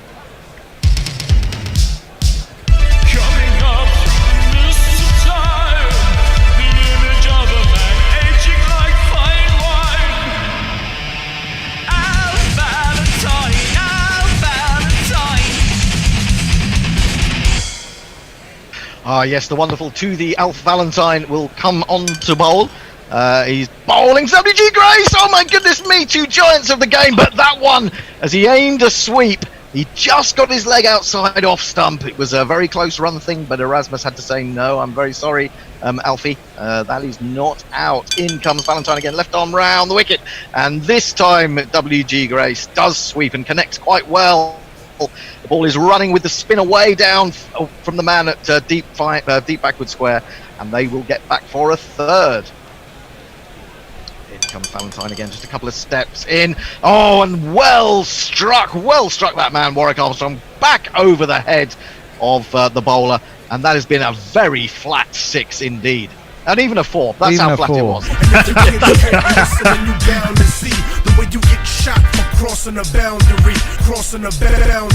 So flat it landed 15 yards inside the rope. Excellent stuff from Warwick Armstrong. Faces up to the next delivery. And he's rolled back, and there's another appeal as he tries to sweep. And he's been caught, I think, behind. I think he got a little inside edge onto the pad. It looped up, and Dick Young ran round from behind the stumps, has claimed it. There's some dispute going on there. Warwick Armstrong's not sure that he got an edge on that, but I think he's being told to go. I won't look back, 'cause by the time that I do, you'll be gone. Lively work from behind and then in front of the stumps by Richard Alfred Young here of the, I think, only 2 test matches for England. Warwick Armstrong, the Fat Lot of Use captain, gone for 20 off 7 3-4s and 1-6, 94 for 3 after 5.4 overs. Well, it is. It's the lineup, the Fat Lot of Use 11 lineup. They're promising more than they're producing. It. They've had to rely on the lower order, and it could happen again now. But on his way to the middle this time, a man who should get some runs. Surely he's got the class. It's Arjuna Ranatunga. Hello. Didn't play a jingle. Yeah, well, you still got balls. Oh, No. I'm sorry. Okay, all right. Go on. Off you go. Off you go. Oh, John, he's not even been out there. It's a no ball. And quite right. That was absolutely outrageous from the match referee, and quite right that that should be called a no ball. Over the line! Huh? I'm sorry, Smokey. You were over the line. That's a foul. Valentine had the element of surprise and then blew was it. that the ICC? Right. As you've now requested it, you'll get it. No, I ain't saying he's a fat bugger, but Arjuna ain't skipping out on no cheeseburger. Put a muzzler on a good length. Arjuna Ranatunga's gonna go and get it. Durban Oak says... What happened there was that... Sorry, Durban Oak says we all know what's going to happen. Hendo will win because he'll get upset if he doesn't. Well, I mean, if you've got to win somehow, haven't you? Look, occasionally I forget to play a jingle. It doesn't mean a ball doesn't count, mate. Well, listen, the thing is, Arjuna Ranatunga was taking guard when Valentine just suddenly turned and bowled, and then quite rightly, he protested to the umpire who sent it upstairs, and I think the right here comes the decision next was ball. made. 2 to come. Alf Valentine then into Arjuna Ranatunga, and it's going to be 3 runs this time as he goes on to the back foot and forces through the onside, and he's away. 1 to come. In again, bowls to WG Grace. WG Grace is going to get a couple here as he steers this back past the bowler. It means man at mid-off has to run back to chase that. Well done by that man, Clive Lloyd. And that ends the 6th over, an eventful one. Dot 3-4, wicket, no ball, 3-2. Pretty decent over from Alf Valentine, 13 runs off it.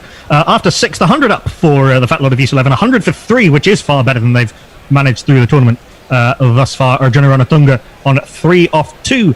WG Grace 28 off 10. What else have we got on the social medias? That's it for now. Please do donate to the crowdfunder. justgiving.com/crowdfunding/DB-Alzat-trophy. There's a reason I'm not reading that out all the time because it's quite long and unwieldy, but it's pinned to our Twitter and Facebook feeds, and it's in the video description of this video of this game on Facebook and on YouTube. Please do give generously to help us help JDRF UK combat type 1 diabetes, and also help us out a little bit as well as we enter a brave new world of guerrilla broadcasting. Remote guerrilla broadcasting will be a thing for the West Indies series. It will. It means I won't have to sit in the same room as the bear, which is wonderful news. We will be at least 11 miles apart. And, I am currently...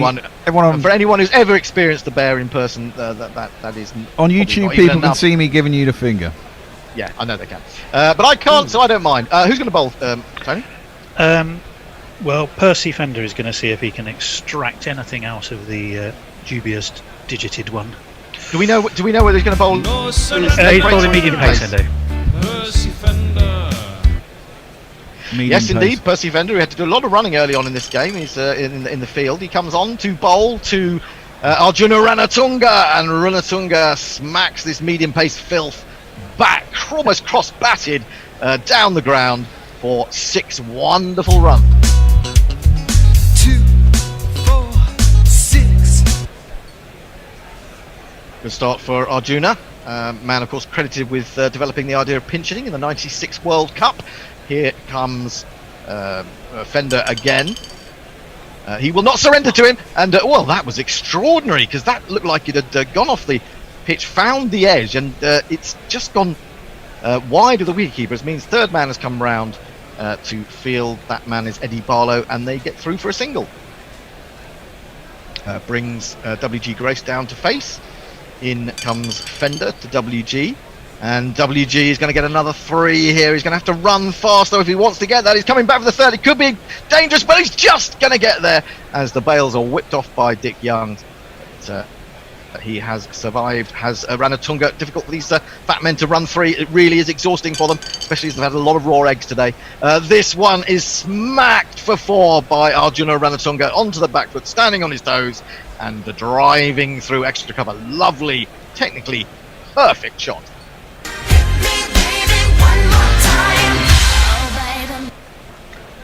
In comes Fender again. He drops this one a little bit short. He goes back, he swivels, he smashes it. It's gone high, it's gone long. It's cleared the boundary. It's 20 rows back. 6 more runs for Arjuna Ranatunga. One to come. Fender then, final ball of the over. He bowls, and there's going to be 2 more for Ranatunga. He's going to have to get those legs pumping. He does to get back for that second one, as that was sent away through mid-wicket. And that is the end of the over, and the score is... After 7 overs having been put into bat, the Fat Lot of Use 11 in this Dick Willabroad Alzat Trophy final are 122 for 3. WG Grace is 31 off 11. Arjuna Ranatunga scoring much faster, 22 off 7. That pair of 6s in that over means that was the best over of the innings for the Fat Lot of Use 11, 22 runs off it. Well, I did say Percy Fender was a little bit tired. He had to do a lot of work in the field early on, and maybe that's taken it out of him as a man of his dotage. Anyway, who's going to be bowling? Is it going to be Alf Valentine? Before we come to that. Valentine, 1 for 12 in the last over, should have been 3, so he will continue the attack. Yeah, just before we come to Alf's second over, the 8th over the innings, Jeff Perkins says, does remote broadcasting mean Hendo has to buy his own beer? Sounds like a win for the Bear. Very much so. I'm going to be a little bit worried about the lack of pastries, I do have to say. That could be tricky. I mean, I need at least 2 pan of chocolates to get going in the morning, so that could be... Just Eat can deliver them for you, Hendo. Oh, can they just... What? It's hardly worth it for two croissants, is it? Well, for a whole day's cricket, you're going to need more than that. Yeah, true. That's very true. Anyway, it's Alf Valentine bowling to WG Grace, and in he comes, left arm round the wicket. He bowls to WG. WG just dismisses him. He stood there, waited for it. It was floated up, and he drove it back over his head, and it's a couple of bounces and 4 runs.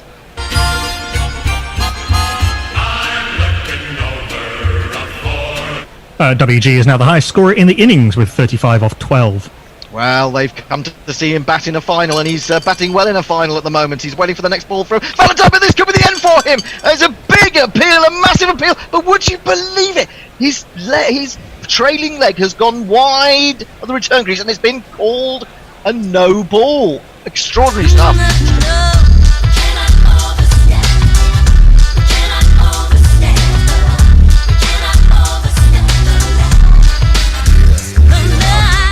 No need for the firing squad because it was a back foot no ball, but still.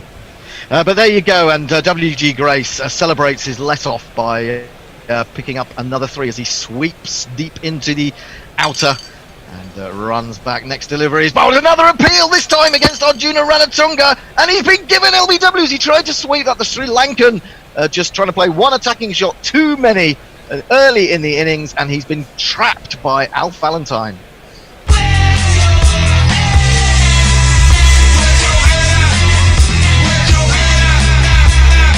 Yeah, Arjuna not learning from the non-turning demon left-arm spin exploits of Dwayne Leverock. Alf Valentine doing much the same thing. The Ranganahara special, and the former Sri Lankan captain is gone for 22 off 8, 1 4 and 2 6s. Ends what has not been an especially good tournament for the wily Sri Lanka, but that brings a real crowd pleaser to the middle.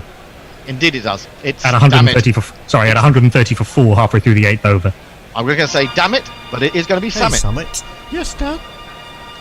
I've got something to say. Sit back. You got a minute and a half. We got pinged for copyright on YouTube for this. Skillful way. Yeah, we did, and Facebook. You beat the other players to the lunch buffet. Oh, Dad. Oh, Dad. For the first time this series you ran it. The cheese board's now ours, so let's scram it. But please don't take pomegranate. I've one thing to say and that's damn it, Sammit. There's Irish stew. Your belly's no longer like granite. The corset's not working, let's can it. Your moves are approaching Titanic. I've one thing to say and that's damn it, Sammit. There's birth on croup. And the flower thinks that you're a joker, and you need to share the stone or two. But your diet plan is mediocre. So S-A-M-I-T, let's try a poo-a-oo. Oh, this jingle's nicer than Ravi Bopo High. Oh, Dad. Now I'm full up and I'm so glad. Oh, Dad. That I could kick Gooch in the gonads. Oh, Dad. Tom Curson on YouTube says, "This is amazing." And I was just watching the Facebook Live subtitles through that jingle, and it talked about Summit ramming the cheese board. Well, has been known, but actually on his way out, he's never batted with WG Grace before, and he's very honoured, and he has walked up to him and he has presented him with one of his bounties. And I think that will be useful for WG Grace because his blood sugar was getting a little bit low, and I think he'll be very happy to have had the beautiful coconut flavoured snack. It's given him a bounty to forestall a mutiny. Here comes the ball. Oh, very good indeed. In bowls to Sammit. Sammit off the mark straight away, steering this one very cleverly to the right, or to the left rather, should I say, of the man at backward point. They'll get back for a second. To the other right. In comes Alf Valentine again, bowls this one flatter, but Patel sees it, swings it away over mid-wicket, and he will pick up 4 runs. 1, 2, 3,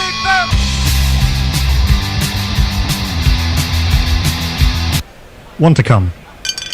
Valentine in to Patel again, and Patel is looking in good form. He's being inspired by the great man at the other end, and off the final delivery, he keeps the strike by picking up a 3rd. Yeah, moving himself to 9 off 3. WG Grace 38 off 13 after 8 overs having been put into bat. The Fat Lord of Use 11, 139 for 4. Haven't really got away from the making a spectacle of themselves 11 in this tournament. Maybe we're seeing the pitch just slowing down towards the final as we saw during the last 50-over World Cup, but remains to be seen. We yet to get into the real power pack of Botham, Cornwall, and Leverock that have done so much damage for the Fat Lot of Use 11. Who is going to bowl the 9th over, Tony? Percy Fender is going to have a blow, and we're going to go for an all. Lucky him. We're going to go for the slow left arm lamb chop fueled bowling of David Steele. Alright, well it's slow left arm orthodox from both ends at the moment. More respect he cause he can play. It's David Steele. It's David Steele. I prefer some cold cuts on a day like today than lamb chops. Yeah, it could be. I also feel like barbecue's quite good though. Yeah. All right then. Well, it's a slow left arm reunion out there, really, isn't it? Sam Patel, slow left armour, of course, and now David Steele coming into the attack, bowling to Patel. Patel, very cautious, showing respect to his fellow SLA man. These fat fingers from a left arm spinner too, you know. Yeah, but there's, and it's 4 runs. 4 runs this time for WG Grace. Had a look at David Steele, thought you can't bowl, and has smeared him over mid-wicket for another 4. There's not one boy for me, I must have 2 or 3, I need 4. I do think that the fact you'll have use 11 as once more WG Grace leans into this one, hits it straight back over his head, 2-3 bounces, and that races into the pavilion. Note, by the way, how Hendo didn't try and get that one re-rolled as he was. I noticed that. WG Grace is now on 46, and the Fat Lord of Use 11 are now on 148, so milestones ahoy. Well, I did want to say, of course, that David Steele did actually handily offer up the a few lean cuts before the game, and that really wasn't enough for our boys, and they were a bit disappointed not to have had a bit more gristle. But there you go. WG Grace is waiting, and in comes David Steele, and he drives this one. Didn't get all of it. It's maybe just turned a little bit, caught a little bit of an outside edge, but they are going to be able to run back for a third. That takes WG onto 49. And the Fat Lot of Use 11 passed 150, 151 for 4. Well, you're never safe against this spectacled 11 as we saw in the semi-final. In comes David Steele, bowls to, I'm not sure who he's bowling to, Samit Patel. Samit Patel has lofted that. He's really got hold of it, timed it beautifully. It's gone way up in the air, it's gone way long, and it's brought him 6 runs.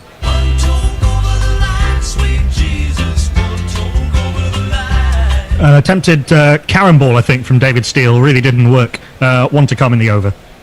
Yeah, Karen ball. I mean, it really wasn't invented when he was playing, so he was going out on a limb there.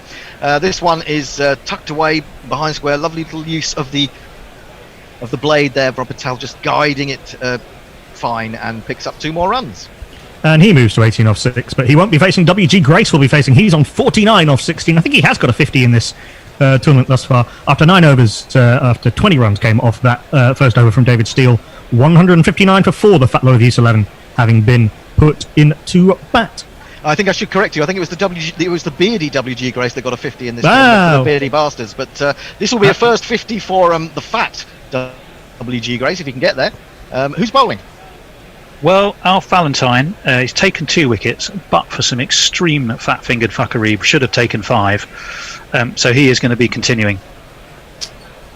Okay, so it just is for you cussing Alf these Valentine. fingers, this is going to go bad for you, Tony. Coming into bowl to WG Day. They've come to see him get a 50. Are they going to see it? Yes, they are, because he's drilled that through the offside. The man from mid-off is chasing it. It's Paul Allett. He's not particularly quick across the surface, and they're going to get back for 3. And WG Grace, for the first time in this tournament, the people rise and they laud the great man himself. He holds the bat aloft to all corners of the ground. He has 50 runs. 50 runs. You're 50 runs. Well done, well done, well done, well done. 50 runs. You're 50 runs. The job has only just begun.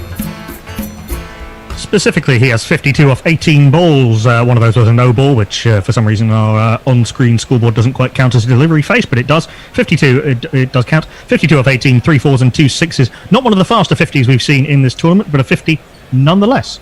Well, it's good to see him in good form, WG. I mean, I think he's the kind of man for the big occasion, isn't he? He was a bit disappointed by the lack of a crowd for some of the early games. But now that they're packed into Trent Bridge today, there must be at least 14 people watching today.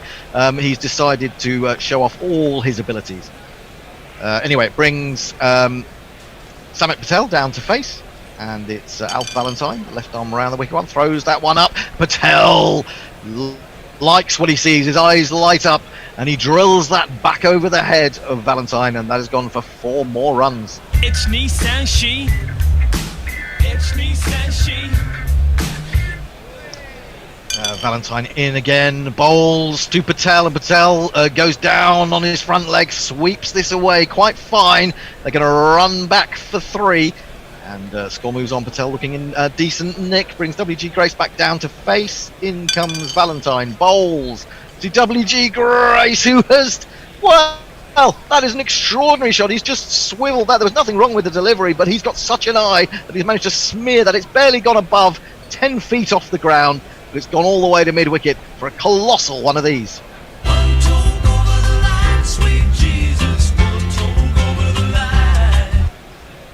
Lovely stuff from WG Grace. We're seeing all his skills now. And once more, now would you believe it? He's never seen one of these before in his life, but he's brought out the reverse sweep, WG Grace. He says, you may not have seen this in 1885, but you see, I can adapt. And he's put that fine of the man at on the 45, and he's picked up another boundary.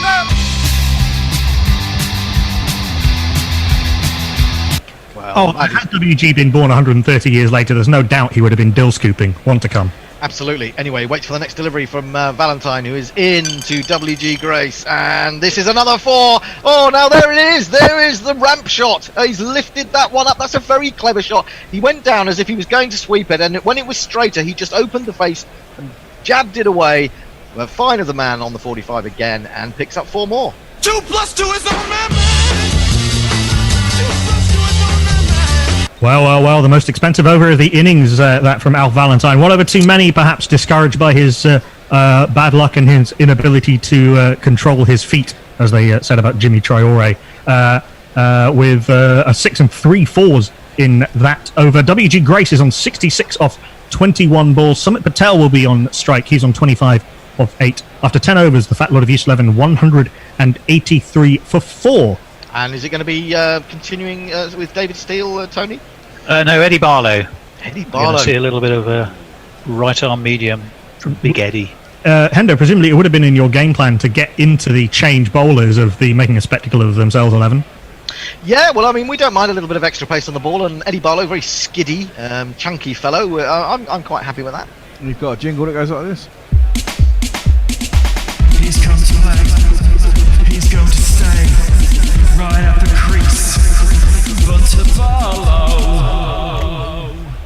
And I'm quite happy to see these guys exhausting themselves before they've got a bat. It's very encouraging for us fat boys. Decent total already. 183 for 4 after 10 overs. Right, in comes Eddie Barlow, bowls to Samit Patel. He's going to pick up 3 runs here as he just uses the pace of the ball to lay it down. Fine behind square on the offside. Next ball is delivered, and it's another 3, this time for WG Grace, who was driven beautifully, you might even say gracefully, through the offside and picked up another triple. In he comes again, bowls to Samit Patel. Samit Patel looks at this one and just leans into it, smacks it hard and high over extra. That's going to go all the way for one of these.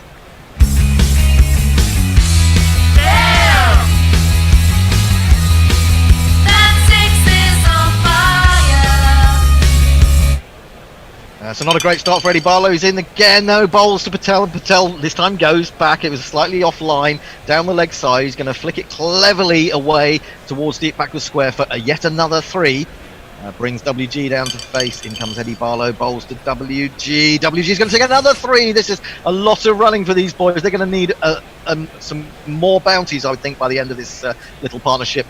They picked up 3 more now down behind backward points on the offside. Yeah, 1 to come. Samit Patel. Oh, now there's a big appeal here from Eddie Barlow. He's got that straight, has he? Oh, well, no, it's brilliant work from Dick Young behind the stumps, who's just grabbed that one-handed, whipped the bails off, and Samit Patel had just stepped outside his crease. What on earth is going on there? But he's broken a very, very awkward partnership for the respectable 11. Now you're gone.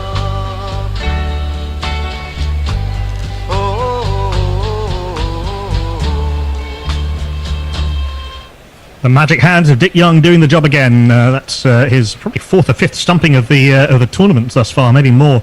Samit Patel gone for a bright and breezy 37 off 12, almost the fastest scorer of the innings, or certainly second fastest to the great WG. 2 4s and 2 6s. After 11 overs, 201 for 5, the Fat Lot of Use 11 having been put into bat. And coming to the crease. Sorry, WG Grace is 72 not out of 23.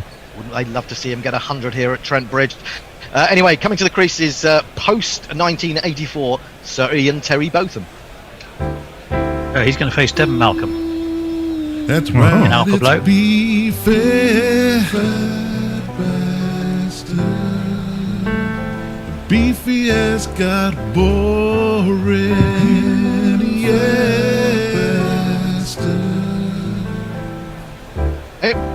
That's right, it's beefy.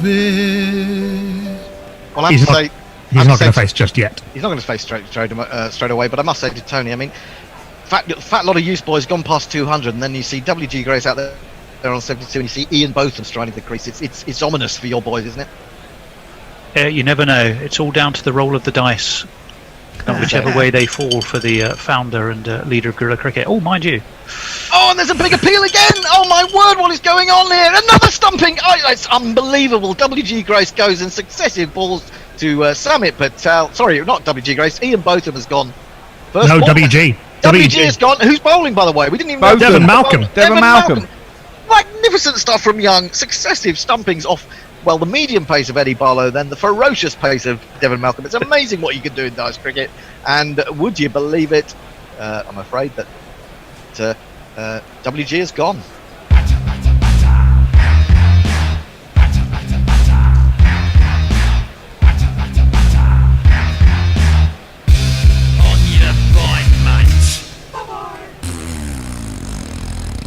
Oh, extraordinary. Well, you don't get a wicket for 71 runs, then 2 come along in 2 balls. Amazingly, that is Dick Young's second stumping off Devon Malcolm in this tournament. WG goes for a fantastic 72 off 24 balls, scoring at exactly 18 runs and over, 5 fours and 3 sixes, 201 for 6 after 11.1 overs. But now we're into the part of your batting order, Hendo, that's done the real damage.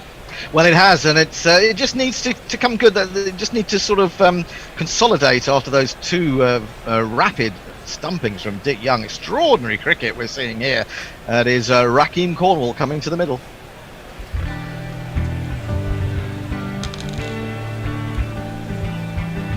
Today is gonna be the day that you get on your new diet. By now you just somehow got really fat. I don't believe that anybody weighs as much as you do now. 'Cause after all, you're Rakeem Cornwall. I, for one, hope we'll get very used to that jingle over the course of this series. Yes, indeed. He's going to be facing Devon Malcolm. Malcolm to Cornwall. It's going to be Devon to Cornwall. It's what they all wanted, and immediately Rakeem Cornwall proves the superior county by smacking that away for 4 runs square on the offside.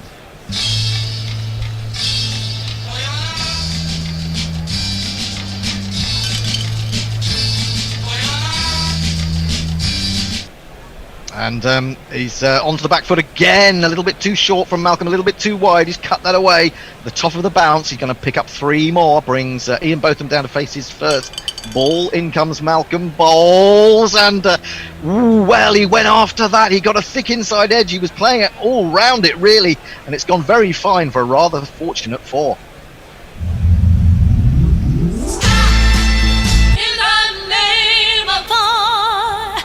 Both players underway, even if in rather dubious circumstances. In comes Malcolm again, bowls to both. I mean, it's another appeal, and that's been given as a no ball. Would you believe it? Tony can't. He shakes his head. Devon, you've overstepped again, and both have survived.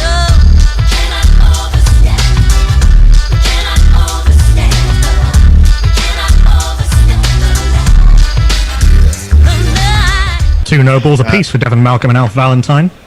Well, there you go. It Shoddy really bowling, does pay to get your feet in the right place as a batsman and a bowler. In comes Malcolm again, bowls to both. Who's going to take a single this time as he just eases that into the offside on the front foot and brings Rakeem Cornwall down to face. Is it just 1 ball to go? Yeah. 1 to come, yes. 1 to come. So Malcolm in bowls, and there's another appeal against Rakeem Cornwall. Surely not. Devon will not have had his revenge, will he? No, he's not. He's done it again. He's overstepped for the 2nd time in this over. Extraordinary stuff.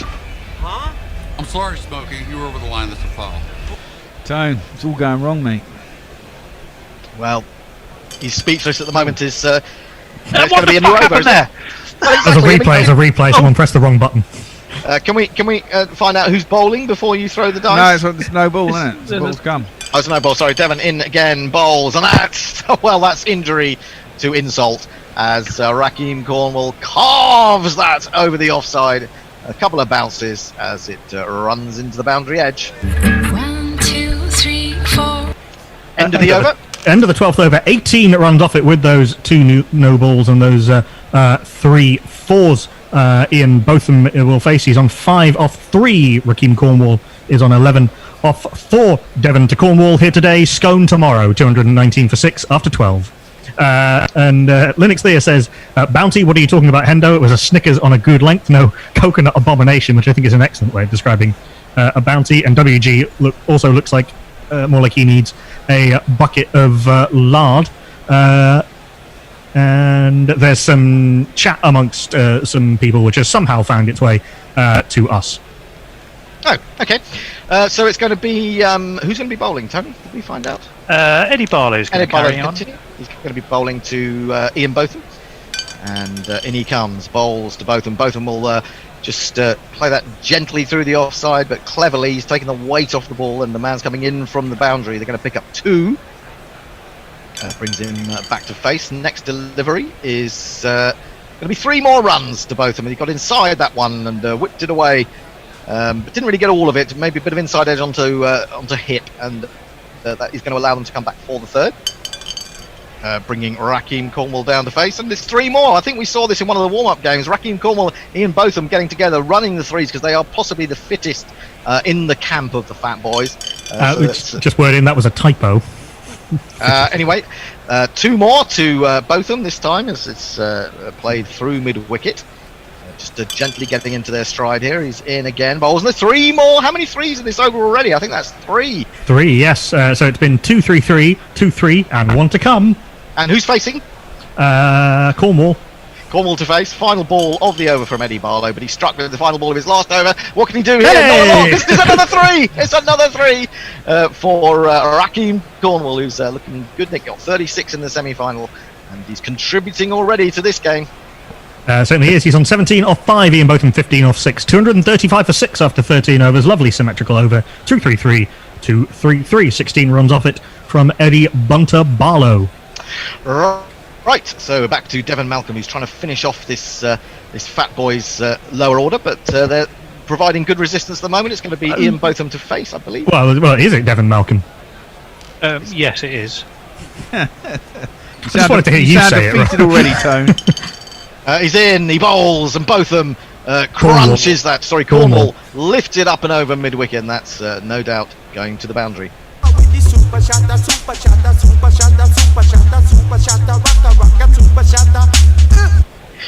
Hefted by the great man, the big man. It was like an enormous crane in operation there. In he comes again, bowls, and once more it's smashed back over his head. You've got to have a good eye to be able to see a ball of that pace and then smack it straight for 6. Lovely work from who was that? Ian Botham? Cornwall. Ronald Cornwall again. I'm getting great stuff from the man. Devon is beating up Cornwall. No, the other way around. We've had that pair. I know. Shut up. Bowls. Shut up. Bowls. Once more to Raheem Cornwall. Raheem Cornwall is in magnificent form. This time he has aimed a cut, but it's he's got a top edge and it's flown down. Fine of 3rd man for 4 more. 1, 2, 3, 4. This just in from the match referee. He's not worth it. Leave him, Terry. Exactly. In comes Devon again. Bowls to Cornwall. Cornwall has been hit on the toe there, I think. Let's see what the umpire says to that. He says it's a no ball, Devon. It doesn't matter whether that was going to hit. It's a no ball, I'm afraid. And Cornwall survives again.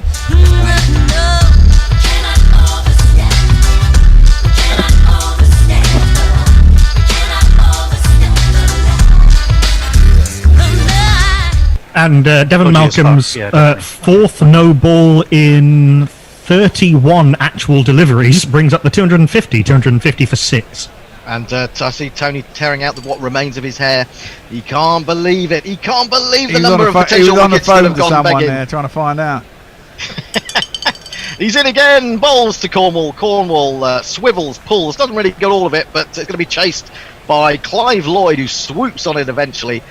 Returns it to the wicketkeeper, but they've got through for another 3. 50 partnership up, 52 off 18 balls, 5 4s and 1 6. Ian Botham waits for the next delivery. He's going to get 3 more. They do love their 3s, these two. This time he's swiveled it through a squarer on the onside, and they pick up a 3rd. 1 to come. Cornwall waits for Malcolm, and this time he'll just take the 2 as he dabs that very skillfully, very artfully down towards 3rd man. That is the end of the over, and it will be Botham to face, I believe. Yes, indeed it will. He'll face on 18 off 8. Raheem Cornwall 36 off 12 with the 4 4s and 1 6. Again, going at exactly 18 runs, and over 23 off that from Devon Malcolm, not helping himself by putting his feet where they should not ought to be. 258 for 6, and in the age-old battle, Cornwall is beating Devon, therefore jam first, apparently. Oh, apparently so. Okay. Well, I've just turned down some jam on my toast, but there you go. I will obviously have that in the tea break. In comes, who is it going to be, Tony, now? Continuing Eddie Barlow again, or are you running out of ideas? No, absolutely not. Alf Valentine is rhythmically in calypso style. Al Valentine coming back into to bowl. the crease. Yeah. So returning to spin after that little period of pace or medium pace.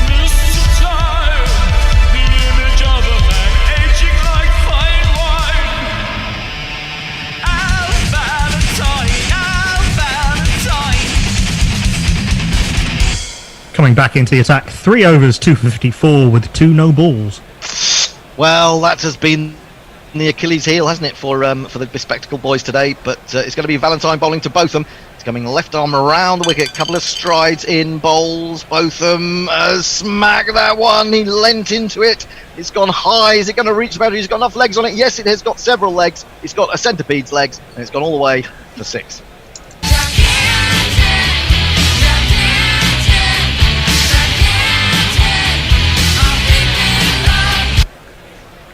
Well, not a great start for Valentine on his return. Botham leaning into that one. He comes in again, bowls, and this time he goes back. He dropped it shorter this time. He dropped it wider. But that was clever and cunning batting from Botham. And he's cut that ferociously fine of the man at backward point. And it's 4 more runs.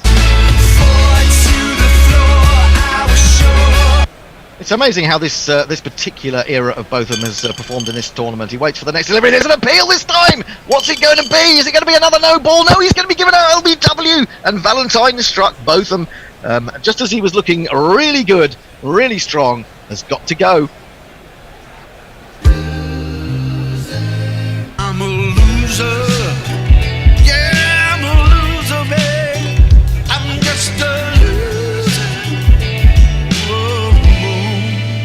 Well, after those 2 wickets and 2 balls, a partnership of 67 for the 7th wicket between Ian Botham and Rakeem Cornwall. They've enjoyed batting together and frankly running a lot together through the course of this tournament. 28 off 11, Ian Botham made 2 4s, 1 6, and many 2s. Alf Valentine now has 3 for 64 after 14.3 overs, 268 for 7. Well, coming to the wicket is the left-handed Ian Austin. Uncomplicated Lancastrian. You can't say that about many of them, but he certainly was. And he, of course, got 80 against the naughty boy. No, sorry, it was against how the fuck did they play for England 11 that he really looked at his best. And he's coming out to join Rakeem Cornwall. Brendan Ian, Austin Ian. Valentine it is then, coming into the left-hander over the wicket this time, and he smacked it for 6. Oh, he got offline there and he picked him up. Lovely swing of the bat, a free swing of the bat. It's taken it away over deep backward square leg for one of these. So what a start for Ian Austin. Valentine goes back to his mark, comes in again and bowls, and this time he just pushes gently into the offside, sees that the field is just a little bit back on its heels on the edge of the circle, and they pick up a very quick single. One to come. Rakeem Cornwall comes down to face. There's an appeal from Valentine again as he made a crucial breakthrough here. Yes, it's another LBW as Rakeem Cornwall. Well, it's a long way to go down for Rakeem to try and sweep, but he didn't really get on top of it, and it's hit him on the pad, and that is in front of middle stump. And Valentine's lack of pace has done for Rakeem Cornwall. You flipping muppet.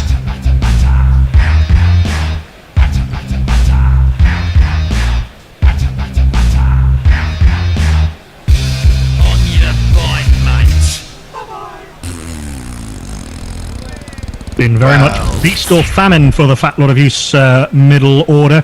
We had a partnership of 71, then 2 wickets and 2 balls. Then we had a partnership of 67, then 2 wickets in and over. Good work from Alfred Louis Valentine, who I think it was Alf Valentine who got.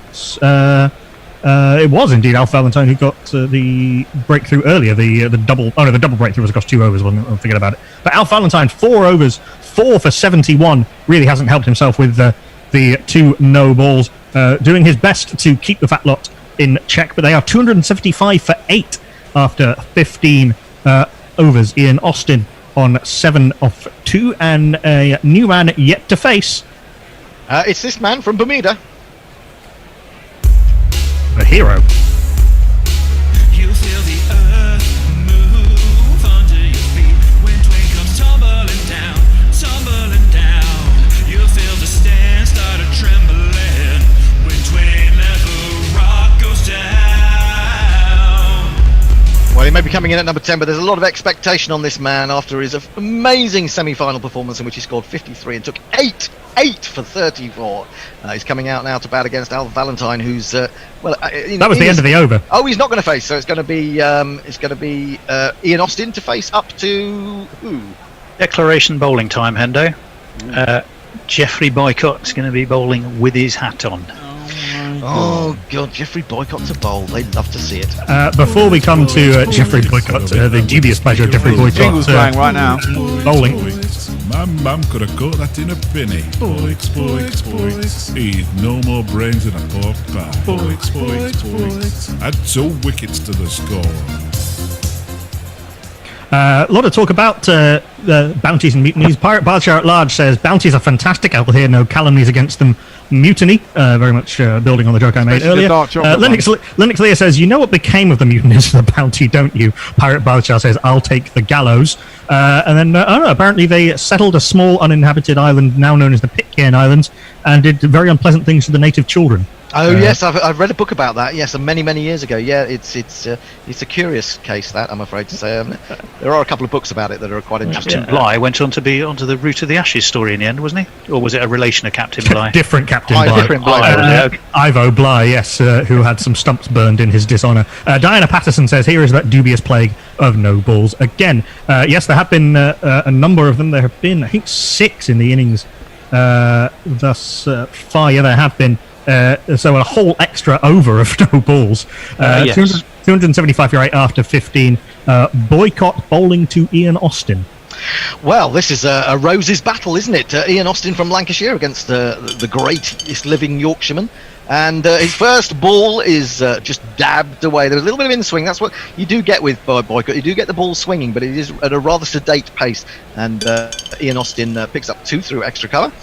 Next ball from Boycott is chopped away down towards deep backward point. Third man comes running round. They're coming back for the third, bringing Dwayne Leverrock down. Oh my goodness, Dwayne Leverrock is an appeal against him first ball, and it's not out. Oh, the relief of his 65,000 fans on the island of Bermuda is palpable as Leverrock survives.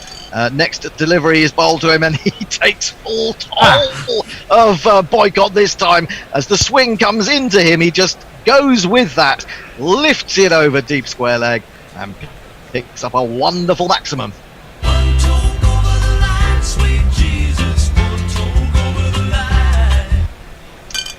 Boycott in again, and I can't see what's happening to the dice, but he's going to get a single this time. Is Dwayne Leverrock picks up 1 behind square on the onside. 1 to come. 1 to come for I forget who's batting. Ian Austin, and Ian Austin sees this one offline and just launches himself at it, drives it up and over extra cover, and that's gone for a very flat 6 indeed.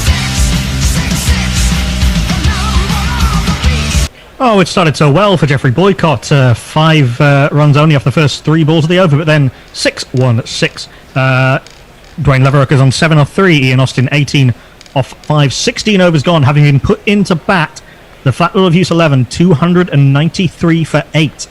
Right, well, it's going to be Dwayne Leverrock to face, and it's going to be who bowling, Tony?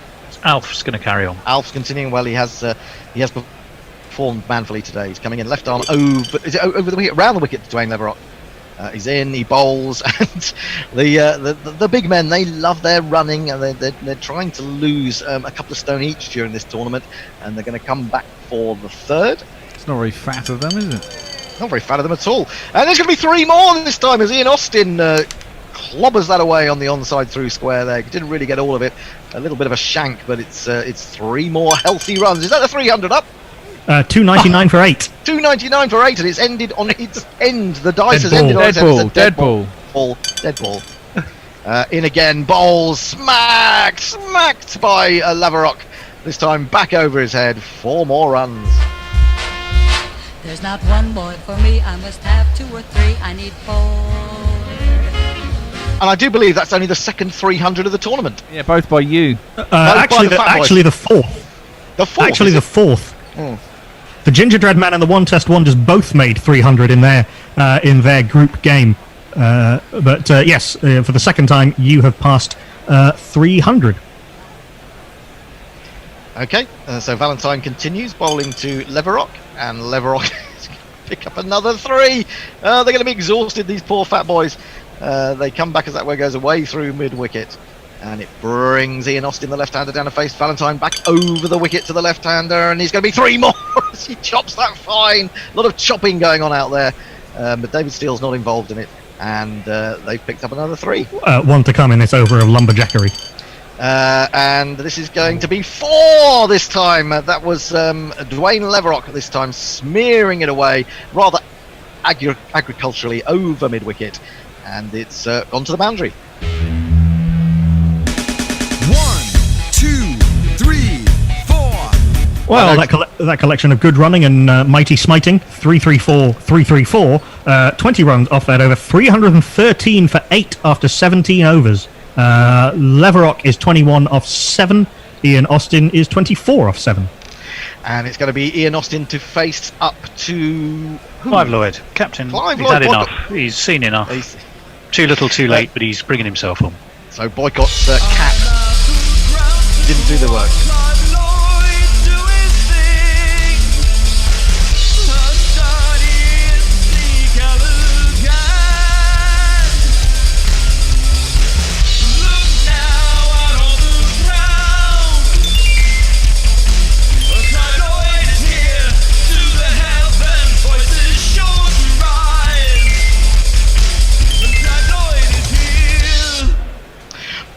Well, it's Lancashire versus Lancashire, isn't it? Clive Lloyd coming onto the left-handed Ian Austin. What can he do? He bowls to Austin, and Austin says, Clive, it's a bit late in the day for you to think you can come and turn your arm over. And he's just whipped that away off his toes. It's gone way up in the stands. 6 runs for Ian Austin.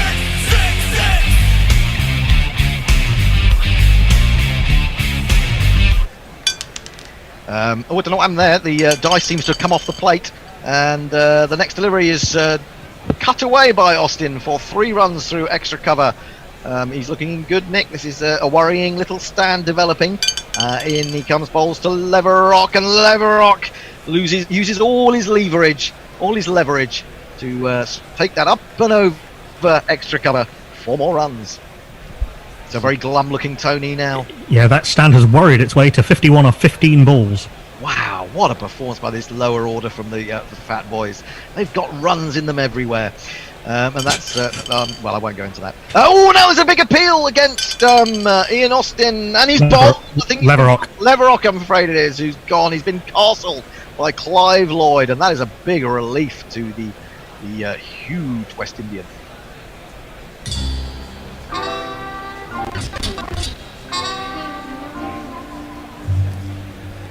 Willow, weep for me.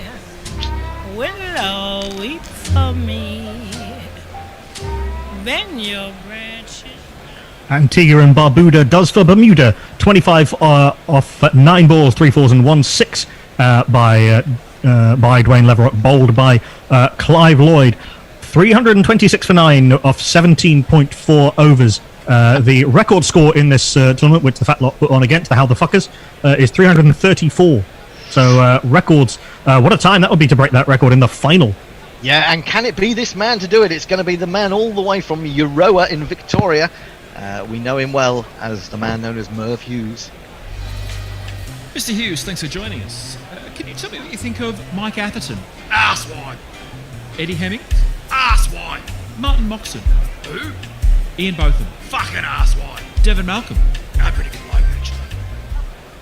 Yeah, he's a big fan of Devon Malcolm, is Merv. He made 18 in the semi-final. Very useful runs at number 11. Can he support Ian Austin as they look for that record score? It's going to be Merv Hughes facing up to Clive Lloyd. And yes, he swings the bat in again. Very agricultural fashion, but the ball has run away. It's going to be chased by Eddie Barlow. He's going to slide. He's going to fling it back to Al Valentine, and they've come through for 3. want to come. Final ball of the over then. In he comes, bowls to Austin, and Austin has got an edge on that as he aimed the drive. It's flown away down to third man. They're going to come back for a third. Austin will keep the strike, and that has made them level, I think, in terms of scores. Is that right? No, 332 for 9. Oh! Too short of the record after 18 overs. That record came off 18.1 overs. So scoring a little bit slower than on that occasion. Ian Austin will keep strike. He's 36 off 10. Merv Hughes is 3 off 1. A decent over-ish from Clive Lloyd. 1 for 19 off it. Jeff Perkins informs us that Captain Bligh also had a mutiny when he was governor of New South Wales. North Stang Gangwankade says today in cricketing history, Lord's 1963. Ted Dexter's England and Frank Worrell's West Indies go hammer and tongs at each other in a dramatic test. It's a draw at the end marked by an act of bravery from Colin Cowdery, who went out to resume his innings with a broken arm. England were 7 runs away from a win with 1 wicket left. I have a story about that game. For that game, Britain briefly didn't have nuclear defences because all of the screens in Mission Control were tuned to the test match. Shut up, Knackle. I've heard that story many a time. Right, we're back. I don't know who's joining us. Supin, hello, mate. How you doing? Yes, I'm here. It was all a bit sudden. I was fast asleep on the couch, feeling a bit dodgy. But you know,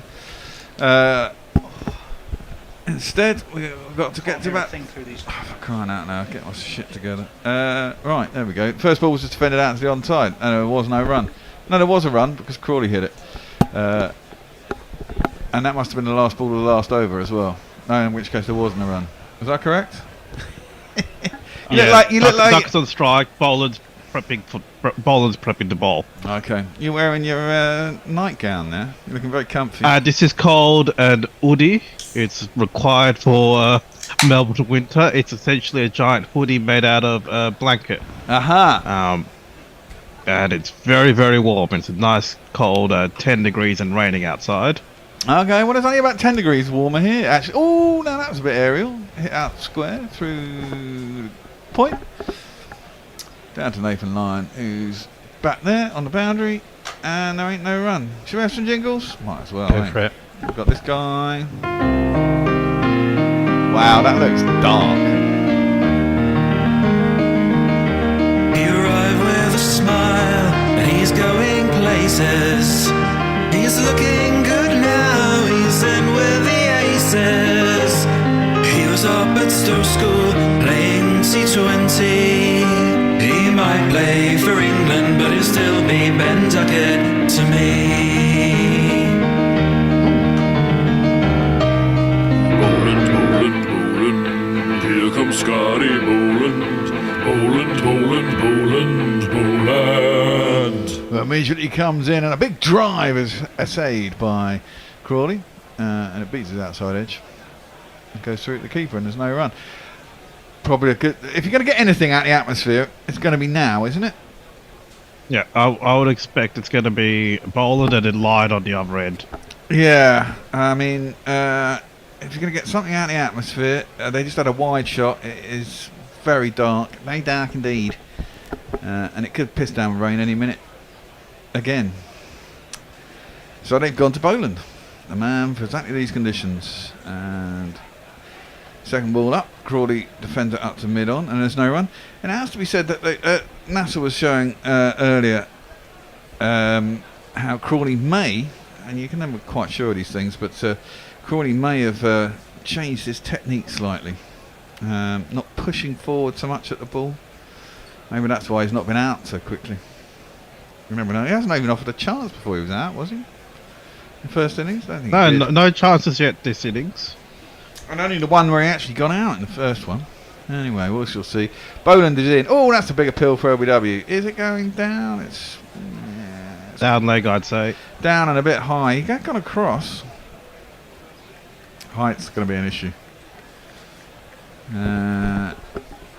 It didn't seem to be that high though. It's not a bad shout. Time has run out, thank God. You all right now there? Well, I'm organising or reorganising based on the revised timings, which has some quite serious knock-on implications for various people. So I hope they've all got the messages Oh, okay. to tell them where they're supposed to be when. So I'm just going to be sat here on my own, yeah? Talking into the ether. Well, you shouldn't be talking into the ether. You won't be. You'll be physically on your own, but virtually you should have a cast of plenty, including David Brooke. Ah, yeah, Big Dave. Big Dave is back, so strap yourself in. Anything could happen. Yeah. I'm sure. Shelley Beck. Oh yeah, We're Shelley, delighted she was to trying to join have us. back with us. Came off for Dice Cricket, wasn't she? Oh, now he's left that. And there's another big appeal. Now, I think they might look at that one. They might look at that one. The question is, hit him outside the line, but it doesn't matter because you didn't play a shot. You didn't play a shot. Talking about it. No, has it come back enough? But the umpire's not giving it out, so it's still going to have to be hitting the stumps. No, we all move on. We all move on. I think that was a bit too high, and it's good. It's good what we're seeing from Boland. Like first 3 deliveries have been quite targeted, and it's put Crawley off his game. Yeah, don't go back into your shell. There's a bit of wobble scene. Yeah, I don't think it's come back enough. He's quite a long way outside his off stump. Put the ponting wine down and turn off the Dice Cricket. We're back on. Bruno was kindly telling us, yes, it was all a bit kick bollock scramble in the green room. I just think I saw rain going in front of Piggy Smith's face there. Boland in again. This time it's left alone by Crawley, and there is no run. Do they think they're going to be off again really soon? Well, that's a good question. It was always going to be an off and on day. The way the way they'd reset the timings, it was a 3:30 UK time restart, and then tea not until 5. Maybe they reckon they might get a bit of space here to play some, and then it'll rain again. Cloud's quite high, but it's quite dark. Looking ominously dark. It's very oh, look at that! That That's looks hideous. Positively biblical. The lights are shining. And those brightly. lights are doing nothing. Yeah, they really don't look like they're doing a lot. They did borrow a few from the MTG. Like, yeah, it's look. Flexibility is has to be our middle name. It's only been like this today though. The next 2 days are all right, aren't they? Again, it's back to sort of sunny weather. Yeah, we're back in tomorrow. No, you're not. You're all right tomorrow. You've got a day off. Tomorrow's my day off. Yeah. I've got me and Hendo. And Jace. And not Fred. No, Jason can't make it. Oh, okay. Poked at by Duckett outside his off stump. Through the keeper. No run. Where do you see this going, Supin? the start of the day, I was hoping for Kawaja to bat out 2 sessions. Australia ending up about 100 runs in front. Now, I'd say England, by end of day's play, England will have a lead of 100 and they'll have lost 3 wickets. Oh, okay. That's allowing for enough play. To be 100. That's allowing for enough play. Yeah. Well, if England play like they're going to play, or they should play, or they want to play, they won't need much time to get 100, you wouldn't have thought. But the question is, will there be enough? That's defended by Duckett into the offside and there's no run. Tell you what is interesting, the way the slips are staggered. I mean, I know that's quite normal, but they seem to be very noticeably, working their way forwards from first slip to second slip to third slip, which suggests they're not expecting a huge amount of bounce from the track, even though you might expect it to have livened up potentially just a little bit. I know the water didn't fall on the track, but it's been under the covers, hasn't it? But look how they've got them staggered there. Well, indeed. That's into the pads of Duckett, who clips that nicely up to mid-on. There's no run. Might just play some ordinary cricket here, mightn't they? I know, you're looking at me. But yes, I think you're probably right. What even is ordinary cricket these days? Less Stokey Cullum-esque. Yeah, exactly. I mean, they're just not trying to smash every ball for 4, maybe. And or Bazball-esque. By the way, do you know we got a Stokey Cullum jingle in? No. An excellent one from Mog. It was sent to you at our jingle address. When was this? Today? It will have been this morning. I think I awoke early from my slumbers. Stokey Cullum ball. There it is. See. Looks like they're ready with the covers on. Again. Yeah, they are, don't they? Poked at though. It was out. He's got him. He's got him. And see, that was Duckett, always the danger. Plonker. Yeah, Duckett, you plonker. He poked at one well outside his off stump. Probably didn't need to play at it. He was just trying to guide it down towards third man. Please be a no ball. I bet they're all going to go off straight away now. It's just going to be one of those things, isn't it? Well, he's waiting. What's he waiting for? I don't know what he's waiting for. Are they saying did it cover? Oh, They're they gonna are. look at it. Oh, okay. Who reviewed it? Was Well, that an that's umpire probably because review or it's was that a Ducker green. review? Well, Is it touch a previous because of the World Test well, Championship? I mean, you are a bit of a twat if someone comes out and goes, "Yeah, Green said to me that he grasped it whilst I was in the changing rooms," and then you appealed and said it was out. It was going down. It was going down. It was going down. He's caught that. Fine. He's grasped it. I think he's grasped that. I think he hasn't grasped that one. That's controlled all the way down. Yeah. See, he hasn't even got both hands on it. No, he hasn't. But he's got. See, unlike the one in the World Cup, the one in the World Cup, he turned his hand over and sort of dumped it into the ground. Whereas that one, he's definitely. No, it bounces. It bounces. I think the angle we've just seen. Well, I think that's a clean take. I don't. I absolutely don't. Because I think. What did you reckon, Stephen? Because I genuinely thought, and I'm not just saying this because I'm English, but there was the angle, let's say, from sort of third man looking at him from behind. That's a nice watch. And it looked to me like it was his left hand as he dived, and he seemed to pat it onto the grass and back into his hand. Well, Duckett's gone, so I was wrong. Yeah, you are wrong. It definitely seemed he got his fingers underneath it. All right. And it was just a momentum taking through to the ground. Yeah, I thought that was the one in the World Cup. That was the problem with the one in the World Cup. Was he did have it under control. He turned his hand over and sort of leant on his hand as he went down to the ground. Whereas this one he didn't. He got his hand and his hand was underneath it. I don't think that came out of his hand. I think that's just. Oh look! But when he went down, his arm went back. The water literally just flew out of the Green ground. does need a bath. He's not normally a fan of showers. It looks like it's raining again already, doesn't it?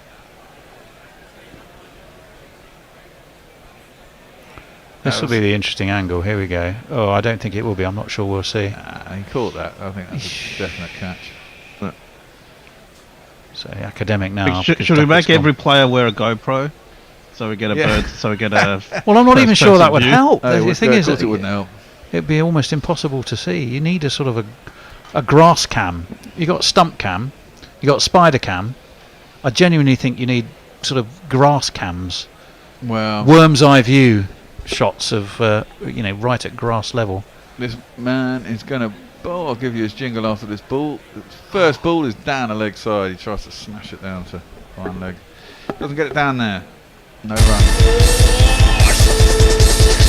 We gotta poke. We gotta poke. Take a good hard look. It's Ollie Poke. Poke. It's Ollie Poke. It's Ollie Poke. Take a hard look at Ollie Poke. Been bowled out by. Pat and his baggy green cap. Early in the morning, just before the warm-up, he has to pull out with a dodgy back. Patrick Cummins. Right, Bear, end of the over. Yeah, go for it. 27 for 1. Okay, I'm going to start and then go back. I'm going to start with Pirate Badshaw, though, who's in poetic mood today. He's linking wine with our fabulous Ponting wine, with various things that are going on in the match. Cummings' ball through the air. Well, Cummings' ball flew through the air. Duckett's wicket in despair. A Shirazi's boldness filled the space. Confit Canard left without a trace. So there you go. I like that. That is excellent, in fact. Let me see whom else is joining us here. Oh, I seem to have got... Well, what's happened here? I seem to be all over the place. Hold on, bear with me. Oh, I know what I've done. Warren, this didn't weather well. Poland is in. It's out. Yeah, that's an edge. Crawley's gone. What we thought would happen. It is what we thought would happen. Now I'm going to put England batting collapse and the test is going to be done today. Oh, fuck off. Well, it was always going to be possible. These are the kinds of conditions you really don't want to have to come out to bat. You know you're going to be going off again soon. It's all a bit of a hiding to nothing. And there's a little bit of movement, and you're probably going to get those sorts of things happen just due to the atmospherics. So we have to say that.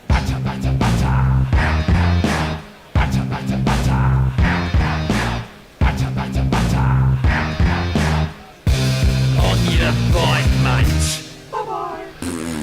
Needs to be a bit more aggressive, and then these things wouldn't happen. His voice is high-pitched and ginger hair like a pict, but massive runs he has hit, so there's that. Introduce yourself. Joe Root. Introduce yourself. Joe Root. Introduce yourself. Joe Root, actually. This is exactly what England didn't need. It was always going to happen at some point during this series. Going to be tested. But, well, at least now Crowley's only had one good innings, so if he needs to be dropped to make way for Folkes, there's now a more reasonable pathway there. Well, funnily enough, actually, managing to wrap up the Australian innings has probably put that question a little bit to bed again, because it looked for a minute when he dropped Carey this morning, and then it looked like England weren't going to get a wicket. You thought, oh fucking hell, these two are going to go on, and Australia are going to have a lead of 100 runs, and all because of that. Oh, there's an appeal, but again, it's probably too high, and Root's down the track. There's a little bit of nibble in the track all of a sudden, isn't there? Well, that's what we said. Bit of sweating under the covers, bit of cloud cover, under lights. I mean, it's not a pink ball under lights, it's a red ball, but it's around about that time of day when the pink ball would always be pretty scary under lights. Yeah, but in England it's 4 in the afternoon, it's bright sunshine, isn't it? Well, it's not bright sunshine, no, it's Well, extremely gloomy. Well, it is, but I mean, it's not even close to being. Well, no, but it dusk. is. It is a bit like that, given the extent of cloud cover and how bright the lights are. Rooty faces up. Oh, there's another big appeal, and he's outside the line on that one. Yeah, you can thought so. review it if you like. It was a bit lower, but suddenly the ball is talking. We haven't seen it talk all bloody Test match. They're thinking about it, aren't they? No, they are thinking about it. You can review that if you like, because I think that hit him a long way outside the line. Nathan Lyons saying no. Are they reviewing a catch or reviewing a? No, I think they were thinking about reviewing the LBW, but he was down the track and outside the line of off stump. The thing to do here, if you want to play true Stokey Cannonball, is try and get back on top of the bowlers. Boland's not who you want to go after. Boland, you just want to try and defend yourself out. He's going to bowl the exact same line and length to you. But that's what I mean. Small enough variation. But if you're playing Stokey Cannonball, you're trying to knock him off his line and length, in which case you do have to kind of take a risk. I mean, that's what it's all about. Whether it works or not, it's a whole different ball game. Well, there's Root. He just knocks that down towards third man. And straight to the fielder. And there's no run. There you go. Outside the line of off stump. It hit him quite high, and it was quite a way down the track as well. It's probably going over. It's a new ball, remember. Still, it's only, 10 overs old? Tricky conditions for England. Not what they want. They want to try and get through as much of today, or get as much of today rained off as possible, so they can come back and start fresh when the sun's out in the morning. Boland in, and Root defends that back down the track, and there is no run. Missy Jersey's going. It looks very, very dark. It's very, very dark indeed. I've got that jingle. I'll play at the end of the over tonight. You can do. So it's essentially dusk. It's Basically, the yeah. conditions they're It's certainly gloomy. You'd certainly call it gloomy. Even though it's not going to be dark until 10 o'clock, which is. That's how we do have an awful lot of social media 6 messages hours away. jumping away. It's English summertime. In fact, it's the longest day of the year in 3 days' time, which means it won't. And on the longest day of the year, it's not dark till 10:30. Well, knocked into the leg side by Root. Not sure if it was a leg bite. It was a leg bite. In fact, he didn't get off the mark. England will take what they can get. They can take what they get. Just to keep it 28-2. shifting along. Is that the end of the over? Let me do some messages actually while you do. Let me see. Hombre Nuevo, what's the broken glass count now, and 2. how many bottles have been sunk thus far? 6. Which has been the best? The Ashes, which is. I like the Pinot Noir. And we had the Barossa. We have the 127 Barossa Shiraz today.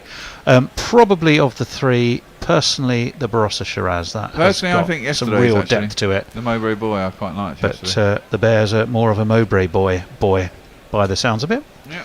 Yeah. Let me see. Adelaide Barmies, morning everyone. Bedtime for most. Rain in Brum looking like it's here on the radar, except it's 5 degrees C. Great coverage as always.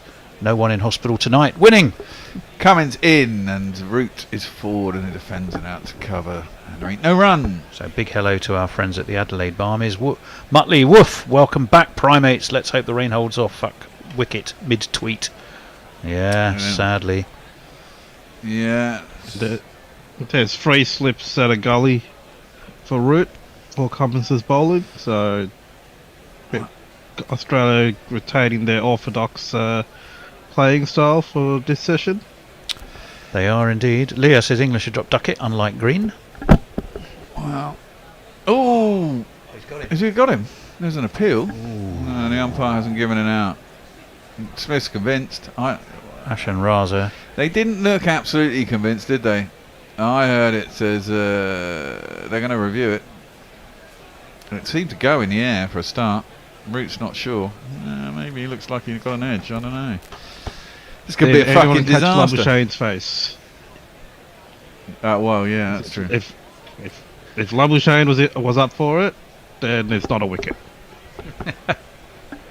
Well, you see the Stuart Broad for Australia Roots in terms forward. of dodgy callings, dodgy I don't know if it's appealing. anywhere near the bat, really. Maybe. I think he looks like he misses that by a way.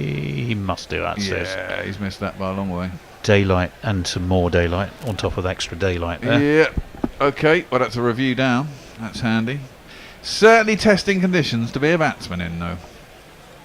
And 2 men on naught. When it all looked so tidy. It looked so easy earlier, didn't it? And the whole test, it's looked really easy. But Australia got their tails up. And the weather is in. And a good time to be bowling. We've got a lead, though. 35 run lead. 35 run lead. It's something. Got to work on it. Cummins is in again. Roots leaves this through to the keeper and there's no run. It's all a bit tense. It is got very tense all of a sudden. Ombre no over is going shit, but fair call. We do need it to rain. Not seen how Stokey Cannonball works in these conditions. Worried this is its weak link. Well, yeah. This could be its weak link. Well, the thing is, you've got to try and be aggressive. But they seem to... I think they're not sure how long they're going to be out. Well, they're not. I've got a feeling. They've just been called off. The rain's in again. Thank God for that. Crikey Moses. 2 wickets, next to no runs. It was like, this is 100% worst case scenario from an England perspective. Yes, it was. Best case scenario from an Australian one, Zupan. Yes, so that was what, 3 overs? Yeah, maybe 3 overs, 2 wickets. Maybe 4 overs of play? 3 overs, 2 wickets, next to no runs, and you... 1 run, off I think they there's a trot. leg by, wasn't there? Maybe another run somewhere. Let me just finish off tweets and socials, because I think we'll be off for a wee while now, which means I sadly have to run. I'm going to finish my 127 Barossa Shiraz, though. This is shit, isn't it? Says Muttley. Well, it could be better from an England perspective, as we just said. Exactly what one expects from Crawley, says messages, when he's not playing on the pudding with no movement. Jay Grover, things you expect to hear on Gorilla Cricket, number 2568, Tony, and now I'm all over the place. Yes, mate, you are. Well, thanks for that. Pirate Badshaw, the muse is with him. The muse is absolutely with him. Oh, hang on. No, he's using a chatbot to do it. Yeah, I know. I could have told you that. He told us that yesterday. Chat GPT he's using. Oh, mate, I genuinely thought this was your own work. Oh, Bolland, your delivery divine. Aroma of Australian Shiraz wine. Zach Crawley, the financier, did fall. Your wicket taking a joy to recall. Financier. I'm not sure about financier there, Pirate Badshaw. Where did it get that one from?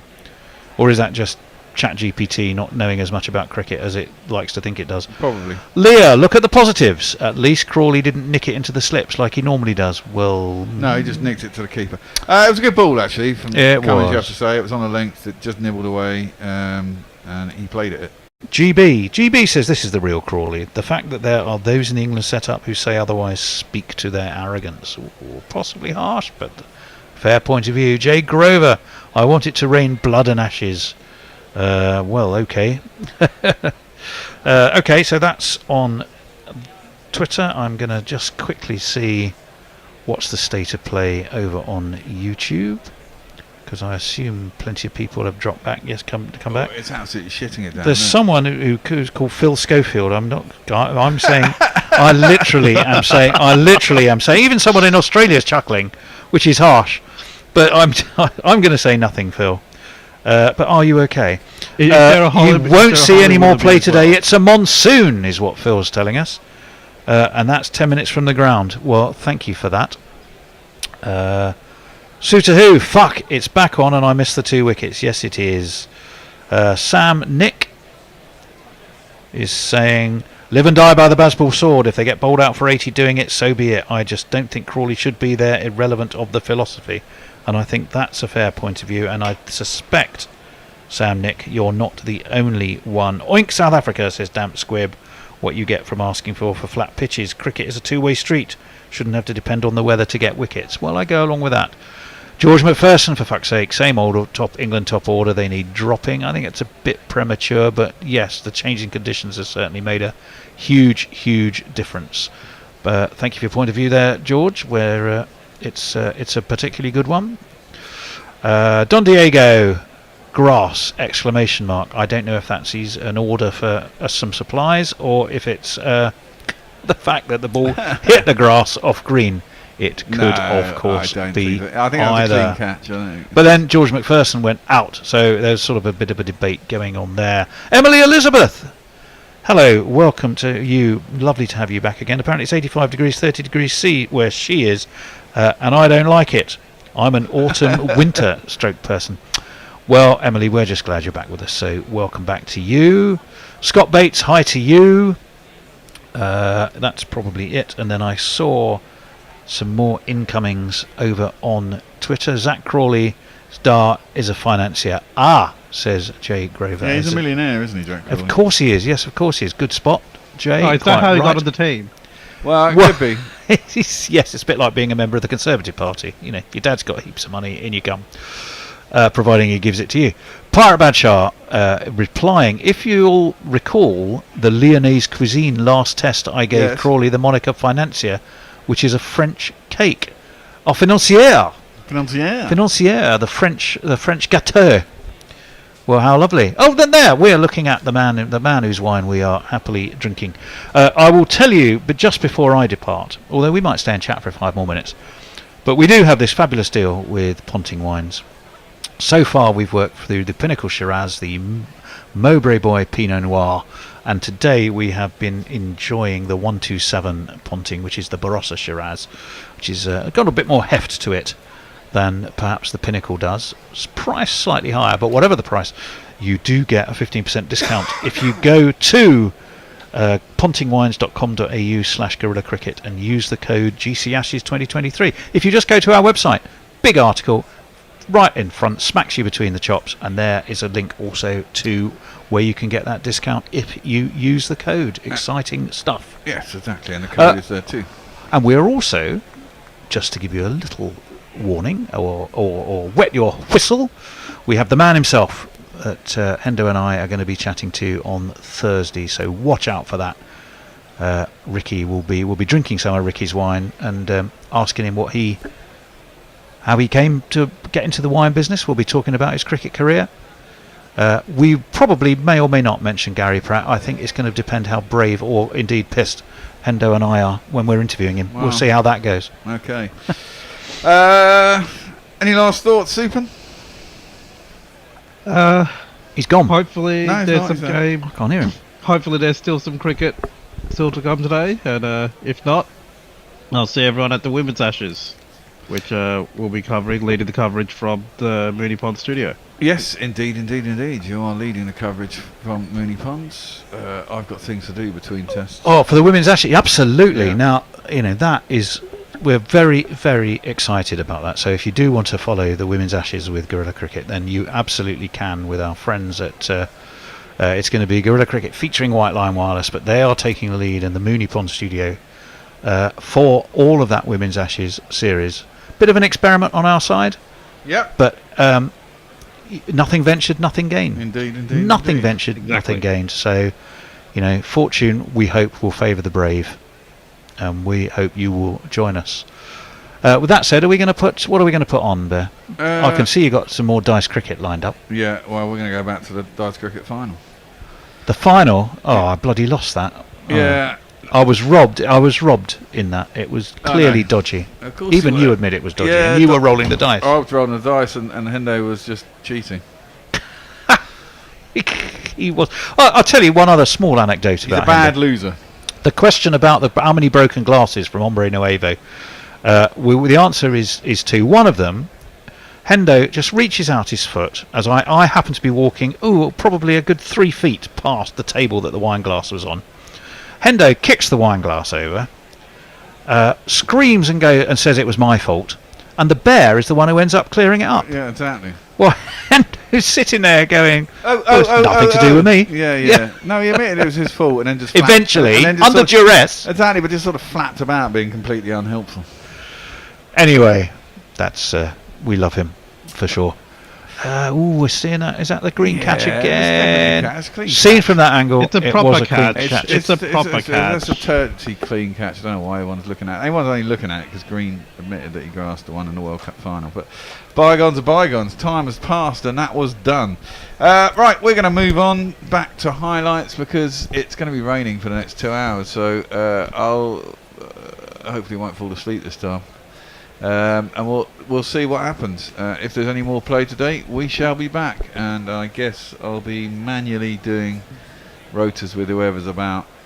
If you do fall asleep, I'm not here to wake you up there this time. I'll phone, but then you won't answer the phone if you're asleep. If it rings, I should hear it. All right. I won't fall asleep. I'm not feeling that tired. I've just got a bit of a dodgy tummy. I don't know what that's from. Well, but hey, thanks, guys. Yeah. Oh, hello, Puss. Cat's come in. Oh, cat's come hello, in. Puss. Hello, cat. You all right?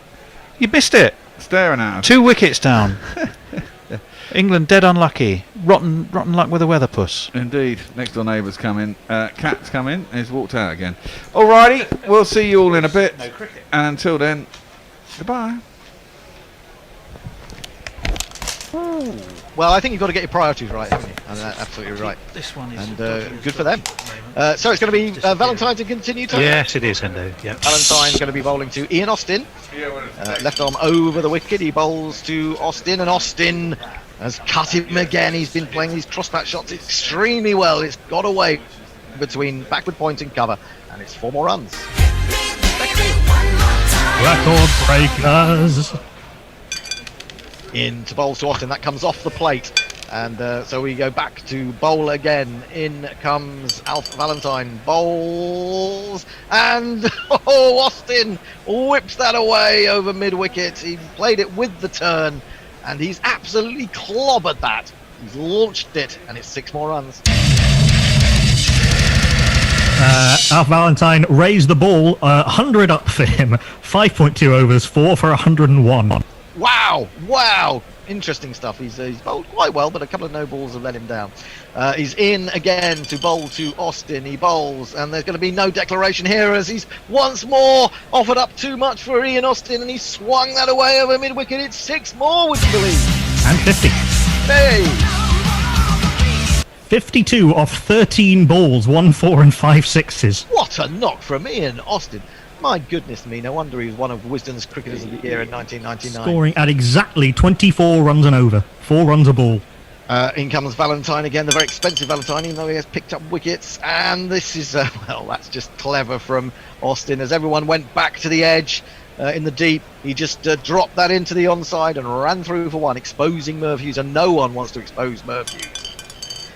In he comes, bowls Merv Hughes, but there's no point, there's no worry in exposing Merv Hughes because he sees Valentine. He says to Ian Austin, if you can hit him for 6, I can do the same. And it's a horrible, smeary slog, but somehow it's gone all the way for 6 runs.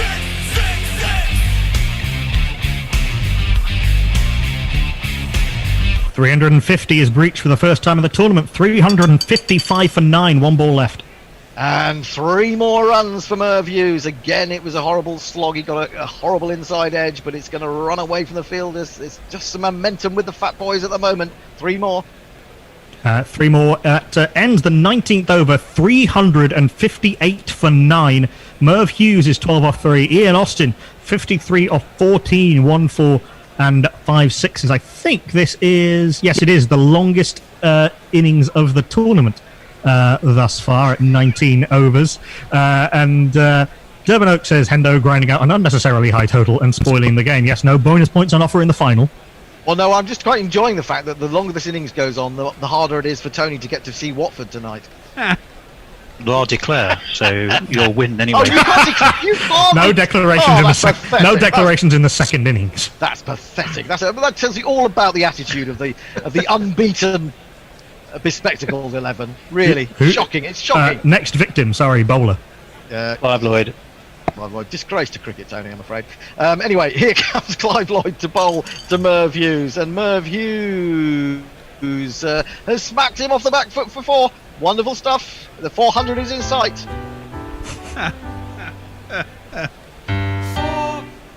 Yes, only 78 short. Who are you playing tonight, 38 short. 38 short. In comes Clive Lloyd again, bowling to Merv Hughes, and he's going to take a single. Very quickly run by Ian Austin, who was sort of halfway down the wicket looking for that to take strike. So Ian Austin comes down to face his Lancastrian colleague. And there's an appeal. Could this be Lancashire on Lancashire action? No. It's not. It's not. He's so fine. He thought he'd got an edge through the keeper. Young was claiming it, but umpire Erasmus said no. In again he comes, bowls. Another appeal, surely this time. Come on. Another, this time it was hitting the pad halfway up, but it was swinging away down the leg side. The countenance of Tony Bishop gets darker by the ball.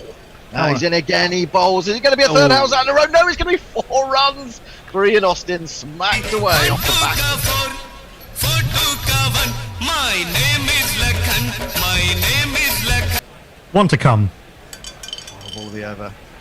And it's going to be 6. Oh, smacked again. This is just embarrassing for the Bespectacled 11. They've come through undefeated, but they're taking a bit of a battering.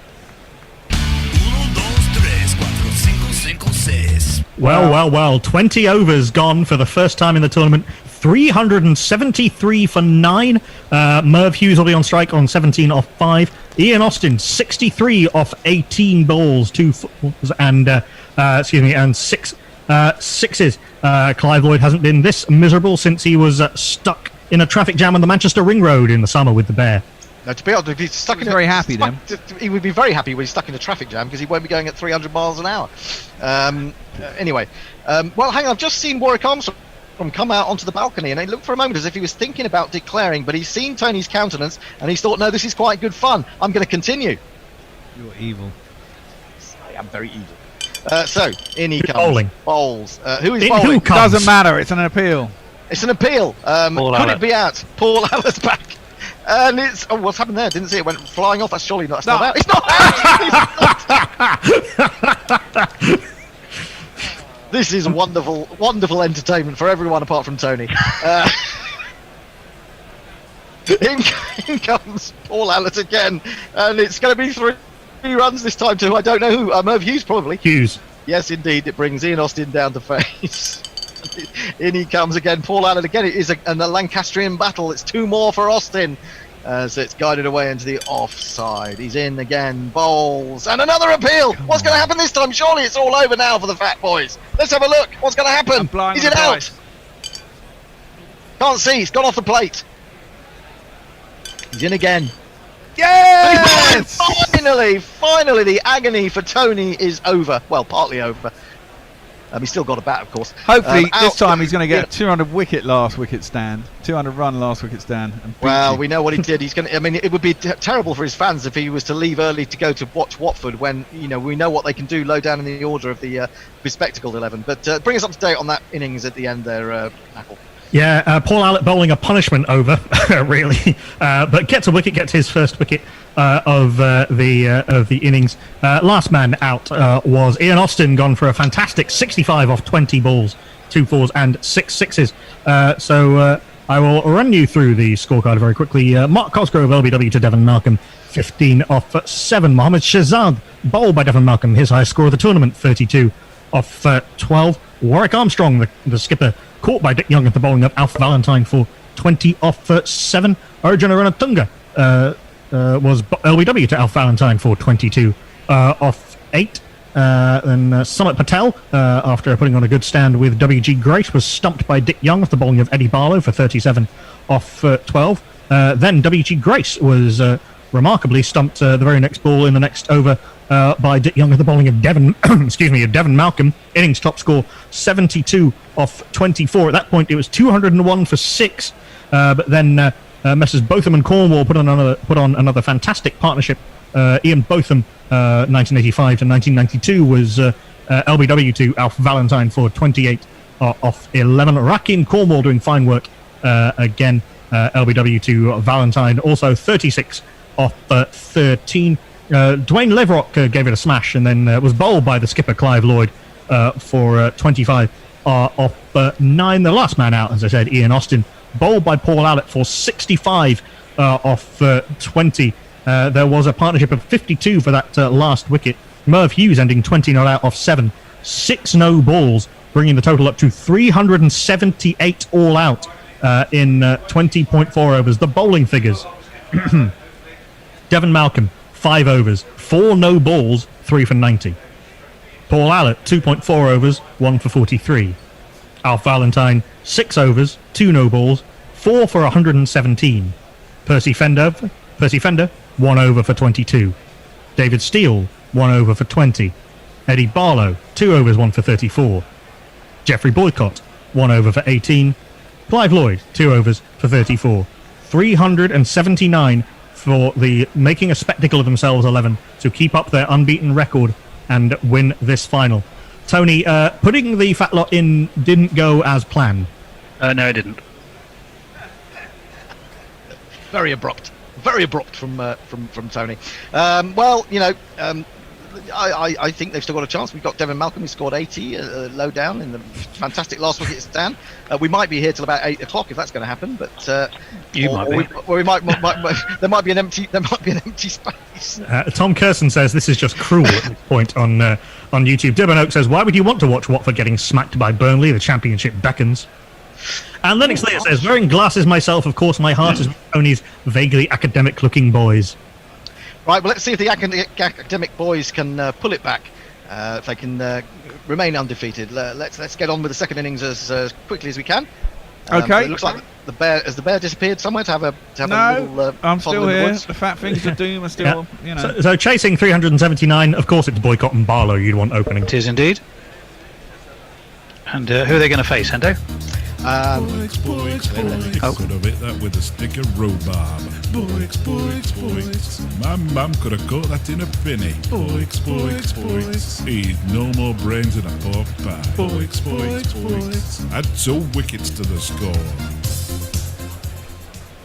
Well, a bit of a surprise being from Warwick Armstrong. He likes the idea of impetus and momentum.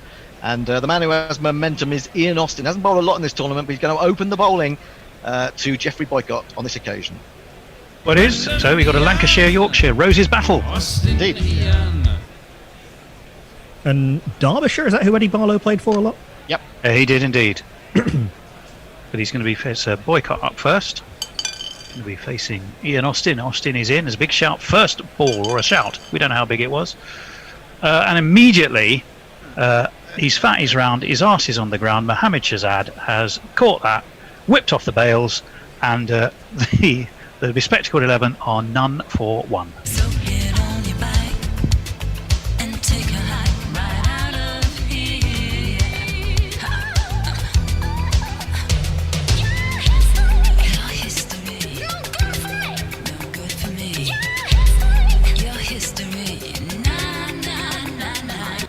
Fine work by the big Afghan up to the stumps, stumping Geoffrey Boycott for a golden duck. I think not for the first time we've seen an early wicket fall in a huge chase. Does this presage absolute disaster? Yeah, he's not really done his team justice so far in the tournament, has Geoffrey. And no change, I'm afraid, today. 27, I think, is his highest score. What he's done for already. And he's going to be... to the steal comes to the crease. Comes, of course, the bank clerk who went to war. David Steele. It doesn't matter that he's great or he's specky, cause he can play. It's David Steele. It's David Steele. Going to be facing Ian Austin, the man who's whose cricket entry says that he had a waistline somewhere between Billy Bunter and Friar Tuck. Nice. Didn't stop him getting a wicket first ball. He's in. But David Steele, as he has done in fact before in this tournament, is not going to mess around at all, because he's smacked this high over the head of W.G. Grace at mid-wicket. He won't get anywhere near it, and it's 6 runs. 6. Austin in again, and this time David Steele drives down the ground. Cosgrove turns around in pursuit, but the ball's already hit the boundary sponge. Cosgrove just stops, conserves his energy. Cosgrove turns off at the services. Well, indeed. Oh, big shout though, or a shout. What's happened this time? It's gone again. Another wicket. No ball. The no balls and not outs not working strangely on this occasion. And David Steele has gone for a sprightly but ultimately not particularly useful 10 runs. Austin has his second wicket, so well bowled in.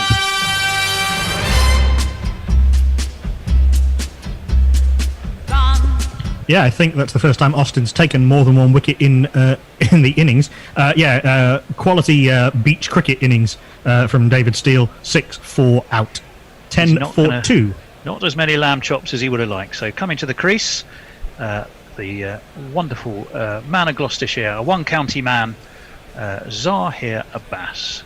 And the Asian Bradman, they called him. Let's see what he can do today. Ian Austin has how many left? 2 to come. He's the Asian Bradman on a rum machine. Or Mr. President of the ICC. He's Zahir. 2 to come. Well, he's going to face Ian Austin, who's absolutely on fire. But Zahir Abbas, this is the one that we've been expecting to see this tournament, has sliced this backward of Samit Patel, who's there at point, and that's gone all the way for 4. 2 + 2 is on man.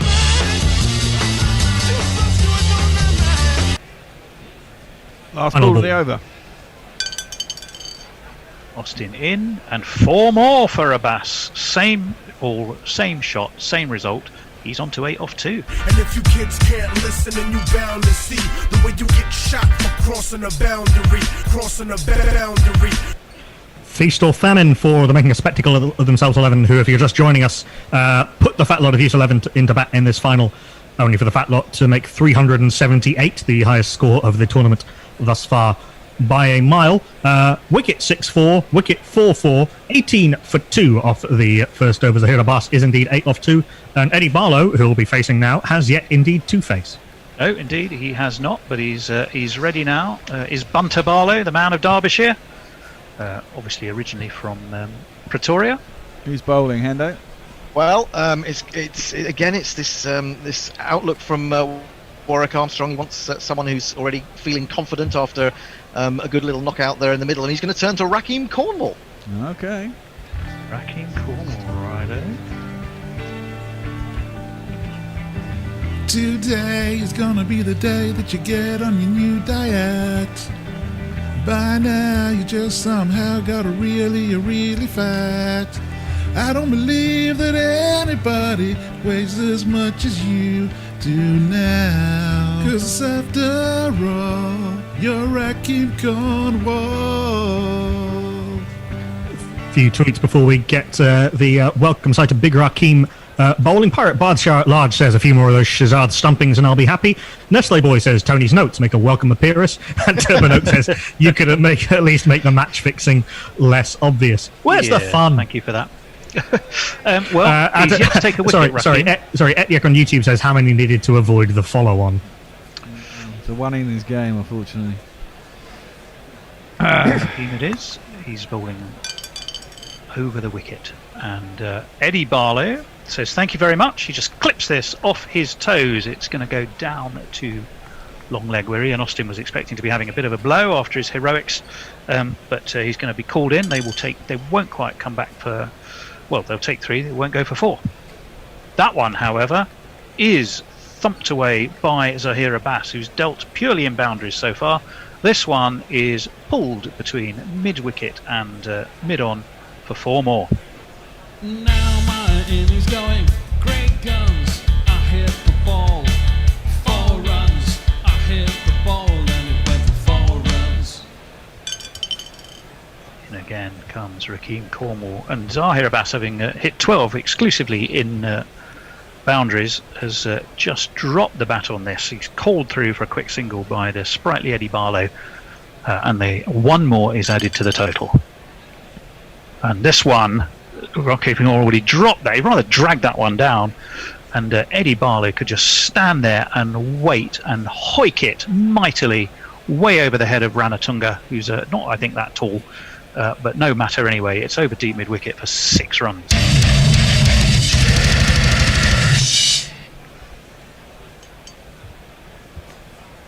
Two to come. 2 balls left of this over. There's a medium-sized shout. And, extraordinarily, it's a no ball. What, you think I cheat, do you? I didn't say that.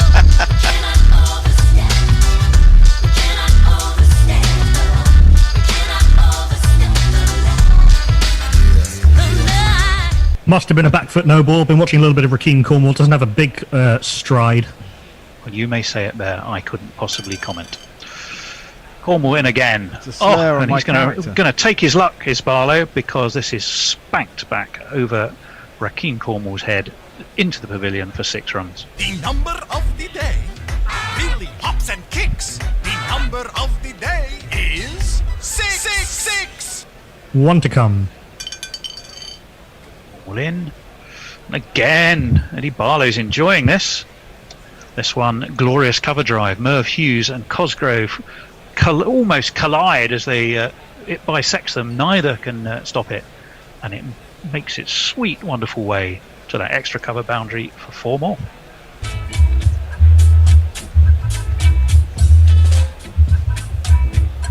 What collision that would have been, by the way.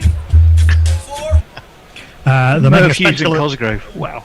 They're making a spectacle of themselves. 11. Yes, it's a sort of Aussie version of the Large Hadron Collider. They're making a spectacle of themselves. 11. Not daunted by those 2 early wickets, taking 25 off Cornwall's over. I think the most expensive single over the innings, including that no ball, 2 4s and 2 6s. Zahir Abbas is 13 off 4. Eddie Barlow 19 off 5. In fact, because of that no ball. 43 for 2 after 2 overs.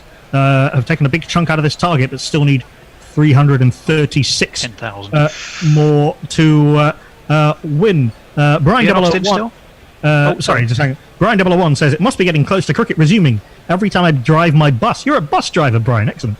Past the Brixworth Cricket Ground, Northamptonshire, and they're very busy mowing and marking. Some cricket training too. And Lennox Lear says, "Don't worry, Tony. What Arjuna need a runner. Very good. Arjuna need a runner. Very good. Is that a 12th man reference? Maybe. Lacks in height. He makes up for in girth. And Paul Howarth is with us. Happy birthday, Grubby. Happy birthday, Grubby.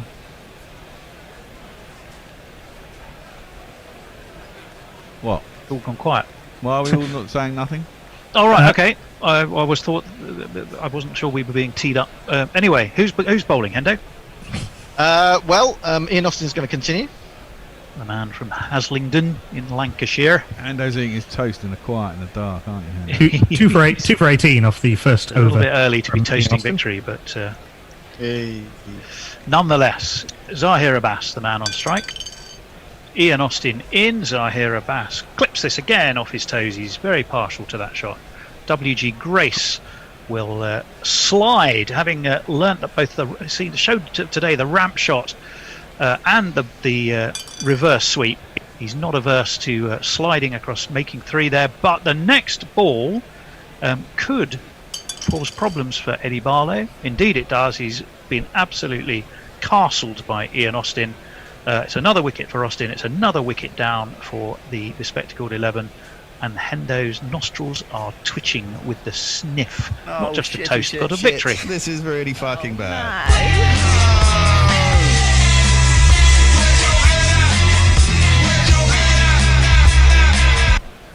Well, Eddie Barlow was watching the carnage in the first over, and now he's become part of it. 19 off 6 for Eddie Barlow. Bright and breezy stuff. 1 4 and 2 6s. Ian Austin now has 3 for 21 to go with his 65 in the first innings. Hendo's fat lot making a habit of fine all-round performances from the tail. 46 for 3 after 2.2 overs. And coming to the crease, a man who, rather like his demeanour, has been quietly but unspectacularly effective. He's made scores of 30 and 37 not out. The 37 not out, in fact, against Hendo's Fat Lads to, on that occasion, see the Specs boys home. It's, of course, M.J.K. Smith, of Warwickshire and England. Every team needs a Mike Smith. It's a pretty common name, though. So you can call him MJK. 46-3 the score. It does seem as though my opponent has disappeared. Nonetheless, play is going to go on. Can we take 7 wickets while he's not here? Oh no. And it's a 4 straight away. MJK Smith is not going to muck about. He has cut this. Again, Samit Patel is the man at point, but that was over his head. 1 bounce into the point boundary. MJK Smith off the mark with 4. 50 up after just 2.3 balls, including a no ball. I think much faster than the Fat Lot managed to bring up their 50, but 3 wickets down, of course. Ian Austin trundles in again. And MJK Smith, well, he's not going to mess around either. It's death or glory here. Ranatunga, who we were talking about earlier, again, all he can do is crane his neck as that ball goes about 15 feet over it and 3 or 4 rows back into that Trentbridge stand. And it's 6 runs.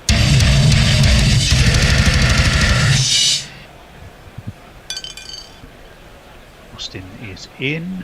This time MJK Smith, well, he was looking for the big hit, doesn't get it, and this time Ranatunga and WG Grace look at each other. Both think the other should go. Ranatunga is actually who finally sets off the closest he can muster to a sprint. Does pull it up short of the rope. It's 3 runs. 1 to come. And that one bounces off a curious bounce actually off the pitch there. But who is it? Zahir Abbas, who's back on strike. He can wait. Late cuts it. It's wide of Leverrock at second strip. Second slip. Warwick Armstrong sails around from third man, and they will take 3. They will take 3. Zahir Abbas will keep the strike. He's on 19 off 6. MJK Smith 13 off 3. After 3 overs, a very decent start in terms of the run rate. 62 for 3. There have been, I think there might have been more boundaries than non-boundaries in this innings thus far. Yeah, we're even, you know, with the likes of Boycott in your team, you're gonna come out swinging, aren't you? You're not going to be going for the dull and boring approach. I applaud the Boycott. If you're going to fail, after all. If you're going to fail quickly. I like the approach. Who's going to bowl the 4th, Hendo? There's a little bit of shine on the ball. The ball is going to go to a man who hasn't really featured that much with the ball in this tournament, but it's going to be Merv Hughes. Merv Hughes, where is he? Mr. Hughes, thanks for joining us. Can you tell me what you think of Mike Atherton? Arsewine. Eddie Hemmings? Arsewine. Martin Moxon? Who? Ian Botham? Fucking arsewine. Devon Malcolm? Pretty good bloke, actually. Still time to donate to our JDRF UK crowdfunder. Follow that link that's in pinned to our Twitter feed. Well, Merv Hughes, he did take 2 for 33 against the Naughty Boys, getting rid of Hansi Kronya and Mohamed Azruddin on that occasion. Well, he's got the money was the backhander there. And immediately, though, he's got Zahir Abbas in trouble. And Zahir Abbas has edged. Mohamed Shahzad has said, thank you very much. The ample gloves in front of the ample tummy. And that is curtains for Abbas. He has gone. All of the dreams that I dreamed were mine are going, gone.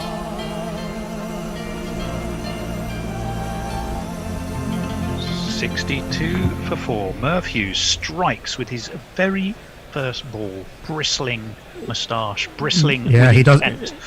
He does indeed. Zahir Abbas ends a somewhat disappointing tournament for the great Pakistani.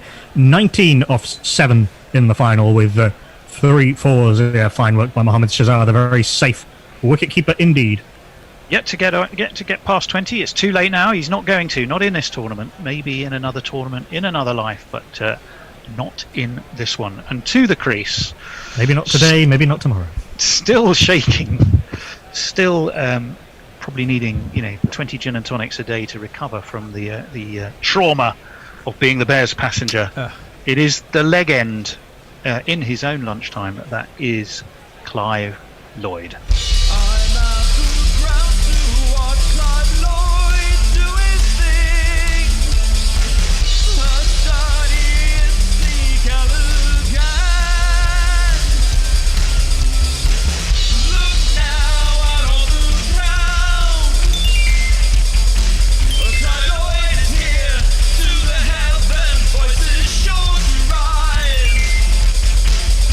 Gregory Hughes is the man shining the ball as much as he's allowed to.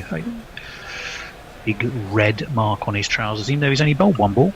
He's had to be he's had to be told by umpire Erasmus to stop scoffing up the other side of the ball on his moustache. Nicknamed Fruit Fly, did play for Essex for a while, maybe just a couple of seasons, I think. In he comes, and immediately Sir Clive says, "Thank you very much, Merv." Pulls this. W.G. Grace can just watch it past. It wasn't a bit of a half-hearted attempt to stick out a leg. Not effective. Into the mid-wicket boundary. 4 runs. The number of the day. Who could ask for more? The number of the day is 4. Hughes won't like that. What's he got? Well, he's got a shout. And it looked pretty adjacent to me. It looked so adjacent that it may just have brushed the pad on the way through, but it went through the gate, clips the off bail, and Sir Clive's stay at the crease was brief and, not particularly successful. He's gone for 4, and 5 wickets down now, 66 for 5. The wheels are coming off the comedy car. That is the bespectacled 11's reply.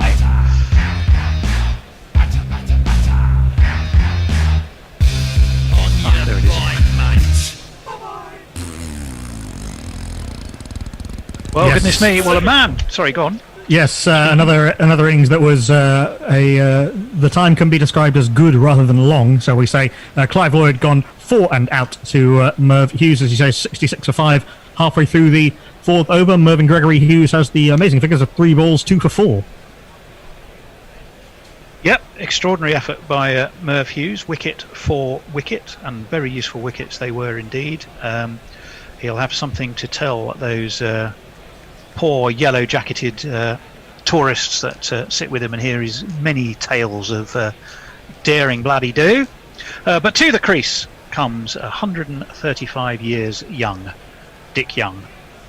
Wicketkeeper hasn't really come off yet with the bat. 14 and 18 scores so far. Didn't need to bat against the Fat Boys originally, but he's got Merv Hughes to deal with here. Dick Young at the crease, taps his mark.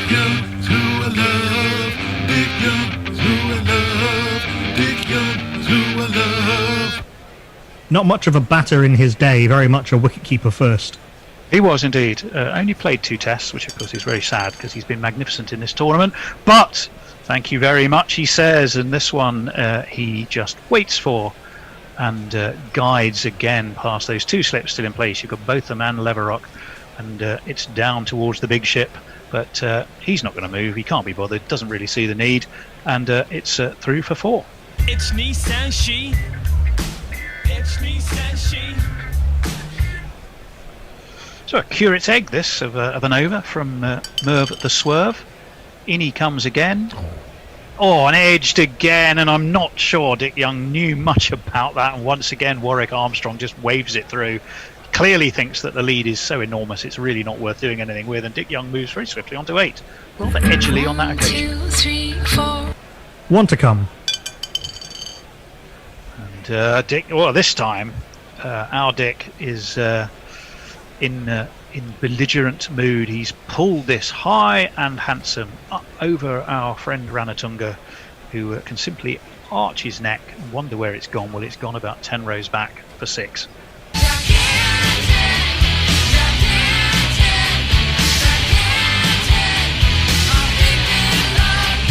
Presented with a choice between death and glory, the Making a Spectacle of Themselves 11 have chosen both. Wicket for wicket for 6, 18 for 2 in that over for Merv Hughes. Wonderful crowd pleasing stuff. 80 for 5, they're making a spectacle of themselves. 11, the deficit under 300, 299 more to win. Actually did Dick Young a bit of a disservice there. He averaged 28 in first class cricket, which is not bad for a keeper in those times. 11 first class hundreds. Yeah, he was not too bad. Not at all bad with the bat. Highest innings for county cricket being 220, I think. Yeah, very in a decent. total of 611 against Essex at Leighton. I'm not commentating. Very decent indeed. Linux Lear says, or formerly known as Linux Lear, to what dark gods have you sold your soul, Hendo? You seem to have made a pretty sweet deal. Yeah, he's been to the cricketing crossroads, and well, he's got the gift of the dice rolling, but his soul has been the price. Yeah, who's going to bowl, Mr. Johnson? Sorry, Henderson. It's going to be Ian Austin to continue. Okay. And am I right? He's bowling to MJK, isn't he? He is. He's on 13 off 3. Dick Young 14 off 3. Who was it? Ian Austin still. Yes. Why change a winning formula? Austin's in, and MJK. Well, he's seen the way Dick Young started, so he's going to let Dick Young carry on. He just drops the bat. They run a quick single. And Dick Young does indeed carry on again. He's Carry on, very Dick. fond of that. Carry on, Dick. What was the famous line from that film? 20 miles from London, still no sign of Dick. But again, it's the late cut, and again, Warwick Armstrong. Well, I think it went through his legs, but no matter. 4 it is. Austin in again. This time, it's a cover drive. Merv Hughes, who's at the sort of there at the in the covers, is chasing but not going to reach it, and it goes for 4.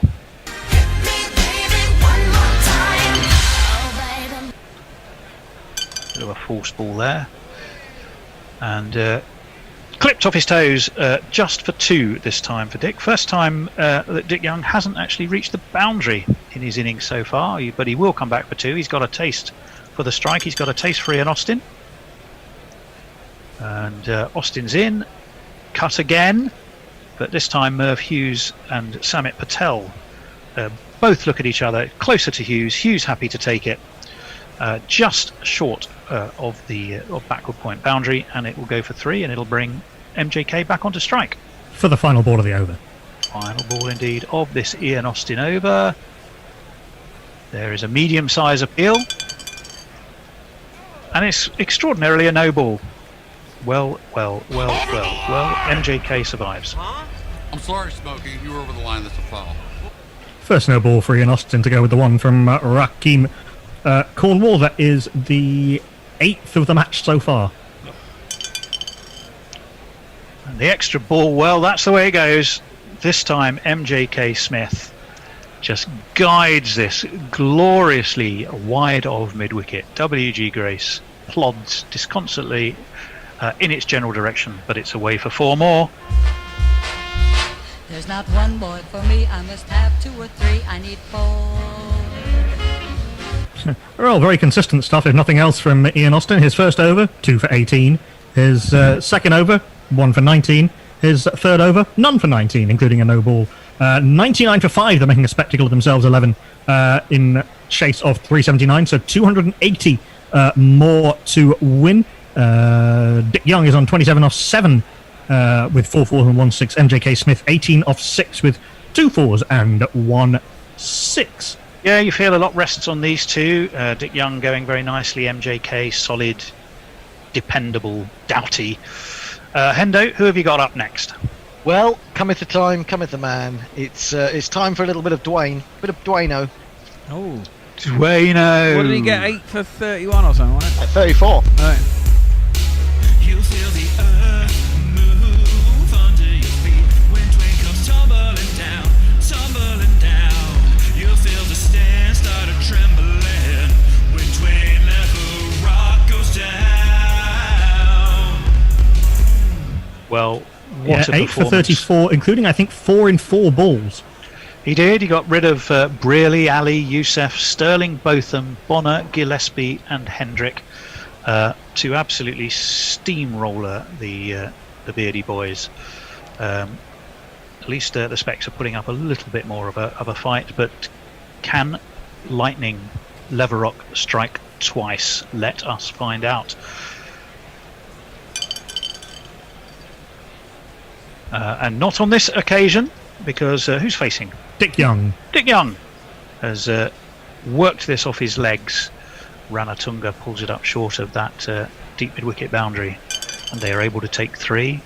In again comes Leverock, and MJK Smith this time guides it beautifully, leans into the most glorious cover drive. It's between Cosgrove and Hughes, and although that's a formidable barrier, it's not formidable enough, and it's 4 more. And if you kids can't listen, then you bound to see the way you get shot for crossing a boundary, crossing a boundary.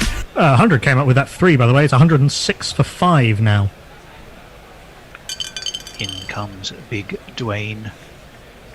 Oh, and again, MJK Smith, same ball, same result, 4 more. 2 + 2 is a remember.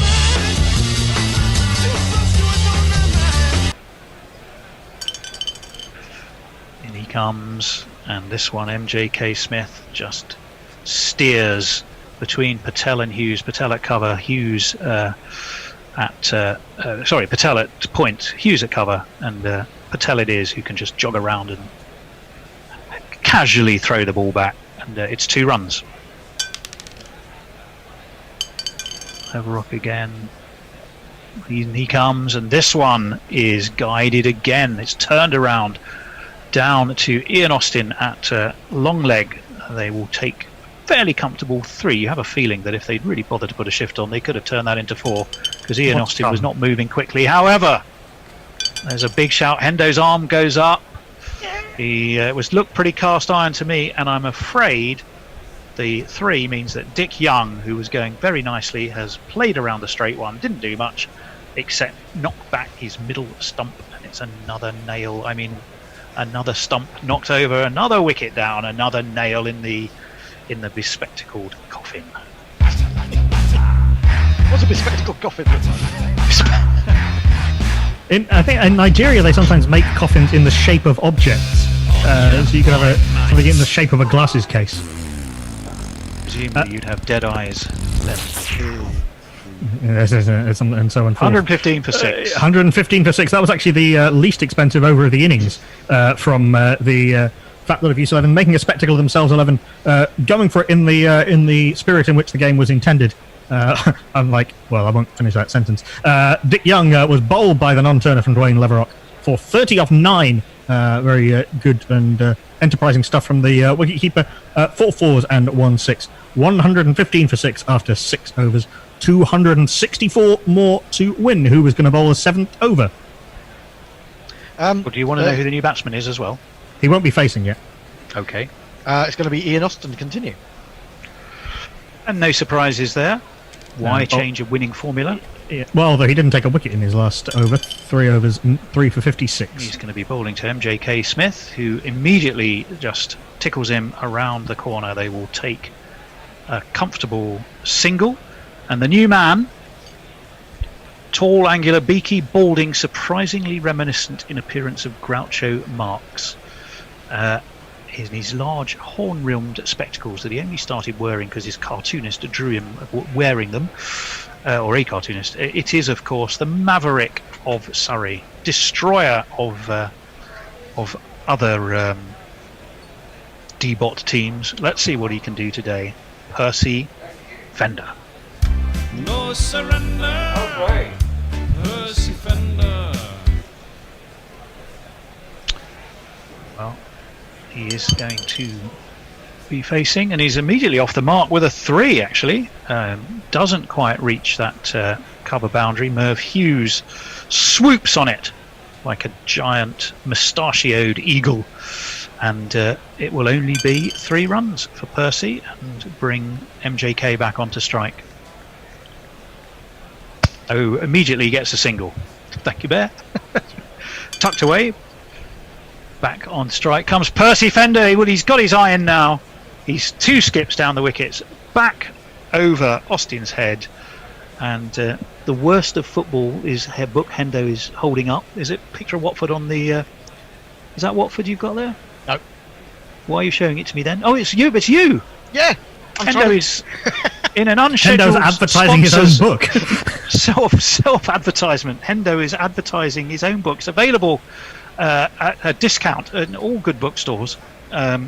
So you can talk about some of your other books a bit later, Hendo, but that was a magnificent 6 by Percy Fender, who's going to go down swinging. He's going to go down a door.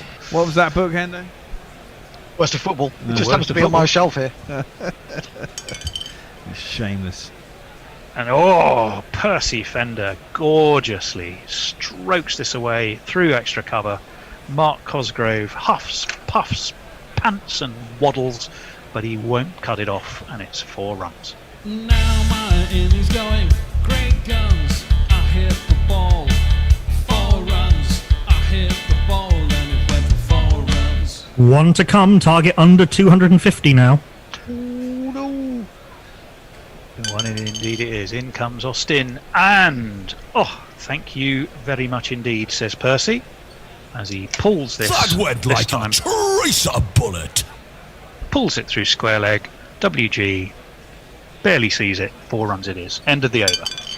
Oh, it's not the end of the over. Yes, it is the end of the over. Yes, it is the end of the over. No one told the bear. 100. I did say it a few times. 134 for 6 after 7 overs. 245 more to win. Percy Fender 17 off 4. MJK Smith 33 off 12. Ian Austin yet again going for 19, which he's gone for in 3 of his 4 overs. He's been consistent. He has been consistent. Leah, who's changed her screen name to Leah Wicket Witch, which I like, the Wicket Witch of the West. Every time Tony announces a medium-sized appeal, it's a no ball. I think he's onto something. And also says, I am become Percy Fender, destroyer of bowling attacks.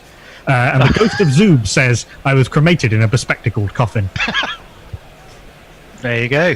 Yeah, I had a burning desire to have that happen. Okay, who have you got, Hendo? Still Dwayne. Swing Dwayno.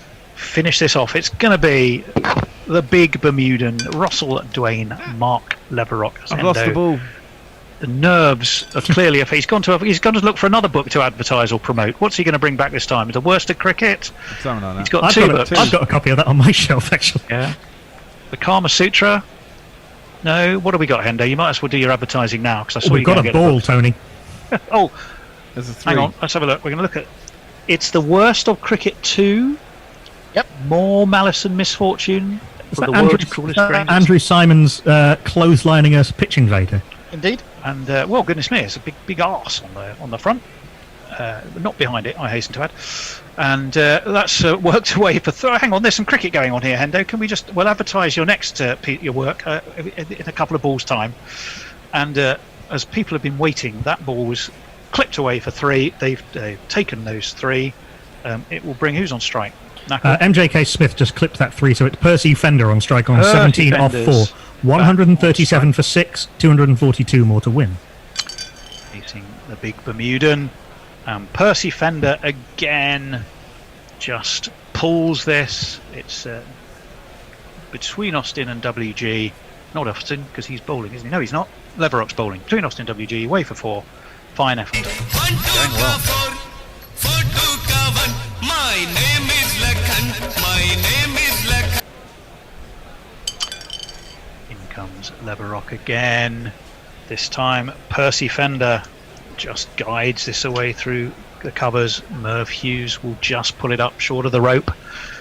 They're chipping away at this total, but it's the lower order having to do it. Shall we have a quick word from our sponsors, Hendo's Dodgy Book Publications Limited? Who have we got? Who have we got this time? Are you not showing it? No, I'm just having a bit of fun because they've all been remaindered. You can't buy them new anymore. Well, worth looking out for. I've read your Worst of Cricket. I thoroughly enjoyed it. I mean, yeah, I've got a copy of it as well. I bought it as a Christmas present some years ago. I quite enjoyed it. So is that if it were raining Palace? Oh yeah, if it were raining, I'd get hit by the dunny door. Yep. Yeah, fine author is Hendo. Still get it off Kindle.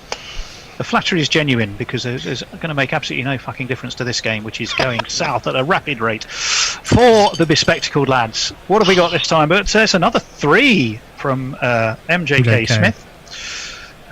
Nicely tickled away, pulled up on the mid-wicket boundary by WG Grace, who's having to do some work out there.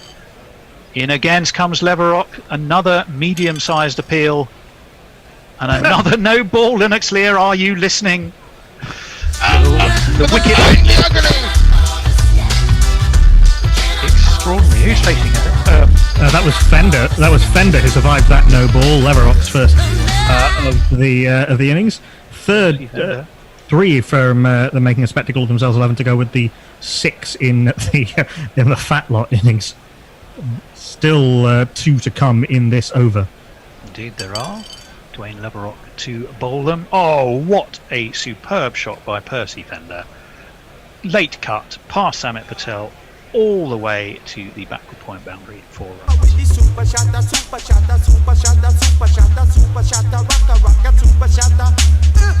150 up, 152 for 6. 152 for 6. And again, once more, Percy Fender just clips this through square leg. Still left vacant by with probably a touch of arrogance there, because they feel that they've clearly got enough. But it's away for 4 more.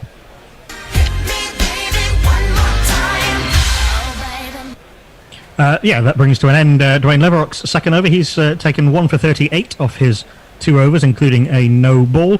MJK Smith is 39 off 14. Percy Fender is 32 off 9. This partnership here. Yeah, this partnership 41 off 13, 5 fours and 1 6, all hit by Percy Fender. So MJK Smith is basically acting as his runner. Making a spectacle of themselves 11, 156 for 6, trail by 223. Leo Wicketwitch says the East German euphemism for coffin was Erdmöbel, which means earth furniture. And Jeff Perkins says, Worcester Football Review helped start the fire very nicely. I felt the earth furniture move from under my feet.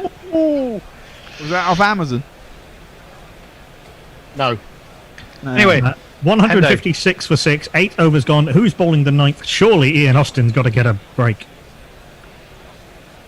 Ian Austin's having a break, and into the attack is coming Warwick Armstrong himself. Let's see if where is he? Where is? That's one easy run for a man.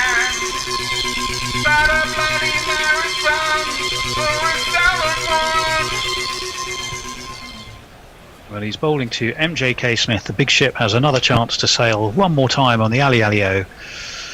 And he's going to be sailing in to MJK Smith.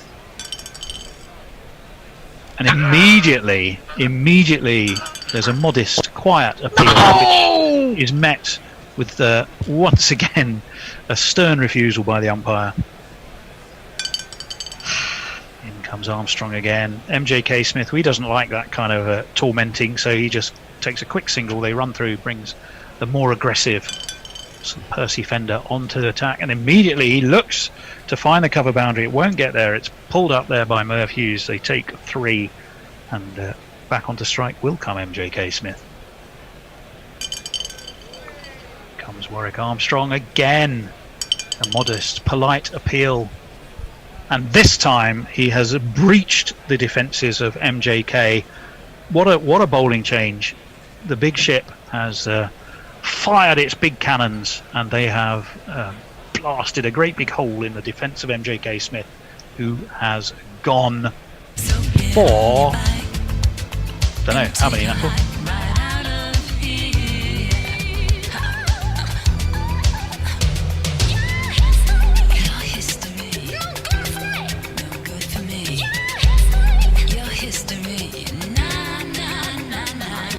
For an innings leading 40 off 17 balls, 4 fours and 1 6. Rather lost momentum in trying to keep giving Percy Fender the strike, though bowled by Warwick, the big ship Armstrong. 160 for 7 after 8.4 overs. Still 219 to win into the making a spectacle of themselves 11's very long but surprisingly effective tail.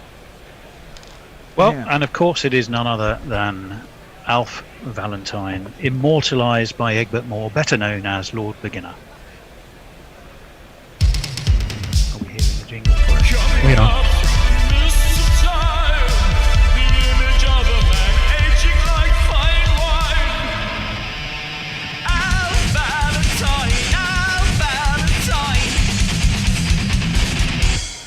I think our listeners were, we weren't.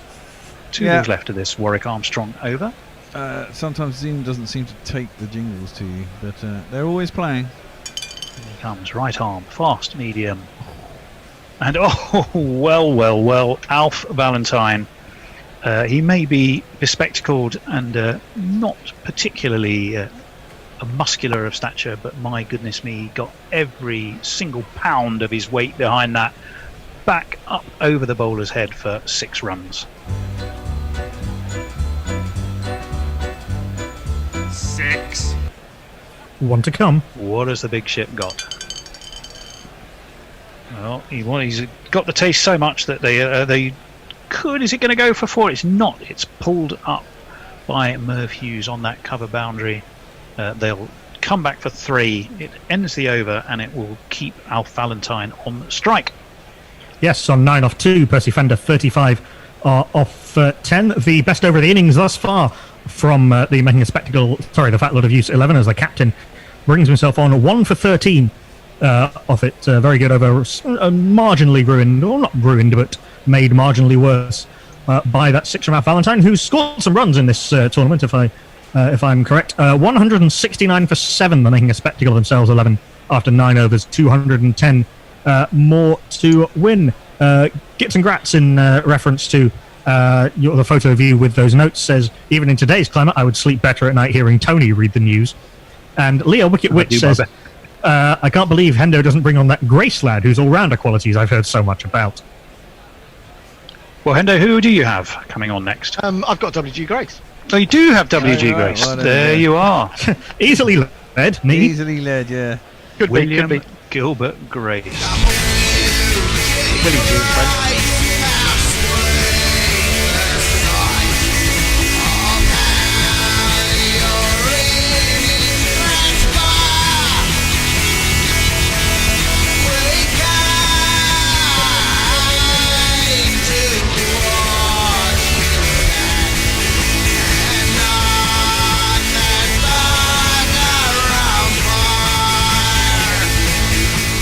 You haven't bowled him much in this tournament, Hendo. Well, he's taken 4 wickets. No.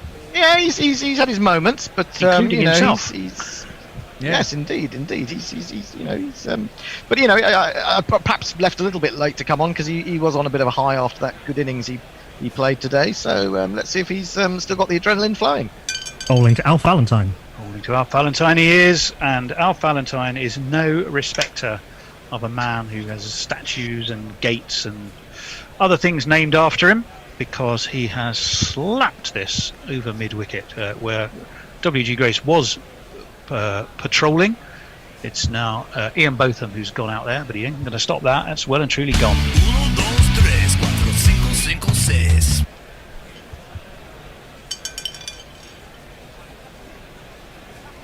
Oh, however, big shout. This was a big shout this time. Not out. Get those fat fingers working, Bear, you fuckwit. I've lost track. Oh, that's Alf Valentine, isn't it? Fuck Alf you. Valentine is facing WG. 6. Yeah, he's on 15 off 4. 175 for 7, 204 more to win. In comes the doctor. Again a shout. Surely this time. Yeah. Indeed. Alf Valentine, a big swing, a miss, leg stump, pegged back, and Alf Valentine, brief but glorious, but gone.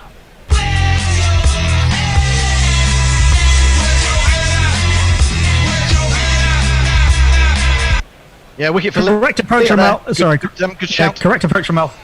Correct approach. A shout of indeterminate volume. Alf Valentine doing the right thing. There's nothing to be gained from him nudging and nurdling. 15 off 5. He scored with 2 sixes bowled by Dr. William Gilbert Grace. 175 for 8 after 9.3 overs. Still 204 to win. Yes, indeed. So coming to the crease to keep company with, no longer Alf Valentine because he's gone, of course. Percy Fender still there. And to keep him company, a man who performed some of the heroics that saw the bespectacled 11 over the line when he made 30 odd, I think, against Grubby's Weaves, but of course it was Devon Malcolm was the main destroyer. So all is not lost when you've still got Paul Allott and then Devon Malcolm to come, but Paul Allott is the man at the crease. facing, I guess he's okay, of course. but wait up, here's the kicker. He's Paul Allen. He was 6'4". He should have bowled much quicker. Facing WG. What's WG got? Well, it's a bouncy, almost beaten by the bounce there, but he's away with a 2 is Paul Allett, so he's going to come back. In comes the doctor, who dispenses a fairly loose and ropey ball, which Paul Allett cuts away for 3. 1 to come. Back onto strike comes Percy Fender, and Percy Fender, again, it's a 2 short by the doctor, probably huffing, puffing and tiring a wee bit, and he's pulled to the mid-wicket boundary for 4. 2 + 2 is a man. Is Fender perhaps rediscovering some of that form that has served him so well in this innings and indeed in this tournament? It remains to be seen. He is on 39 off 11. Paul Allett is on 5 off 2. 184 for 8. The making a spectacle of themselves 11 trail now by just 195. I say just. Leo Wicket Witch says, now that I've seen him, I have to say that my fat round armour of choice is still Lasith Malinga. He has a better haircut and facial hair too. This is true, not a bad shout. Okay, Hendo, who's next? Warwick Armstrong continuing. Warwick Armstrong, the big Victorian from Kyneton in Victoria. He's going to be bowling to Paul Allett, I think. And Paul Allett clips this nicely off his toes. It's away to the mid-wicket boundary. It's fielded down there by the doctor, who's got more work to do. They come back for 3. This one, though, there's a medium-size shout. And again, don't know why they bother with these medium-sized shouts, because they just seem... the stumps have gone flailing in all directions. Warwick Armstrong has done the trick. Percy Fender has gone. Hendo double fist pumps, Klopp-like style.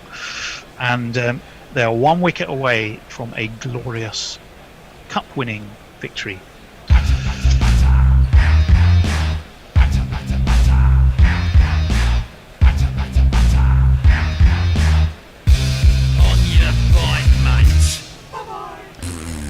Well, and of a fine knock from Percy Fender. I can't give you the exact scorecard at this moment because my scoring app is playing up a little bit in that regard, but it's fine. Still scoring fine. 187 for 9, 192 more to win. Enter the man who scored 87 not out of 24 balls in the semi-final to get the making a spectacle of themselves 11 here. It's down to Allett and Malcolm again. Devon goes, what again? Malcolm Devon, and his neck so small that you can hardly see. And in 94 the ciphers fell 1 by 1. This bit is him. 9 for 57 from Devon Malcolm. Can he do the heroics? Here we go. And well, he swings and rather edges that, but it's over the head of Leverock and Botham and down to third man, where Ian Austin is patrolling where Warwick Armstrong was, and it's 3 runs. And the next ball, which is this time is Paul Allett, is clipped away. They will hang on. I thought I missed did I miss a 3? Devon Malcolm hit a 3 first ball, then Paul Allett's just hit a 4. Yeah, that's what I thought. Malcolm 3, and Allett just carves this backwards Allett Patel. 4.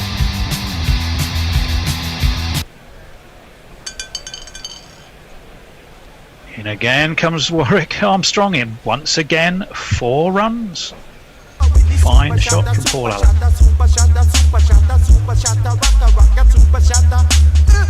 1 to come. Very deft late shot, and again same ball, and again it's just waited for, played under his eyes with consummate batsman-like professionalism and grace, just superbly done by Paul Allett. It's 4 more.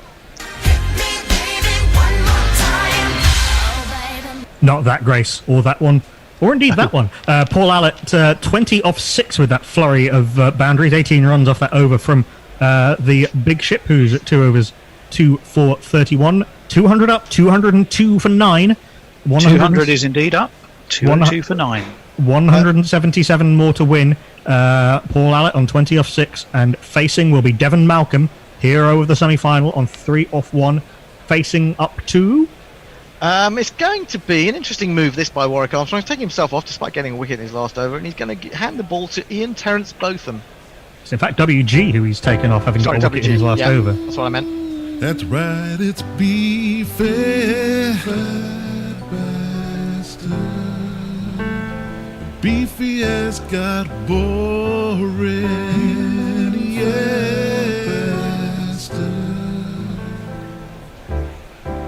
That's right, it's beefy. Stop press. We've had a donation. Jonathan Shawland, 40 quid. Thank you, Jonathan. Oh, magnificent. Fantastic. That's wonderful news. Thank you indeed for that. A reminder, of course, that we are playing this not just for Hendo's pleasure, but also for for the cause of JDRF, to research juvenile diabetes, type 1 diabetes. You can go to our Just Giving page. If you Google Guerrilla Cricket Dick Well Abroad, you'll find it easy enough. It's on all of our social media feeds. And anything you can give is just most graciously received by us and by them with the most enormous thanks. Now, Hendo, who have you got? He just said it's Ian Botham. Oh, Ian Botham, of course it is. Of course it is. Whose daughter, of course, is type 1. He climbed Kilimanjaro twice, did Ian Botham, for John Groats a few times, diabetes research. The worst thing was that he came back down again. Well, indeed he did, and he's served up an absolute shocker there, which, who was that, Knackle? Devon Malcolm. Devon Malcolm, who surely history couldn't strike twice, but Malcolm has just spanked this over the head of WG Grace for 6 runs. What a shot. 2, 4, 6. Botham in again. Oh, same again. Once again. This one, though, is just carved over extra cover. Over Merv Hughes, just swearing, chuntering to himself under that bristly tash. Can just watch it over his head. It's 6 more. 6. He took 8 for 34 once at Lord's, did Botham. In he comes, and has he done it? Is this it? Is this the ball? No, it isn't. It's a no. No! So close. This is how it always goes with these ones. Yet again from Ian Botham. Yeah. I'm sorry, Smokey. You were over the line. That's a foul. I think Grubby must have had in his 2 innings losses that were from horrible chases, had about 6 no balls between them. The last wicket partnership between Allett and Malcolm was 107 in the semi-final.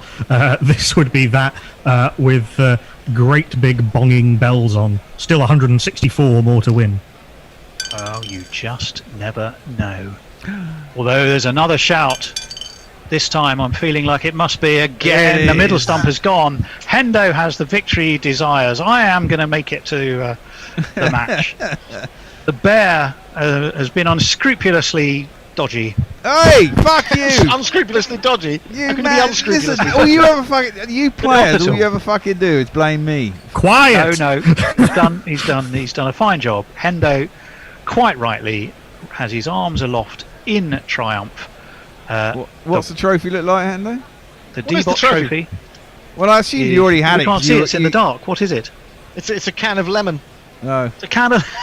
Should have bought yourself a trophy. You always knew you were going to win through scandal. Well, I don't think so. I mean, we were 5,000 to 1 outsiders at the beginning of this tournament. If you look at the betting, and that there was absolutely nothing dodgy about that betting at all. Put 100 quid on yourself, you'd have won 500 grand, mate. Well, yeah, no, but I don't do that sort of thing. I just set the odds. I don't. Yes, I don't a Leicester City-esque victory by 163 runs for the fat lot of Youth 11.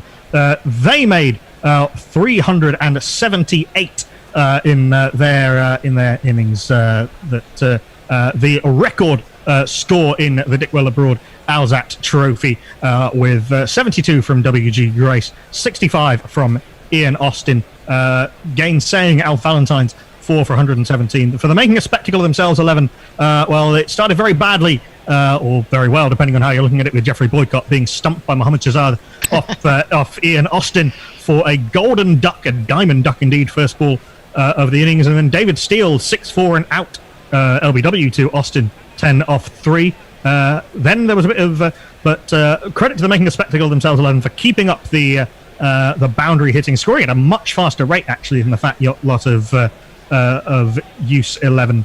So the Fat Lot of Use 11 scored at 18.9 and over, and the Making a Spectacle of Themselves 11 scored at 21.5 and over. So quite considerable difference, but that target just too steep in the end, and they kept on losing wickets. The third to go was Eddie Barlow, who was bowled by Ian Austin for 19 off 6. Zahir Abbas caught by Mohammad Shahzad for bowling of Merv Hughes, 19 off 7. Clive Lloyd didn't last too long, in 2 balls, in fact 4 and out, bowled by Merv Hughes. Then there was a very good partnership between Dick Young and MJK Smith. Dick Young falling eventually for 30 off 9, bowled by the Demon non-turner of Dwayne Leverott. Then Smith put on a very good partnership with Percy Fender before MJK rather ran out of momentum. He fell for 40 off 17, bowled by the big ship Warwick Armstrong. That was the highest score of the innings. In fact, Alf Valentine was useful. It was kind of a similar story, in and out, and just the tyranny of that massive total. Too much to overcome for the Making a Spectacle of Themselves 11. 2 sixes off his first 4 balls, and then bowled by W.G. Grace for 15. Percy Fender finally fell. He's been heroic this tournament, really, has the Maverick. 39 off 12, 6 fours and 1 6. Bowled by the skipper, Warwick Armstrong. And then after a bit of a false start with some no balls, Ian Terrence Botham finished it by bowling Devon Eugene Malcolm, who could not repeat his ridiculous heroics. 15 off 5. There were 4 no balls, could have been costly. In the end, weren't. Ian Austin, 4 overs, 3 for 75, 1 no ball. Rakim Cornwall has been superb with the bat, not so much with the ball in this tournament. 1 over, none for 25, 1 no ball. Merv Hughes, very effective. 1 over, 2 for 18. Dwayne Leverott, 2 overs, 1 for 38, 1 no ball. An absolute hero of the semi-finals and beyond. Warwick, the big ship Armstrong, doing fine work. The skipper, 2 overs, 2 for 31. W.G. Grace, not called upon very much with the ball, but doing his job when he needed to in the final. 1 over, 1 for 15. And Ian Botham, who was reserved to the end, an unfamiliar role for him in this tournament. He's usually been open to bowling. 3 balls, 1 no ball, 1 for 13. Very, very eventful. 215 all out. The Making a Spectacle of Themselves 11. They win by 163 runs. We go now to the post-match presentation. Tony, did it all go wrong at the toss? No, I don't think so. Unbeaten coming into this final, and every single game I had, my team had chosen to field or been put in to field, but just didn't come off today. Things went Hendo's way. He did perhaps have the rub of the dice, but at the end of the day, you make your own luck, and he was indeed a worthy winner. We are happy to have got to the final, a bit like Watford last season. We may have got thumped, but at least we got there. Magnanimous stuff from Tony. Hendo. Was it magnanimous? I think there were some deep wounds in that little chat there from. I mean, you know, you got through against poorer teams to the final. You managed to get yourself into the final. You just didn't have the skills that were needed. You didn't have the ballast. You didn't have the guts. You didn't have the. Well, you have those in your plenty. You didn't have the. You know, in the end, you just were just lacking in class. I'm afraid, Tony. Speaking of lacking in class, thank you, Hendo. I've been Knuckle Pandey. I've been your host and social media wrangler and scorer for much of this tournament. I should go to some social media. Pirate Badshah, well, Turbanote says, I said it was fixed. Leah says, you still have time to put money on no runouts. Pirate Badshah says, congratulations to the Fat Lot of Use 11. After a hard time of it in the warm-ups, they picked themselves up and showed the world the serious heavy hitters they are. Party hat emoji, party hat emoji, party hat emoji, Ashes Earn emoji, Ashes Earn emoji, Ashes Earn emoji. Thank you to everyone for following us through this tournament. Tom Curson says on YouTube, that was incredibly enjoyable. Congratulations to Hendo. Commiserations to Tony and all the team. Etniak says, good virtual cricket all the congrats to Hendo. Can you confirm your plans for the Windies series for us idiots who've not been keeping up with the Guerrilla newsfeed of late? We haven't officially announced it yet, but obviously we will be doing the West Indies series and we'll be doing it in an exciting new development that we keep on innovating here at Guerrilla Cricket. we'll be doing it almost entirely remotely. We're very, very excited. We'll have more about that in the next couple of weeks, but we obviously the COVID thing has got us all thinking. But yeah, we're very, very excited about that series. Indeed. Yes, indeed. Yes, indeed. Tony, can I talk to you tomorrow? Oh, yeah, of course you can. Or is he gone? No, I'm still here. And yes, you can talk to me tomorrow. Talk to you tomorrow about let's have this what we talked about today. Rather underwhelmingly end the tournament with conversations that should be had off air, on air, but twas ever thus here on Guerrilla Cricket. So it's goodbye from Hendo and Tony. Goodbye from me. Thank you for his fine work to the Bear. I've been here every bloody game, boys. Every bloody game. You're a hero, Bear. You're my hero. Yeah, wonderful stuff from Nigel the Bear Walker. Thank you to you for donating to JDRF UK throughout the tournament. Thank you for listening. Thank you for watching. Join us again on July the 8th. Yep. See you then. Hey! Bye. Cheers, guys. Take care, all. Bye-bye. Bye now. Guerrilla cricket. Whoa. Guerrilla cricket. Whoa. Guerrilla. Take guard, man the barricades, patrol the cover boundary. At last the time is come. This is a cricketing emergency. Hear this call to arms for every cricket revolutionary. Take up your bats and stumps for the test match insurgency. At first they tried to silence us, but we would not be silenced. They threatened us with lies, so we threatened them with violence. Che Guevara, Sangakkara, Joseph.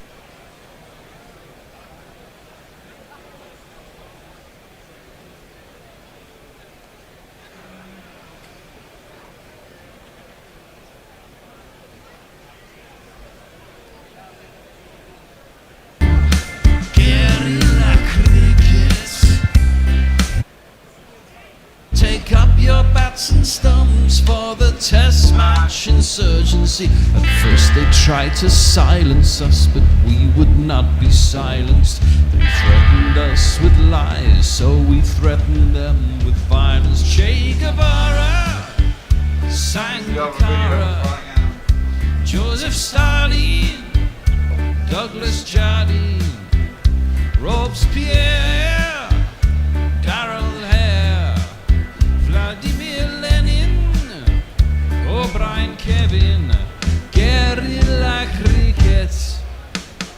It's not about the winning, it's about how many rules you break. Even in cricket commentary, this is the best advice to take.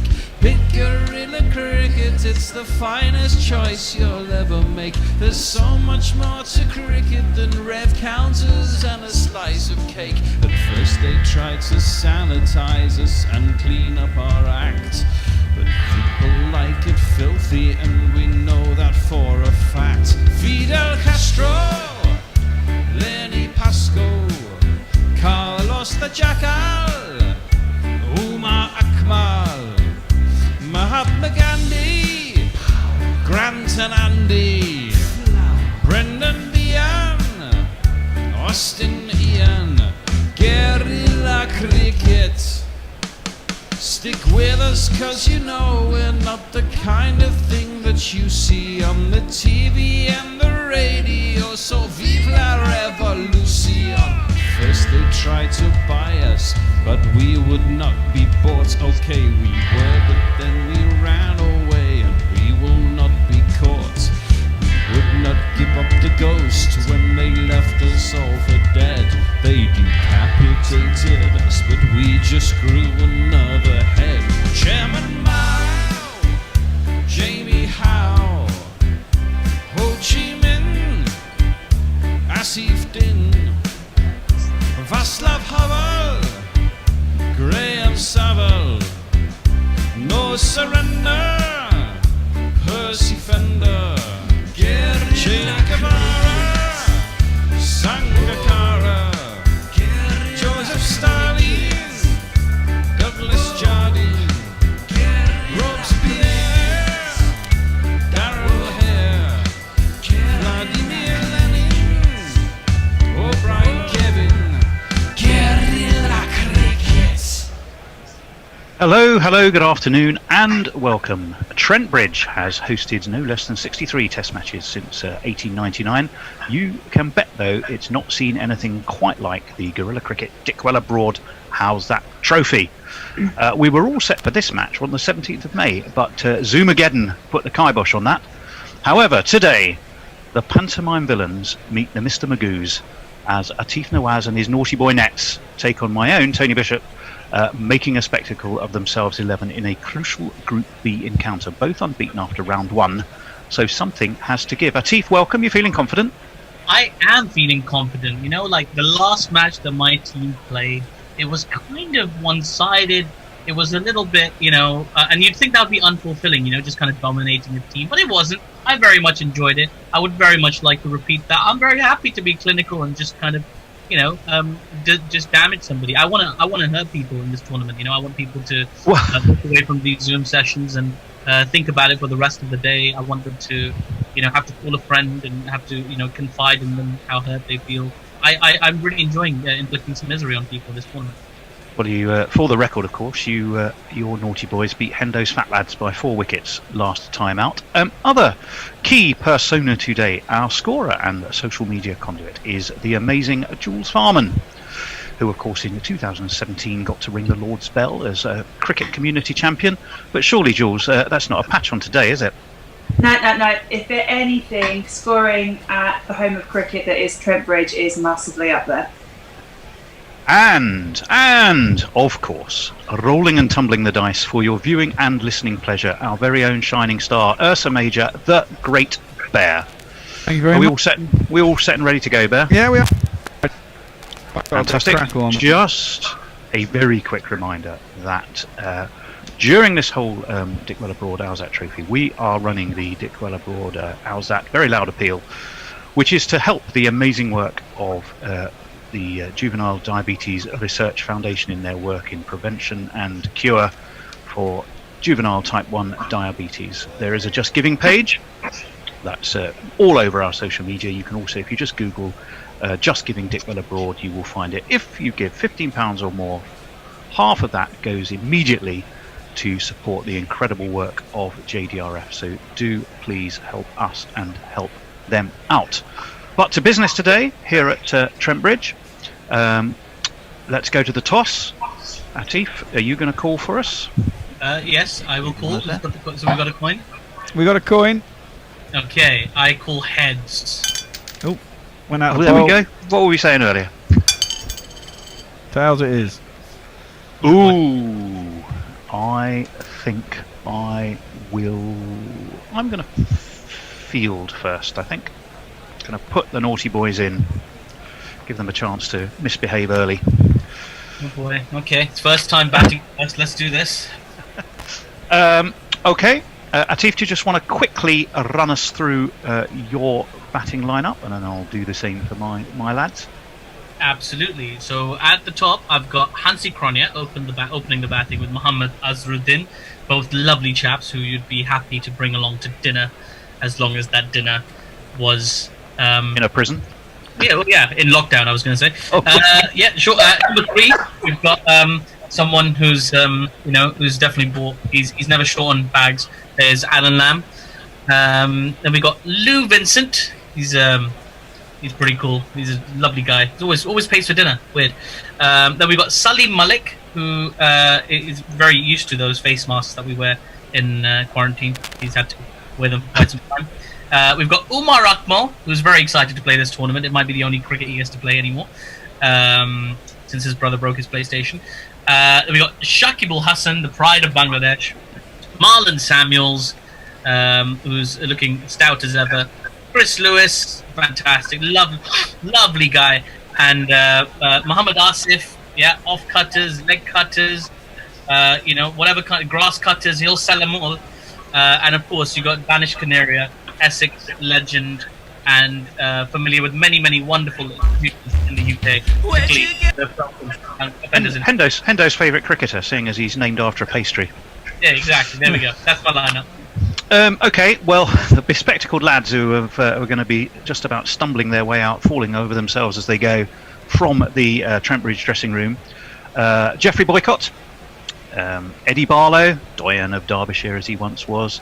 David Steele, paid of course in lamb chops for that, for everything he does. Zahira Bass, MJK Smith, my captain and erstwhile passenger of the Bear during the World Cup, the still nervous Clive Lloyd, Dick Young, the wicketkeeper, the redoubtable star of our theme tune, Percy Fender, Alf Valentine, of course, he of the famous Calypso. One change to my team, Jack Leach, being a man from Somerset, had an unfortunate accident when he trod on a rake and smacked him in the eye, breaking his glasses, so Paul Allott is in for him, and Devon Malcolm is the sharp end of my attack. So should we get to the game? Atif, I think you're taking us through the first session. I think you are. Let's rock and roll. Right, got Hansi Cronje on strike. Who's he facing up to first up? That's a very good question. He will be facing... We might as well open with Devon. Put it right up his nose from the first over. Okay. And who's the non-striker batter? The non-strike, the one at the other end. And is Mohammad. It's been a while. Sorry. The other guy is Mohammad Azruddin. That's the words. Right, let's have some jingles. It's Hannity. Is someone operating the website score card thing there? Yes. Always were a problem for you. So Hansi, tell me what would Jesus do? Filling out the game, and what did you achieve? Hansi Cronje. It's a bit harsh, but there you go. He is a naughty boy. And here's Devon. Oh, Devon, Malcolm Devon, and his neck so small that you can hardly see. And in '94 the ciphers fell one by one. 9 for 57 from Devon Malcolm. He's got a bit of Gladstone Small in there, hasn't he? Well, I think so. I think he may have got his fast but he got the bowling figures right. That's a bit weird, isn't it? Yeah. Anyway, here we go. First ball. Hansi Cronje on strike to the first ball from Devon Malcolm, and it has been... Oh my God, there's a big appeal. First ball of the match. What's happened? Why am I not surprised? What a decision. That looked really, really close to me. It just saw a little gesture from Hansi Cronje as if he was rubbing his two fingers together. I don't know what that meant, but the umpire seemed to nod and then all of a sudden go not out. Well, nobody knows what happened. That's one. Ball number 2. In comes Devon Malcolm once again. He's steaming in, and this time there's another appeal. Another big appeal from these guys. What's he going to do this time? He's been given LBW. Again, we saw the gesture from Hansi, but this time the umpire felt that he couldn't let it slide. Bang in front of the stumps. He's been given Hansi Cronje second ball. Duck. He's gone.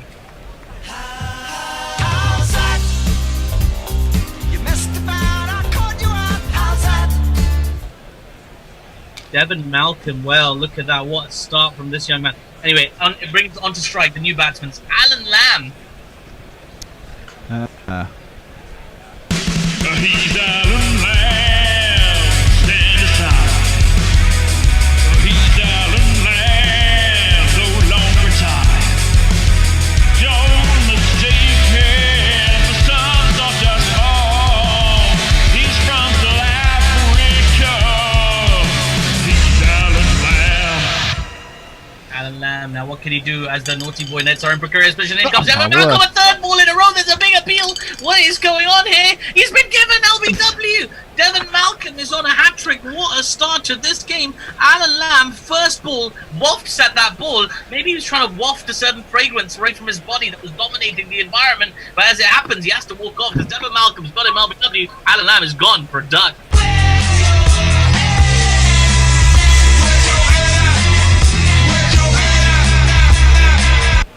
My word, the naughty boy Nets are... so there's a little bit of protest here. So Azruddin wants to check the ball, whether the ball is still in decent shape, because it's been landing in very unusually consistent areas as it happened so far.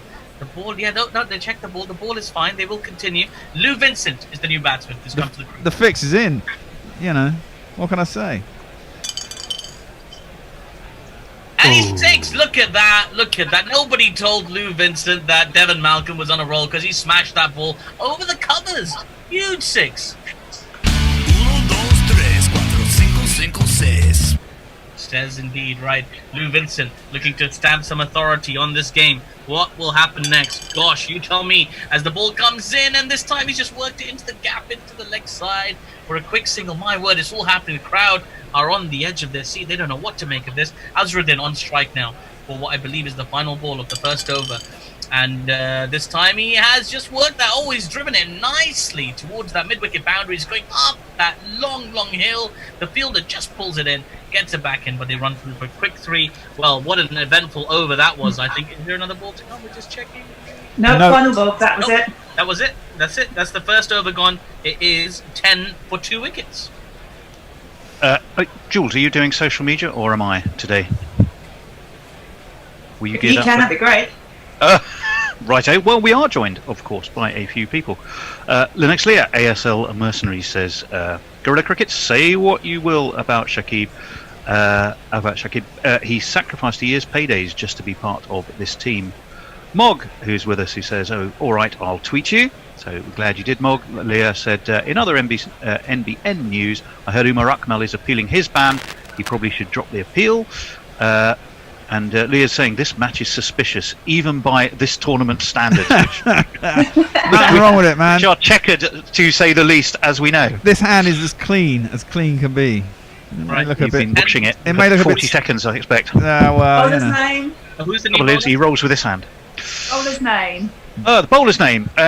Well, pace seemed to start, so I want to go with someone just as fierce, but I haven't got one. So I'm going to let Paul Allett loose and see how he operates from what's the non-pavilion end at Trent Bridge? I should know, shouldn't I?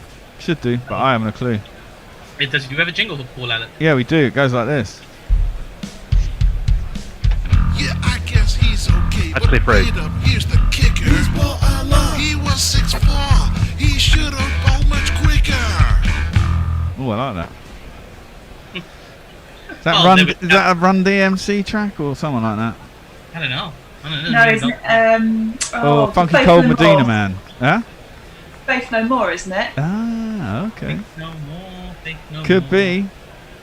Lou Vincent on strike now, as in comes Paul Allett, steaming in, and his first delivery has been... Oh my god, there's a big appeal. Was that a caught behind chance? Something? No, It wasn't. It wasn't. It looked like it took the edge, but it didn't. There was a big appeal from the side, the spectacle side, but it turns out should have gone to Vision Express because they're the only people that I know that are currently doing eye tests remotely. Anyway, Paul Allett back to his mark. Should have gone to Barnard Castle. Yeah, of course. Azruddin has got. He has indeed. He should have 3 to his name. Oh, was that the next ball? Sorry, That's the next ball. Yeah. Oh, sorry. Oh, we nearly missed a ball because but that one. Oh, look at that! It's gone to the boundary, the leg side. We don't know quite how it happened. Probably flicked it. What a lovely flick he has. 4 more to Lou Vincent. It's Lou Vincent. Sorry, it's Lou Vincent. It's Azruddin. It's Azruddin. Oh, sorry, he took 3 at the end of the last over. Oh my word! I'm being racist all over again. I didn't even know. 4 runs to Azruddin. Sorry. 2 plus 2 is a member. Very good. In comes Paul Allett again for the next delivery now, and he bowls, and this time we do see what happens. He's just flicked that wristy shot through the leg side, races away to the boundary. Another one for Mohammad Azruddin, who moves into double figures. He's on to 11 now, and he's building up a little speed here as we move swiftly on. In comes Paul Allett with a comeback delivery. What's he going to do? This time he bowls, and oh, that was close, but just a thicker chance. I just guided to the third man region. Take a single and have a little chat. I wonder what they're discussing. Probably the Tiger Hunter. I can mouth the words Carol Baskin. Next delivery, in comes Paul Allett, and this time another single to that third man region. They seem to be happy to take these singles and keep the conversation going. Azruddin took a single, and then Vincent took a single as well. Right, Azruddin back on strike now, as in comes Allett, and there's a big appeal. It struck him quite pretty close. It is LBW. Yes, it's been given. Well, just as Azruddin was starting to look good, Paul Allett has followed Devin Malcolm's lead and taken another wicket very, very quickly. Azruddin is out. I won't look back, 'cause by the time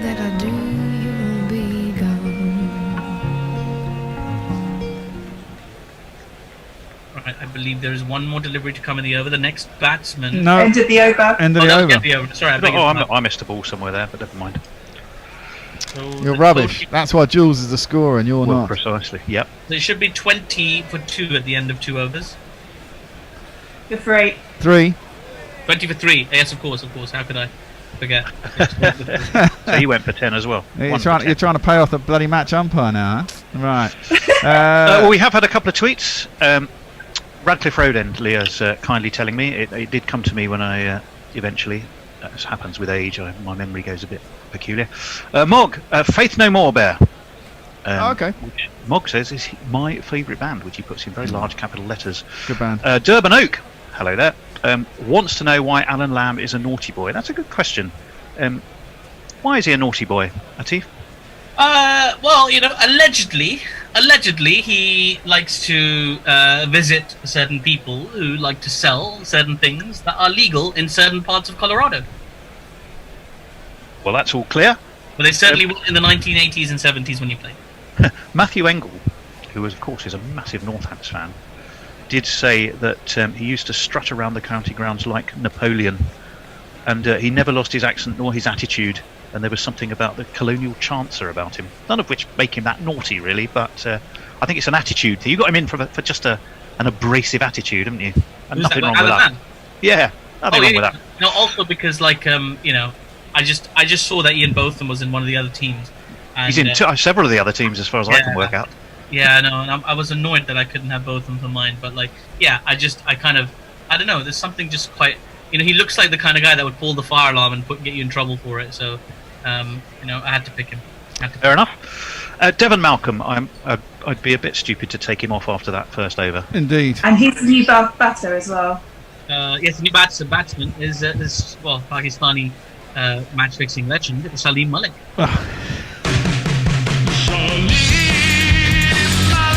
Cupboard is bare. Don't claim poverty brought you despair.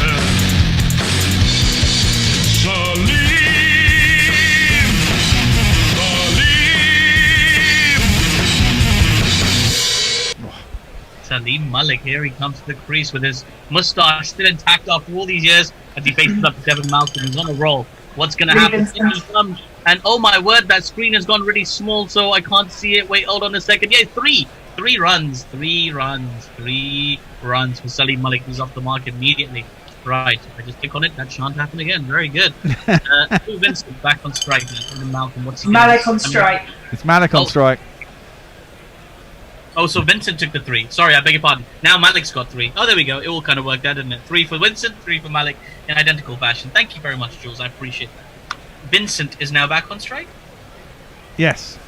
Of course he is. Of course, I can't tell the difference. I don't see race. Anyway, oh my word, there's a big appeal for LBW. My word, what's going to happen now? He's been stumped. Well, for the first time in his career, Devon Malcolm has got somebody out-stumped. Unbelievable, Steve. How did Lou Vincent make that happen? I've got a couple of theories. I'll tell you after his jingle. So get on your bike and take a hike right out of here. Your history, no good for me. Your history, nah. Did I just see the bear checking the no ball thing was working there while we were away? No, not at all. Man. That's pretty. This is pretty. So who's the wicketkeeper? I didn't notice the wicketkeeper there. Who was it? Enlighten me. My wicketkeeper is Dick Young. Look at that. Well, what a dick. Great performance there behind the stumps. He's about 107 now. So Oh, he's doing pretty well. He's doing pretty well. That's just a great name. It doesn't seem to fit him from any perspective, but wonderful. Okay. Yeah, there you go. So that's a 4th wicket to fall, and it brings to the crease PlayStation fan, great eater, and current cricket bannee, Mr. Umar Akmal. Ooh. I thought you were going to go for someone else. Now I've got to go and find him now. Oh, really? Who did you think it was going to be? Oh, I thought it was going to be Shaki. Umar Akmal. Basby just ripped a bit out of the theme tune. It's fine. Right then. Right. Umar Akmal is now on strike. Devon Malcolm, who's a bag of tricks today, and he's got immediately another big appeal. And what's going to happen now? We're passed out. Omar Akmal spared his blushes. We thought we might have another stumping there. Devin Malcolm, bizarrely, is bowling leggies out the back of his hand. Nobody's seen this before. He's taking the P's. In comes Devin Malcolm again to Umar Akmal once more, and this time, and wow, well, that was streaky. That was very, very streaky from Umar Akmal, going for a drive, edges it, and it goes between the first and third slip. Why is there not a second slip? Well, I don't know.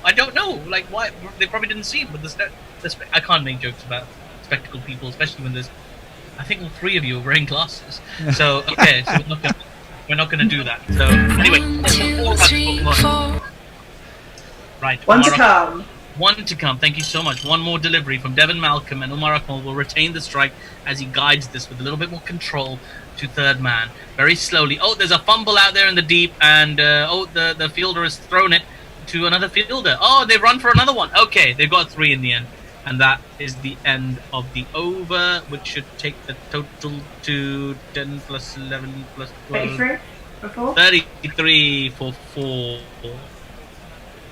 Okie dokie. Well, I suppose, again, Paul Allett got off to a pretty good start with that LBW of Azruddin. So we're going to keep him on. From what we have established, of course, is the Radcliffe Road end, thanks to the next Leah's help. Dave Wood, by the way, says, I can see Hansi gesturing to the umpires from the balcony. Cameras don't miss anything. Oh, in fact, Mog, there's quite a few. I'm going to jump in with these. Mog says, did you not know Lamb was done for fleecing the RAMS mortgage group? Very good, Mog. We love a pun or two. The next Leah says, was expecting something like suffocation. A bit disappointed, not going to lie. I'm not quite sure if that relates to Mog's thing or not. Not Fred Titmus. The new pit batsman is the Pakistani match-fixing legend. Narrow it down a bit, Atif Nawaz. Durban Oak says, isn't Srinath in the Naughty Boys squad? That's definitely one for you to answer. Is he or isn't he? I can't remember. Well, we did consider Javagal Srinath, but he was just slightly too honourable to join the list. Sadly. Wow, mind you, that's not saying a lot, is it? No, just a little bit too much honour, sadly. So, in any case, shall we proceed? Right, who's going to continue? Allett. Paul Allett, yes. Paul Allett to continue, and he's bowling to Umar Akmal. And that's been smashed. My word. Well, that was a very pedestrian pace, very extraordinary shot. Over mid-wicket, humongous 6. Look at that. He's flexing there a little bit, Umar Akmal. He's the first 6. Yeah, cool. Yeah, it was 6. Umar Akmal on strike now. What's Alec going to reply with? And he comes and there's a big appeal immediately. Is that going to be given? Yes, it is. The stumping. My word, Dick Young is on fire. Yeah, you make sure you get those words in the right order. So that's right. He's got a stumping. Paul Allett takes the 5th wicket. All of the dreams that I dreamed were mine are gone.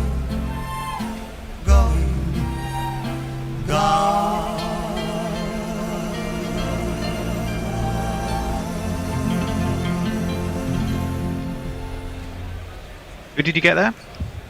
Umar Akmal gone stumped to Allett for 14 runs. Top scorer so far. Malik not out on 3 here. These are the non-strikers. And the new batsman is the Bangladeshi sensation, Mr. Shakib Al Hasan.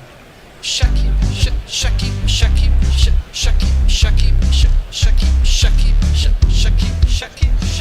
Al Hasan played for Worcester. Shakib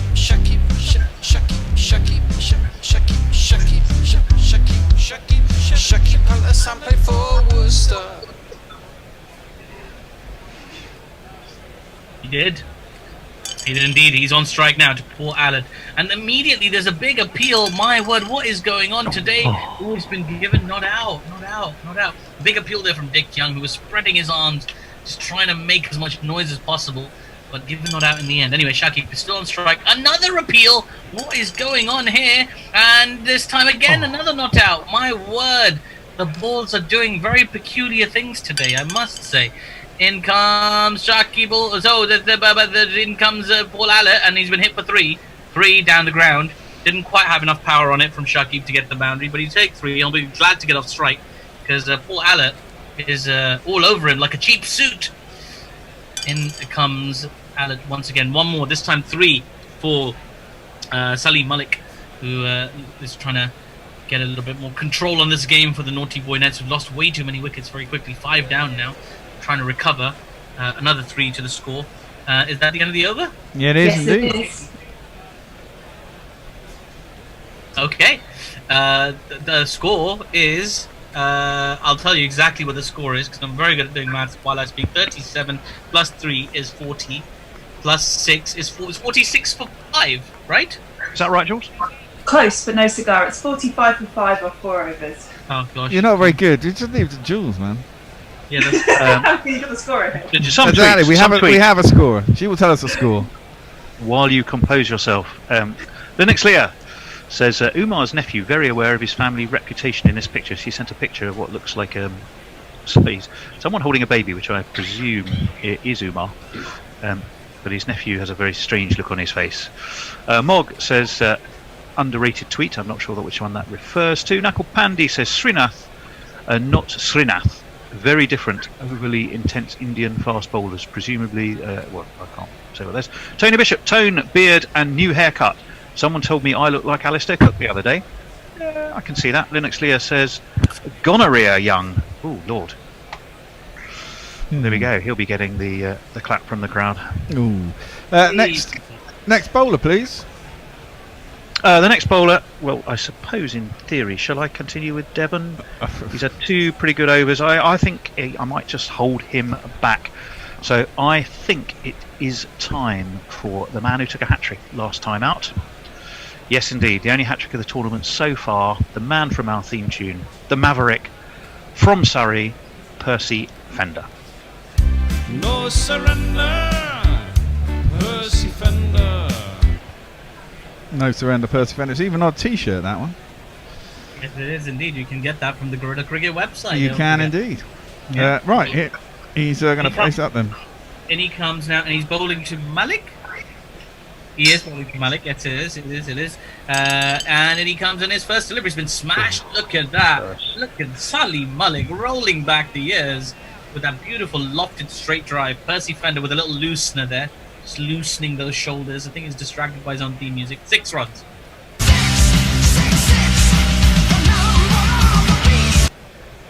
Number of the beat. And he comes Percy Fender once again, and this time, another humongous 6 from Salim Malik down the ground. Fantastic. He's in control. He likes this length here from Percy Fender, and he's going after him. Another 6. 2 6s in a row. 2 6s in a row. 2 6s in a row. Nicely done. Percy Fender, what can he do with his 3rd delivery? And he's been hit for 4 this time. Similar sort of shot, but just 1 bounce into the fence this time. Trent Bridge is a big ground to clear, and Salim Malik is of advanced years, so he gets it well, but just for a 4.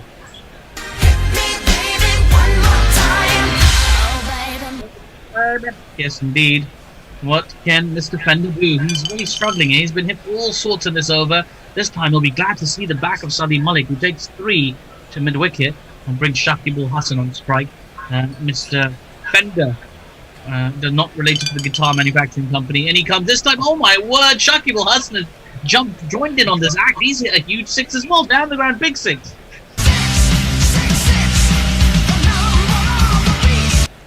Yeah, well, he might have to look into buying the guitar salesmanship or something, because he's really struggling here. But Mr. Fender, he's been smacked all over the place, and he ends his over with a 3. 3 runs to Shakib Ul Hassan this time. Let's just say he went for a reverse sweep and got 3. And I believe that is the end of the over. Should have started with Devon tone. Yeah, how many did that go for, Jules? That over? Way too many. So that over went for 28. The score is currently 73 for 5 off 5 overs. Well, and Malik is on 25 off 6 balls. Wow, not a good tactical switch on my part there, or rather on the part of Clive Lloyd, who's channeling my thoughts for the fielding. So I think it's time for a bit of slow left arm wizardry. The man immortalised by Lord Beginner in the Victory Calypso. It's going to be Alf Valentine.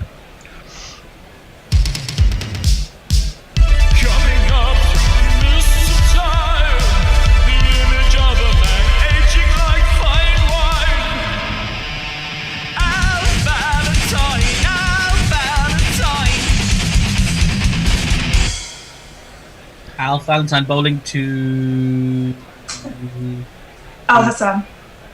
Yeah, Shakib Al Hassan on strike to Alf Valentine. Alf to Al Hassan. I like it. It sounds like a radio message as that first ball has been hit for two runs, two into the covers.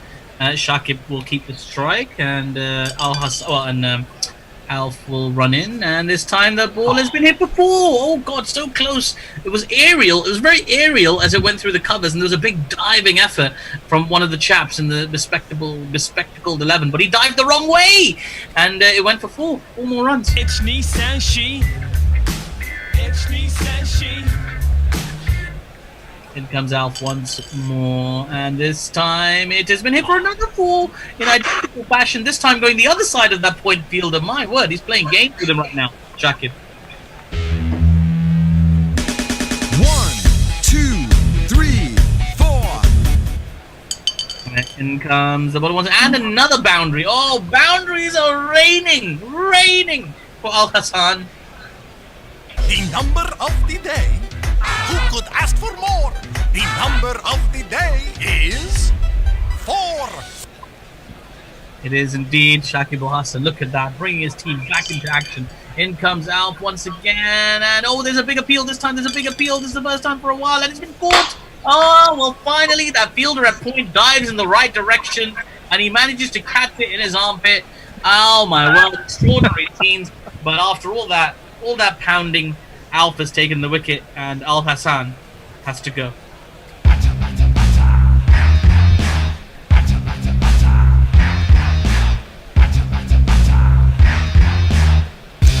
On your bike, mate.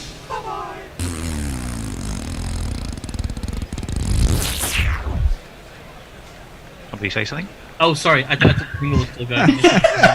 Who's coming to bat? Shakib is gone. Yeah, no, it was a good innings, that good little cameo knock. But it will bring to the crease another man capable of many dangerous things. It's Marlon Samuels. Oh, he's got a great jingle. Chugga, chugga, chugga, chugga, chugga, chugga, chugga, chugga. Marlon Samuels. Outstanding. One of the greatest jingles of all time. He is on strike. He's facing up. Oh, was that the end of the over, the last ball? One ball left, I think. Oh, one to come. I beg your pardon. One to come. Marlon Samuels is marking up his guard very aggressively. In comes the delivery, and he's worked that away nicely. Marlon starts with a decent little cut into the leg side, gets himself 3. That ends the over, and I shall refrain from giving the wrong score. So the score after 6 overs is 19 for 6, and Valentine went for 17 off his first over. But he did take a wicket, bless him. Yes, now, Mog was saying Jules or Mark Long. So obviously you're incognito today, Jules. Grubby says, Tony Bishop... Oh, Grubby's tweet of earlier says he looks like Alan Cork, not Alistair Cook. So, I don't know how I got that wrong. Or nonetheless, Knuckles saying Tony misreading Srinath as Srinath and Alan Cork as Alistair Cook, showing precisely why he got to have the tenure of ownership for the bespectacled can't see their way out of a paper bag 11. Hold on. It's Sri Sant, isn't it? Sri Sant, yes. Okay, because you said Srinath and Srinath. Yes, I'm getting them confused. I think that was Knuckles' point. Oh yeah. Come on, people. Come on. Due apparently because of my spectacles. Poor prescription. Linux Leah says, yeah, Tony's Twitter app sometimes seems to omit the latter parts of tweets, so he didn't even see the hussy bit. Oh Lord, you're right, Linux Leah, it does. I have to click on a link. I will do that next time. Mog says, can we get Atif on more? I do like the way he grooves to the jingles. There you go. See? There you go. I need to find you a bowler, don't I, for the next over? Yep. And I think we might just ask Percy to go and have a blow after that unmitigated disaster. And we are going to stick with a bit of slow left arm, actually. The man who gets paid in lamb chops from Northamptonshire, David Steele's going to whirl his arm. Doesn't matter that he's great or he's specky, cause he can play. It's David Steele. It's David Steele. Yeah, that grooving was just for you, Mog. Okay, Marlon Samuels now on strike to David Steele, who comes in, and And there's a big appeal first ball. Well, what will happen there? And he's not Oh. no ball. David Steele has overstepped the mark. No ball.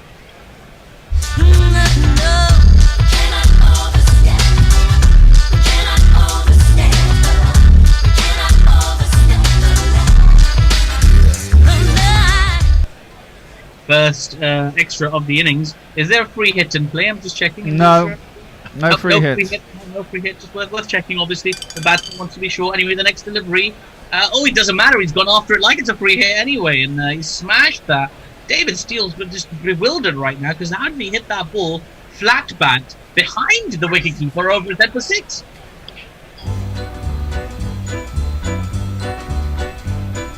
Six. Yes, indeed, it was 6.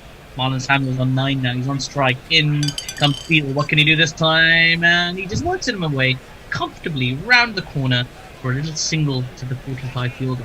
Now David Steele gets to have a little crack at Salim Malik, who's been left off strike for quite some time. He's finally back on strike.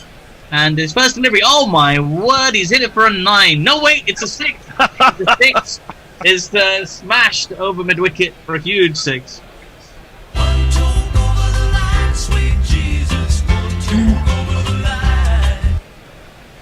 Well, and that 6 brings 100 up, so the Naughty Boy Nets are on 104 for 6 in their 6.3 overs. Right, getting back to a respectable total here. In comes Malik. Oh, sorry, I beg your pardon. Steele has been worked for a single by Malik. Just one. And in comes Steele once more, and this time, oh, that's a lovely shot, isn't it? Just gorgeous. You love to see it, just slicing it like Roger Federer if he played cricket and hit the ball sideways instead of in front of him. 4 runs. There's not one boy for me, I must have 2 or 3, I need 4. That was Marlon Samuels with the boundary, sorry. And one to come, Marlon Samuels on strike, and he finishes the over with a 2. A nice little 2. And that completes the over. A fruitful one for the Nets. Whilst Jules works out the score, Durban Oak says, this seems to be well below the Dice Cricket par score of 240. Well, yes, but I think there's a good chance that the tail may wag for the naughty boys. Mog says, champagne grooving indeed, in acknowledgement of the bedroom moves of Atif. That's a very hypnotic head wiggle there. And we've got 111 for 6 after 7 overs. Steele's over went for 21. And we're going to ask Alf Valentine to carry on. He did get punted for 17, but nonetheless he did take a wicket. So we're going to persist with him.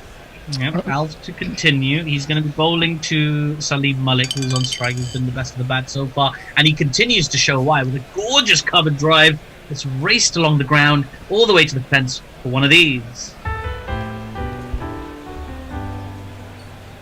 4.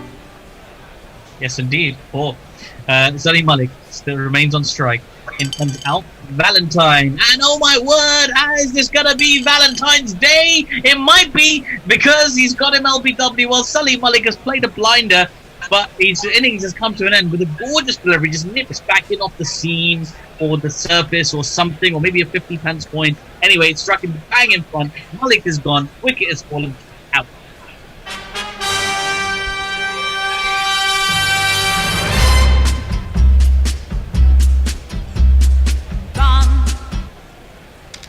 Yeah, gone for sure.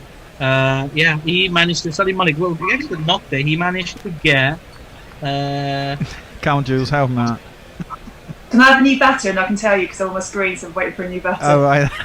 We got Chris Lewis as the new batsman. Sorry? Lewis. Chris Lewis. Okay.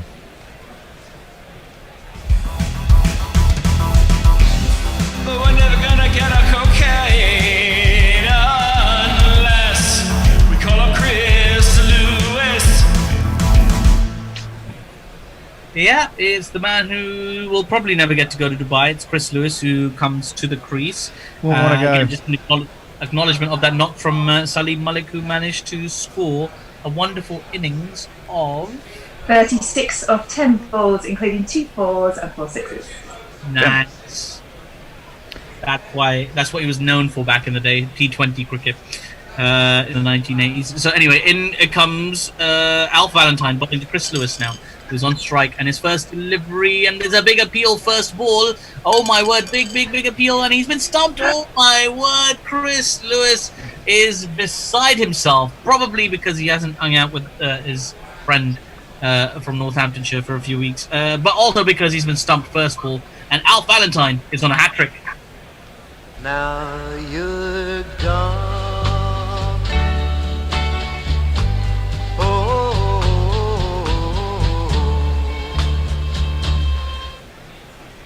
Yeah, indeed. Another beautiful piece of glove work there from Dick Young. And Valentine, yeah, he's on a hat-trick right now. To face the hat-trick delivery, we're going to have Mohammad Asif come to the crease. Mohammad Asif is really suspicious. Mohammad Asif and Andrew O. Not only did he get done for something sing, just so scandal prone you couldn't leave him on his own. Yes, Mohammad Asif, who spent a lot of time at Trent Bridge, obviously. He was very successful there. Not as successful at institutions like the Southwark Crown Court and Fulton Young Offenders Institute. And he comes to the crease anyway. Mohammad Asif is facing up to Alf Valentine, who's on a hat-trick. What can he do with his hat-trick ball? Oh! Has he got his hat-trick? Has he got a hat-trick? Oh, come on. Now! Yes! Valentine takes a hat-trick. Wow, Mohammad Asif has been... Lovely cricket. Unbelievable scenes here at Trent Bridge. The crowd is climbing onto Alf Valentine. We're going to try and get the spectators off the pitch. You listen to the music.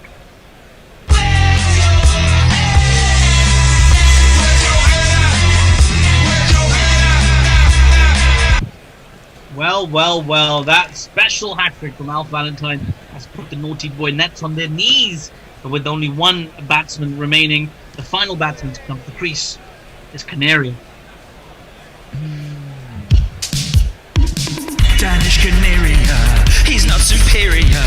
He doesn't even come from Denmark, but he'll be forever known as a match fixer, a match fixer. Oh man, I could totally group the match fixer.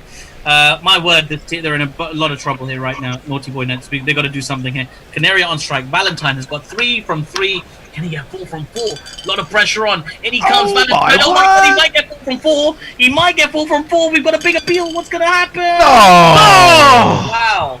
Wow. I mean, that was a superb effort, a 4 and a 4 ball, but Valentine, well. Remember the name because he might not. Alf Valentine. He's thankfully for the Naughty Boy. Oh, he's still got 1 ball to come. He can still get 4 in the over. And he comes, he bowls, and he's been worked away for 3 by Danish Canaria. Top edge there, which just flies over the head of the keeper, and he has to go chasing it. And eventually they cut it off. 3 runs to Canaria, and a bit of respite for the Naughty Boy Nets as Alf Valentine takes a bow as he walks over to that Trent Bridge pavilion, and as the crowd cheers. Wonderful. Well, the victory So that Valentine over went for 7 runs. There was 3 wickets in it. So he's for his 2 overs, 24 or 4, and overall the score is 118 for 9 wickets after 8 overs. Nakul Pandey says Marlon Samuels showing, and this is obviously we've skipped a few tweets here and gone back in time. Marlon Samuels showing the value of a number 8, Gary Naylor, a position where he has an international batting average of infinity, apparently. What else are we saying? Linux Lear says I can see exactly how this will play out. Atif's team makes about 15 more runs, then every appeal, and then this is where I have to wait because it disappears off to another part of Twitter. You have to keep your tweets shorter. No, I can't wait for it. It's going to take too long. I'll try and come back to it later. Moggs, she's going to say disturbing lack of no balls today.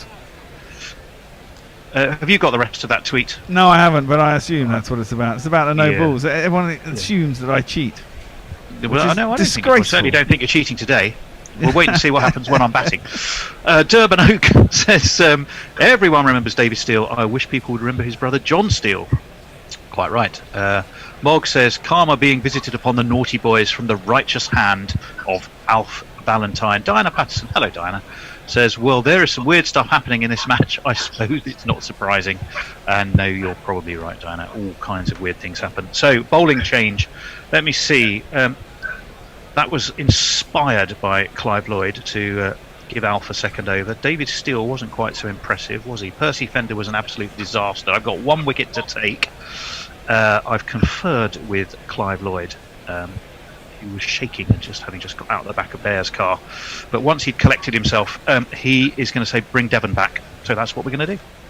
Well, Devon Malcolm, back into the attack. Are we having a jingle again? Devon, Yeah. Malcolm Devon, and his neck so small that you can hardly see. And in 94 the Ciphers fell one by one. We'll fade it out.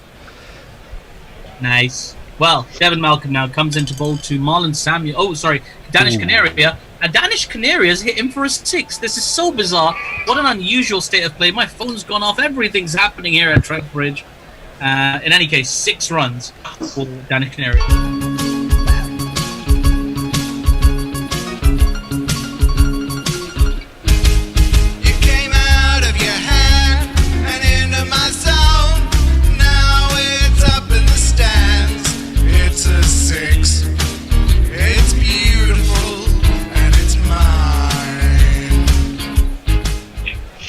I mean, try getting that in when there's an international game in progress.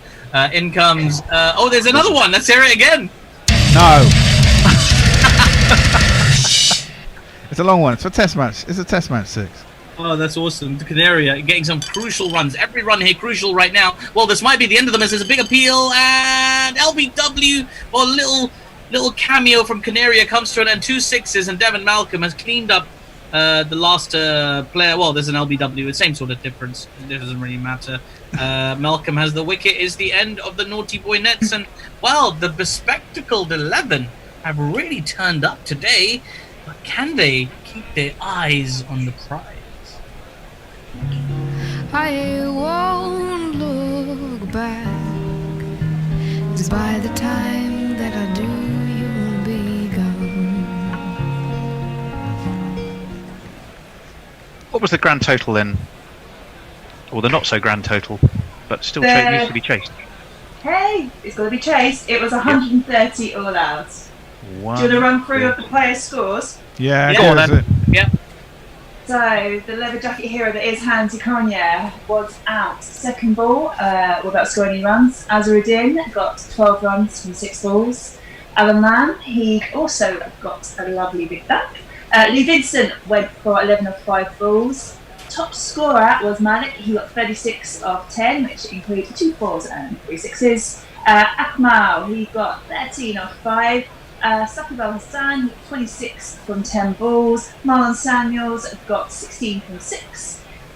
Chris Lewis, he was out for a duck, as was Asif in that magical over by Valentine. And finally, we have Danish Canaria, who was out LBW for 15. Yep, few tweets and stuff. Linux Lear says, Jeff Perkins says that Guerrilla Cricket barefaced audacity of it all. Linux Lear says, I don't think that the bear cheats. I think that Hansi sold the match. Knuckle Pandy says, what cockamamie Twitter reading device is Tony using that only shows him part of tweets? Look at that piece of scoring. It is, Knuckle, a very old iPad. Durban Oak says David Steele did bowl in tests and has an outstanding average of 19.5. Yes, he does. He was a very decent bowler. Bowled a lot for Northampton. Valentine's averages. I can tell you that in just a moment. Jeff Perkins says they usually can't afford him these days. Praise the coronavirus for these appearances. I think he's talking about you there, Atif. Diana Patterson says, what you missed. I think a dice cut might improve fairness over those fat fingers. Yeah, there's also, I don't know if anyone else has noticed it, but the bear's shaking hand in shadow form looks decidedly iffy when you see it over the plate. I have to do that. That's how you know that I'm going to roll the ball's coming in. Well, that's your story, and I'm sure you're going to want to stick to it. Hey, not the plate, Christ. the story. That's it. I'm cutting the broadcast. We're out. We're off. Mog also says, There's Noah's a silver lining. There's Noah's a silver lining. Got it. There you are. You are the silver lining. Fantastic. Well, quick reminder. 130 all out, 131 to chase for the bespectacled giants. Atif, do you think you're a little bit south of where you wanted to be there? Yeah, definitely. I mean, having been on the other end of this kind of performance, well, you never know. You just never know which way the dice are going to go. Like sometimes they roll, sometimes. I think law of averages suggests that you're going to get the better end of this, but I don't know. Listen, strange things happen when you PayPal people who roll dice a certain amount of money. That's all I'm saying. Yeah, well, this is true. What I will say is, statistically, the last couple of games have been quite high scoring. So statistically, to normalise it out, we're going to get a couple of low thrillers. Could be the day. Could be the day. Let's have your batting line up, Tony. My lot only made it onto the field because someone had put one of those knobbly pavements down from the pavilion to the pitch. So I think anything could happen. I'm just going to give you a couple of tweets before we go. No, I'm not. I was going to remind you that, or everyone listening, everyone still listening, that we are partnered with the amazing charity JDRF, Juvenile Diabetes Research Foundation, who do incredible work to prevent, cure and do research into juvenile type 1 diabetes. If you are able to support us, please do go to our Just Giving page. Details are all over our social media feeds. If you give £15 or more, 50% of that automatically goes to support the amazing work of JDRF, and the balance goes to send bear's fingers to Weight Watchers. Fuck you. Anyway, we shall move forward. My opening batsman, I can tell you, striding somewhat hesitantly to the crease, is the Prince of Yorkshire, none other than Sir Geoffrey Boycott. And supporting him, and won't be taking strike, is the man from South Africa, right-handed, right-arm medium bowler, but was his right-hand batting we're interested in. Man, formerly of Derbyshire, Eddie Barlow. So Boycott and Barlow. Right. For the bish, all the bees. I reckon we and who have you got bowling there, Atif? We're gonna start with Chris Lewis. Okay, I'm going to play a couple of jingles. Hold on.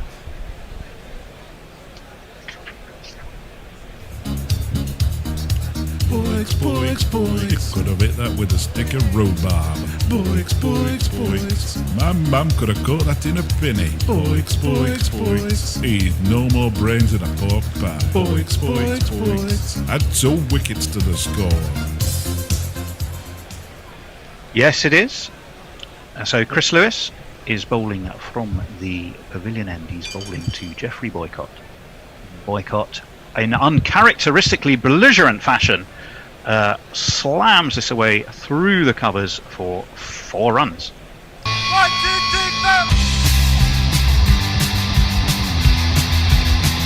3, He stands ready to face again. Chris Lewis won't like that.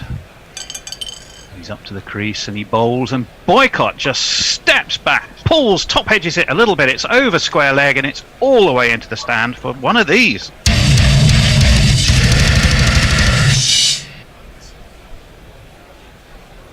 Yeah, it was there, Tone. Oh, was it? Okay. Yeah. Good to know. You're not in your eyesight, gang. You sure these ones aren't fucking ear trumpet 11 too, mate? Jesus. I could take charge of them quite happily. Deaf and blind. Could have the daft 11 as well. Yeah. Deaf, blind and daft. I'll have all 3. Oh, and this one nips back. Lewis's big shout, and would you believe it, he's overstepped the line. You cannot overstep the line.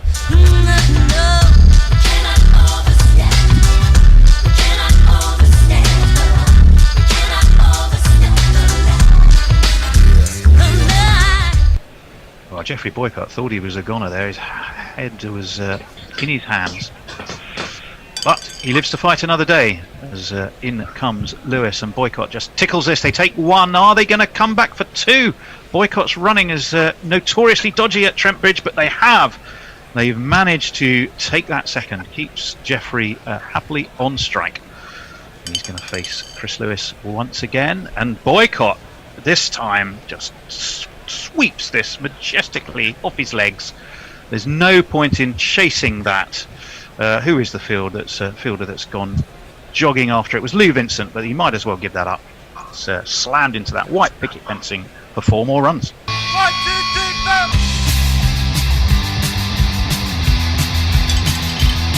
4. 1 ball left of this over. Big shout, Lewis. Has he got the Boyks this time? He has. Boycott got just too big for his boots, and I'm afraid this time he has to go.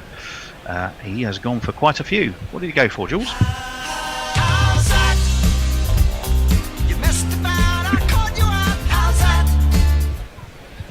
So he went for 16 of his 5 balls, which includes 2 4s and 1 6. And my mistake, he had 1 more ball left in this over as well. Okay. Well, coming to the crease then, now that Sir Geoffrey has departed, at number 3, man who bowled pretty tidily too, from what I recall, from all the way from Bradley in Staffordshire, played for many years for Derbyshire, then Leicestershire and Northamptonshire. Strangely, his nickname for some reason was Crime. I have no idea why. It's David Steele. Doesn't matter that he's grey or he's specky, 'cause he could play. It's David Steele. It's David Steele. Yes, indeed. The man described by the Sun's Clive Taylor as the bank clerk who went to war. Which makes him sound like Captain Mannering. And he's facing this, and he's going to take the strike as well. I don't know if anyone's listening. You shouldn't be. You should be doing something normal. The day is over. And I'm only saying this out to the ether because there might be someone. But I'm going to play a theme tune now. And we're out. We'll be back tomorrow. There's an extra half hour, but it doesn't start early. See you then. Guerrilla crickets. Whoa. Guerrilla crickets. Whoa. Guerrilla. Take guard, man the barricades, patrol the cover boundary. At last the time is come, this is a cricketing emergency. Hear this call to arms for every cricket revolutionary. Take up your bats and stumps for the test match insurgency. At first they tried to silence us, but we would not be silenced. They threatened us with lies, so we threatened them with violence. Che Guevara, Sangakkara, Joseph Stalin, Douglas Jardine, Robespierre, Darrell Hare, Vladimir Lenin, O'Brien Kevin, guerrilla cricket. It's not about the winning, it's about how many rules you break. Even in cricket commentary, this is the best advice to take. Pick guerrilla cricket, it's the finest choice you'll ever make. There's so much more to cricket than rev counters and a slice of cake. At first they tried to sanitize us and clean up our act, but people like it filthy, and we know that for a fact. Fidel Castro, Lenny Pascoe, Carlos the Jackal, Umar Akmal, Mahatma Gandhi, Grant and Andy, Brendan Behan, Austin Ian, guerrilla cricket.